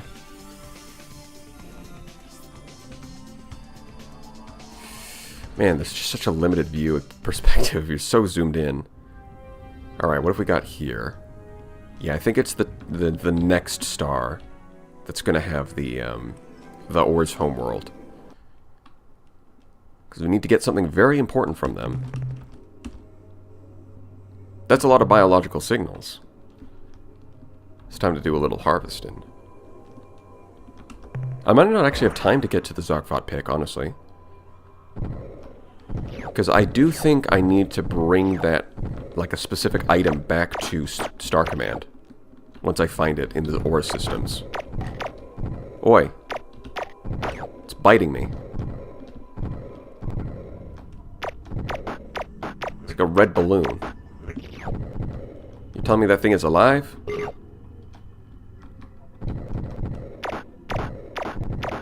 Close. Alright, let's jump. I want to harvest the biodata from all these organisms. It's about the burst with that one. Accelerated ammo feeder is still used with those autocannons. Yeah, it just feels like you're not... Like, what I'm saying is it's like you're not... At that point, why not use like a high explosive ballistic weapon, right? Like the mining blaster has about as much... Like Of course an earthquake spawned right underneath me as I'm talking. What I'm saying is like an assault chain gun has about the same range, but it benefits from the accelerated ammo feeder, so overall it should perform better.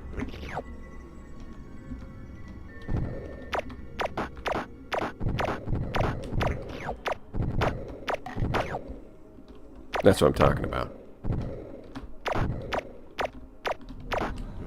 Okay, we're gonna harvest all of your biodata. Bastards.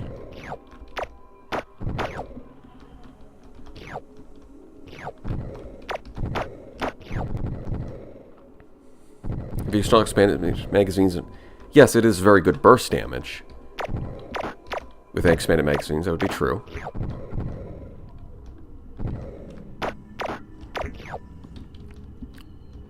You know, I could maybe see doing like one heavy, like mining blaster with one chain gun. Because the mining blaster is going to be good at stripping off the armor very quickly, and then the chain gun would do very good hull DPS. But doing double mining blaster seems a bit overkill. Have you made a I have made a fleet using the Invictus as the anchor, and the flagship even. I have done that. It's not like the Invictus is very it's fine. You know, you can use it. You can definitely snipe some enemy ships with this system. Make it sound like it's a challenge. Chain gun taxes more flux, yes, but also when you activate the system, the flux cost gets cut in half. Think about that. You're getting... When you use accelerated ammo feeder, you're doubling the flux efficiency, on top of doubling the rate of fire.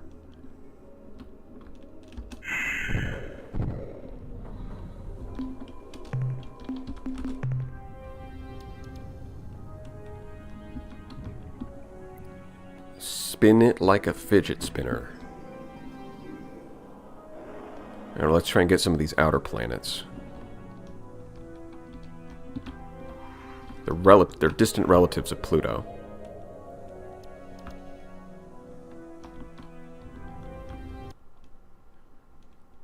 Now I think... yeah, okay, there we go. Pellucid world and nothing. That's a shame. I think the direction that you spawn in next to the planet depends on what direction you're facing. So if I fly over to one and hit it backwards, I should spawn in, yeah, from the opposite side. The opposite side that I actually entered from. I watched your battleship video recently and have gotten into piloting my own ships. Normally I'm just building some fleet and letting AI take control of the ships. Yeah, it's... I think with the game's balance, it is a good idea to learn how to pilot a ship. It's going to make your fleets a lot stronger.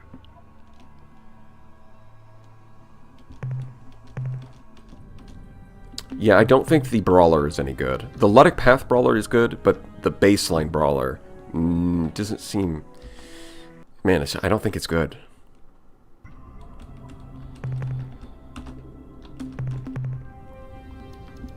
Like, the Luddic Path one gets safety overrides for free, and it gets accelerated ammo feeder instead of maneuvering jets. Like, that's a lot. Sure, it's one more deployment point, but it's just so good.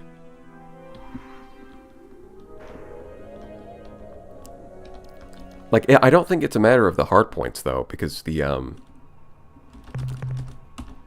Luddic Path Brawler seems to do fine. Battleship and player control versus AI control is a chasm of difference, exactly. That's exactly it. Because people complain that getting combat skills for your player isn't worth as much as getting fleet-wide skills, which on the face of it sounds kind of true. But what you can do as a player is just so much higher.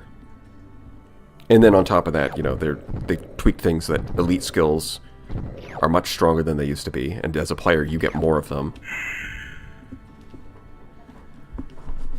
And then also cybernetic augmentation. So now it's kind of hard to argue against like a flagship playstyle. It's pretty good.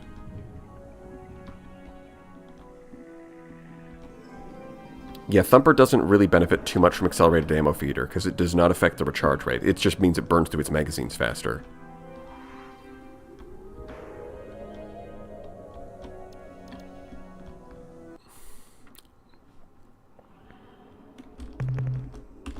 Alkali World. Yeah, not too interesting.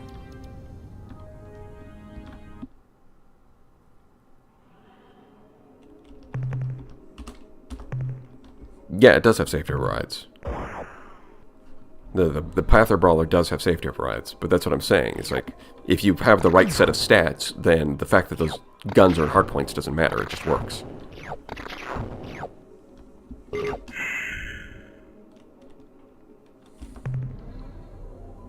Which, speaking of, I was kind of expecting to see Luddic Path Brawler spam in the tournament. But I don't, well, I mean, it might be there. So we'll see.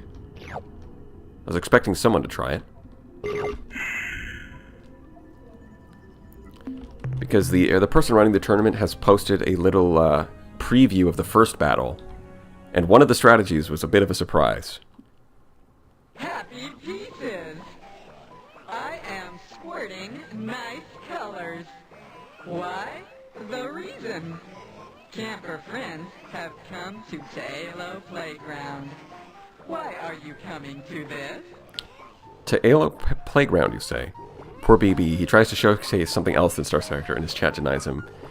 Yeah, look, if they're going to ask starsector a question, I do like the game, so it's kind of hard for me not to try and talk about it. Plus, I think the Star Control is going well. Some people did decide to go and play it themselves. It's a pretty cool game. Alright, let's see.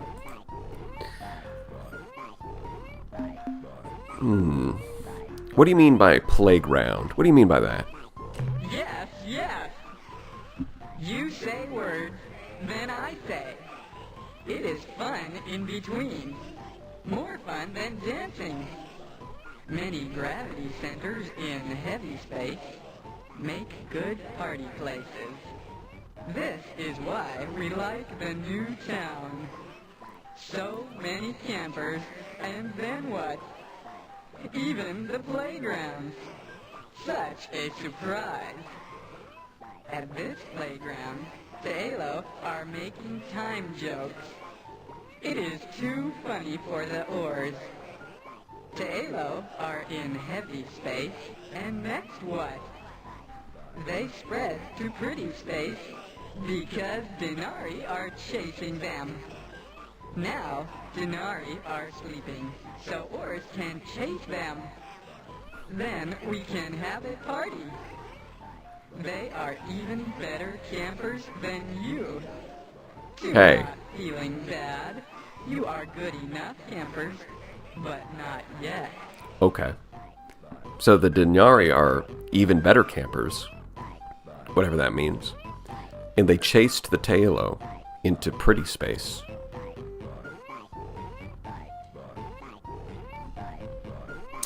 Would you mind if we did a bit of exploring on the planet's surface? You are asked if oars are upset. Oars are not upset. You are happy campers. Certainly, you are only slow-time walkers. It is not fun on the surface in slow time. If you want to go, that is okay. It is not fun on the surface in slow time. Right. Yeah, there's a bunch of gold, but there's also an energy signature. Very interesting.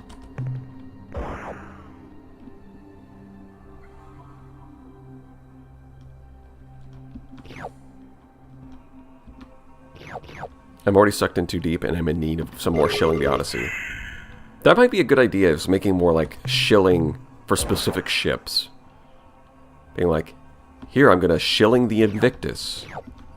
Although part of what made shilling the Odyssey fun was that the ship can solo pretty well. Where something like the Invictus is not really suited for soloing. It does need some support. But I could still make some kind of video out of that. That would be interesting. There we go. Captain, we have found an unusual glowing rock thing here on the surface. When we first noticed it, we thought it was naturally fluorescent. Igneous... What? What? I can't read this font. But upon closer observation, we can only conclude that this object is artificial in origin. Tailo design. Those guys built to last. Simple radiometrics show an age in excess of 20,000 years.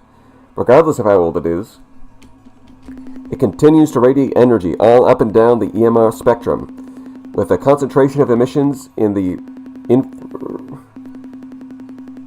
infrared range. Even though it weighs a ton, it will definitely lug this puppy up to the ship. One last comment before I sign off. Ensign Hodgkins and Witherspoon have both reported extreme headaches and mental disarray whenever they approach the Tailo device. None of the rest of the crew have any problems, so either the ensigns are just being babies, or the Tailo device produces some kind of shield that affects only certain people's minds. Maybe the scientists back at the starbase will tell us more. So this is something important.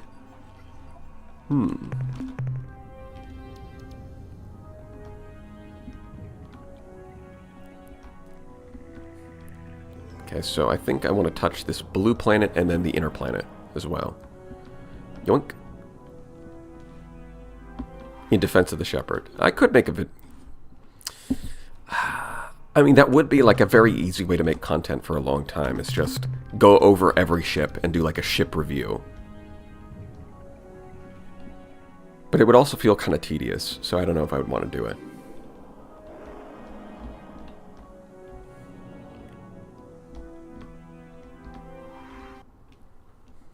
I'm not a fan of tedious tasks. So this place is hot. Oh boy, it's hot. It's got weather, tectonics. I think that's a bit much. Yeah, as much as I want to harvest those radioactive elements and bag those biological creatures, those devious little creatures, I think I'll pass. I'd rather keep my 2 landers. So we're going to hit up this last star, then we're going to visit the Milnorme, do a little trading. We're probably going to get caught by one of those orbs in hyperspace. That's going to be annoying. And then we'll head back to Star Command. Frigate tier list. Yeah, I do have that in mind. I want to finish the Omega tier list first, but, you know, I've just been kind of lazy with that one.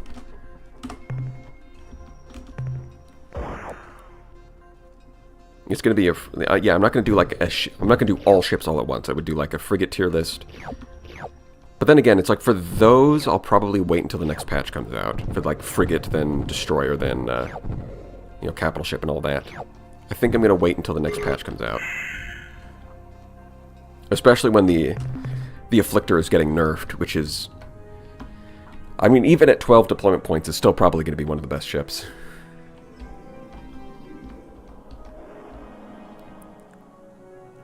It's funny how this game oscillates between wacky and silly, and then has some very serious subtext between the lines. Yeah, that's part of what makes the writing so good. Is it's just kind of like... There's so many aliens that you talk to that are just like goofy and entertaining, but when you actually like look into... Like you read between the lines a little bit, there's some serious stuff going on here. And at the end of the day, we're trying to free humanity from an eternity of slavery. So it's not like this is some shallow subject matter. It's just a silly game, but also a serious game. Did I click correctly? I think so.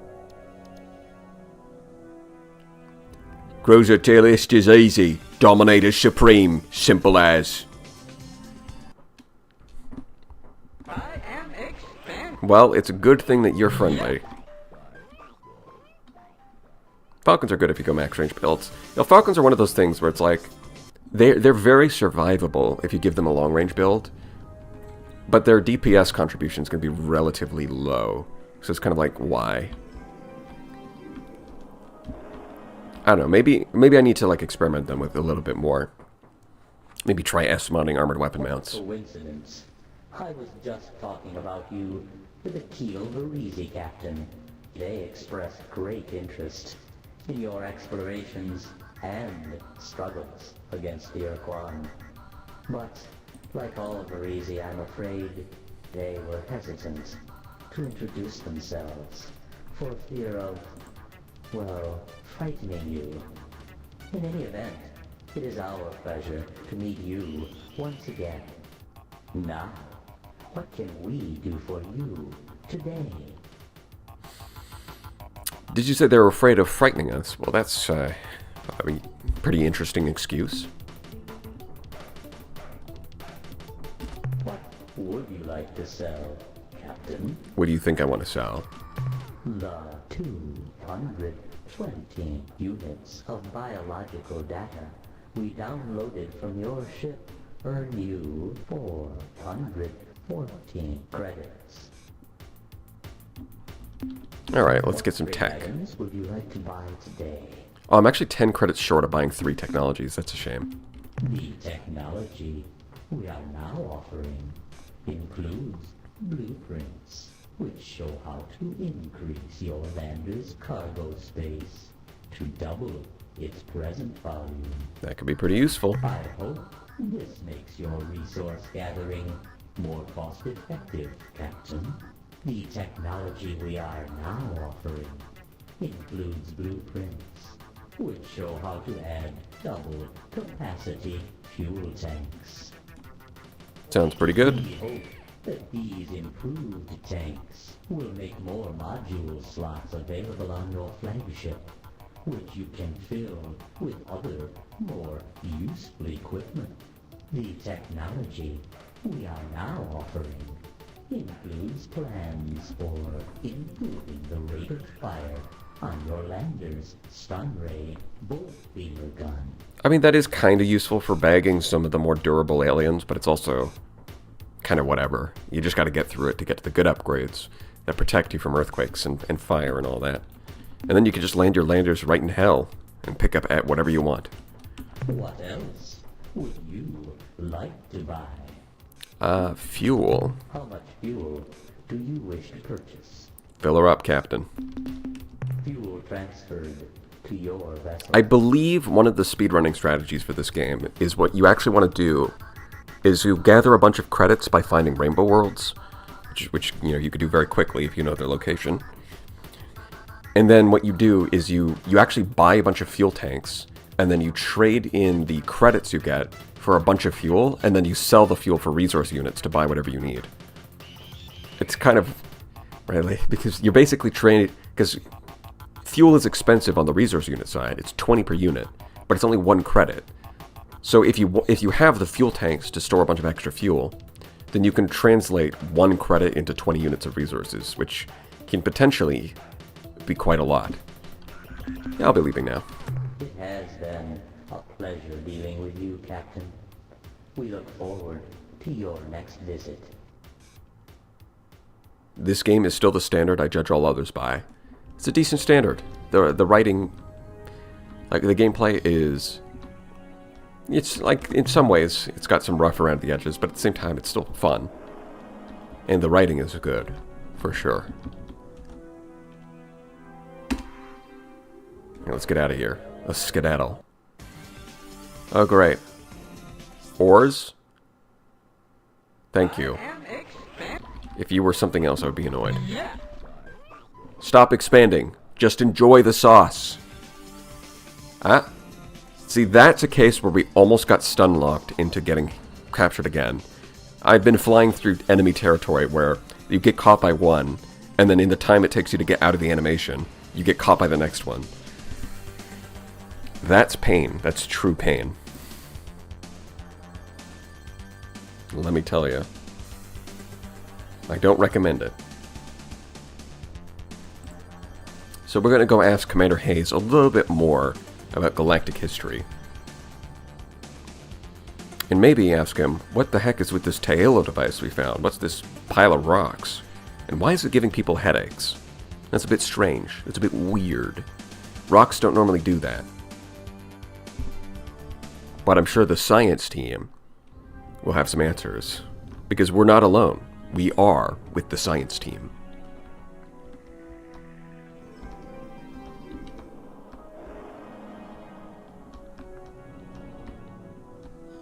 Yoink. Come on, there we go.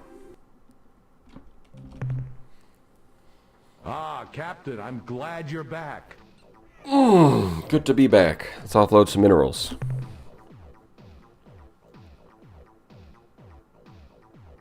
$9,000. Fine job, Captain. Better every time. The analysis reads as follows. Subject Taelo device. Data, whoever the Taelo were, they were clever. Way past us, probably even beyond the Chen Jesu. As far as I can tell, with all our equipment, this thing is a rock. Just a rock. Nothing but a rock. However, if you feed a current into it, anywhere along its surface, everyone on board this starbase who has Esper potential gets a bad headache. Well, we checked a bit more into that, and when the Taelo thing is active, all evidence of Psychon interaction is flatlined. Nothing gets through. Summary. If you keep this Taelo rock device thing on board your vessel, I'll bet you're immune to any form of psychic attack, or at least mostly immune. That's the end of our scientist's report. Well, that's interesting. Espers? Psychic attacks. I need some more background information. Certainly, Captain. What do you need to know? Alright, historical data. History, Captain. Starfaring Which group of races. aliens? That's the last group that we haven't asked about yet. Who weren't in the war? None that we had made formal contact with. The Chen Jesu implied that they had met 2 other starfaring species, one near the Gickless constellation and the other directly coreward from Procyon. The Arilu once mentioned having some fun with an alien race in Draconis, but like so much else with the Arilu, they never revealed the whole story. I'm sure there are hundreds more alien races in our galaxy, but beyond what I've told you, your guess is as good as mine. Okay, so there's not a whole lot of Would you like information. information on any other aspect of history? Yes. Let's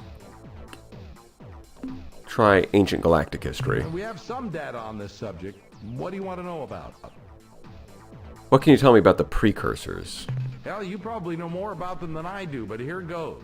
About 200,000 years ago, when our great to the nth grandparents were just starting to play with stone knives and bearskins, a star-faring species suddenly appeared on the galactic scene and spread like wildfire.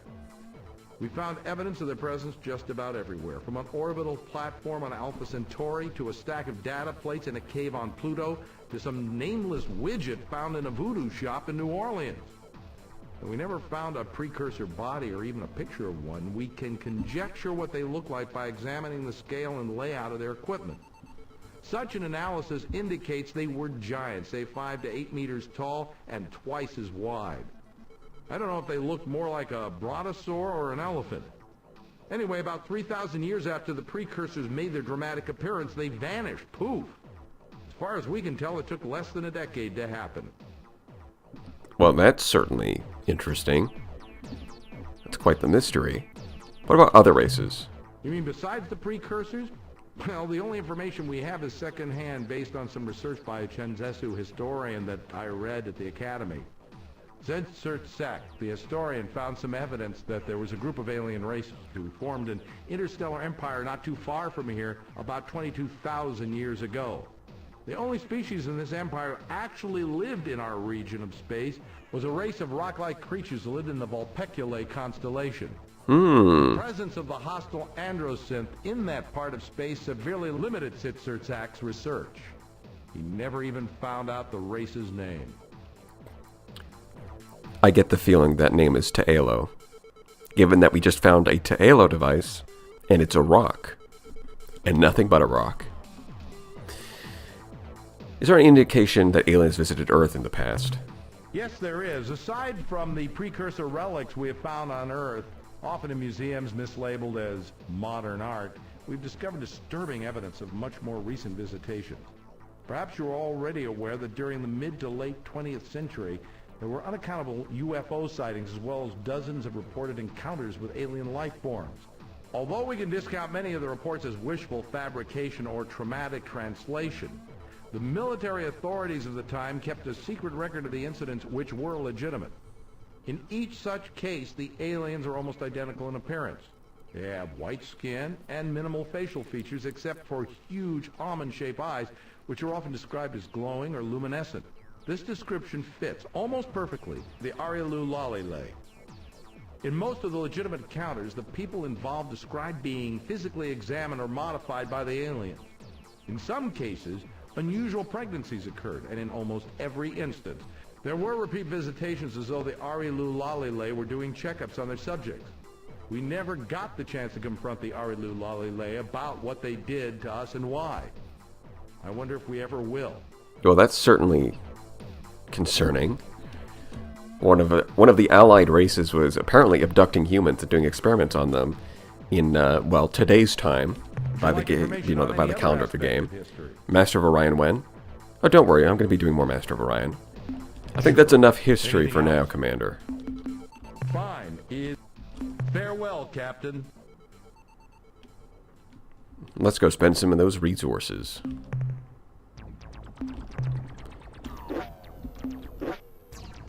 Right, okay, hold on. I want to change these over to the more expensive, high-efficiency fuel tanks. Like so. There we go, effectively doubled our capacity there. Let's replace the lost lander. Should be able to get some decent weaponry. I do have the fusion blaster. Oh, that's expensive. Maybe I don't need a third lander. Yeah, maybe I just want, but then I'm going to want dynamo units, aren't I? Yeah. I wish there was like a way to test run, but there isn't. So on the one hand, I could do this. On the other hand, I'm probably just better off buying more ships, instead of trying to outfit this with some rudimentary weapons. Get some more storage bays because they're cheap. Maybe even get another fuel unit. Throw in another lander. Yeah, we'll just do the precursor for resources, basically, at this point. And then for combat, we'll worry about... We'll use the smaller ships. For now.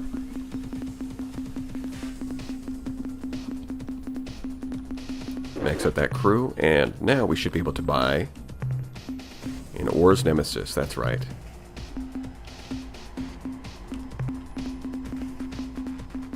Let's get one of those. Maybe even 2 more Earth Cruisers. The nice thing about Earth Cruisers is that they're relatively cheap on top of being decently effective. So even if you have to throw, even if you're just kind of throwing them at the enemy and burning through them, they're kind of replaceable. And they're going to usually get at least a little bit of damage done.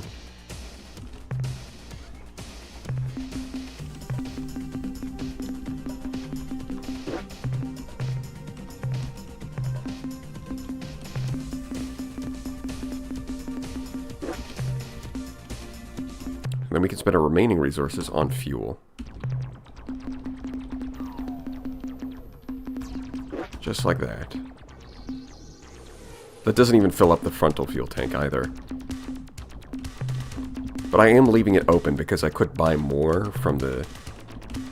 I was thinking about leaving it open because I can buy more from the Melnorme, but at the same time, I could just sell that fuel tank and use the resources to buy more fuel. So that'll be fine.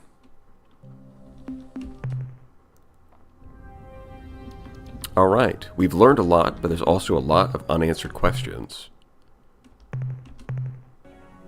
The war rages on. But I think now is a good time to end it. It's been 4 hours and 20 minutes. 4:20. I mean, I can't think of a better time to end it. So thank you all for showing up. I hope you had fun.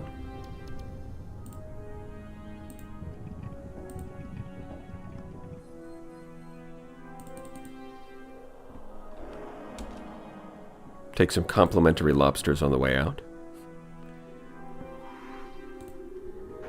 And next time, we will seek to find some answers to what exactly happened at the end of the war, and what are we going to do about it.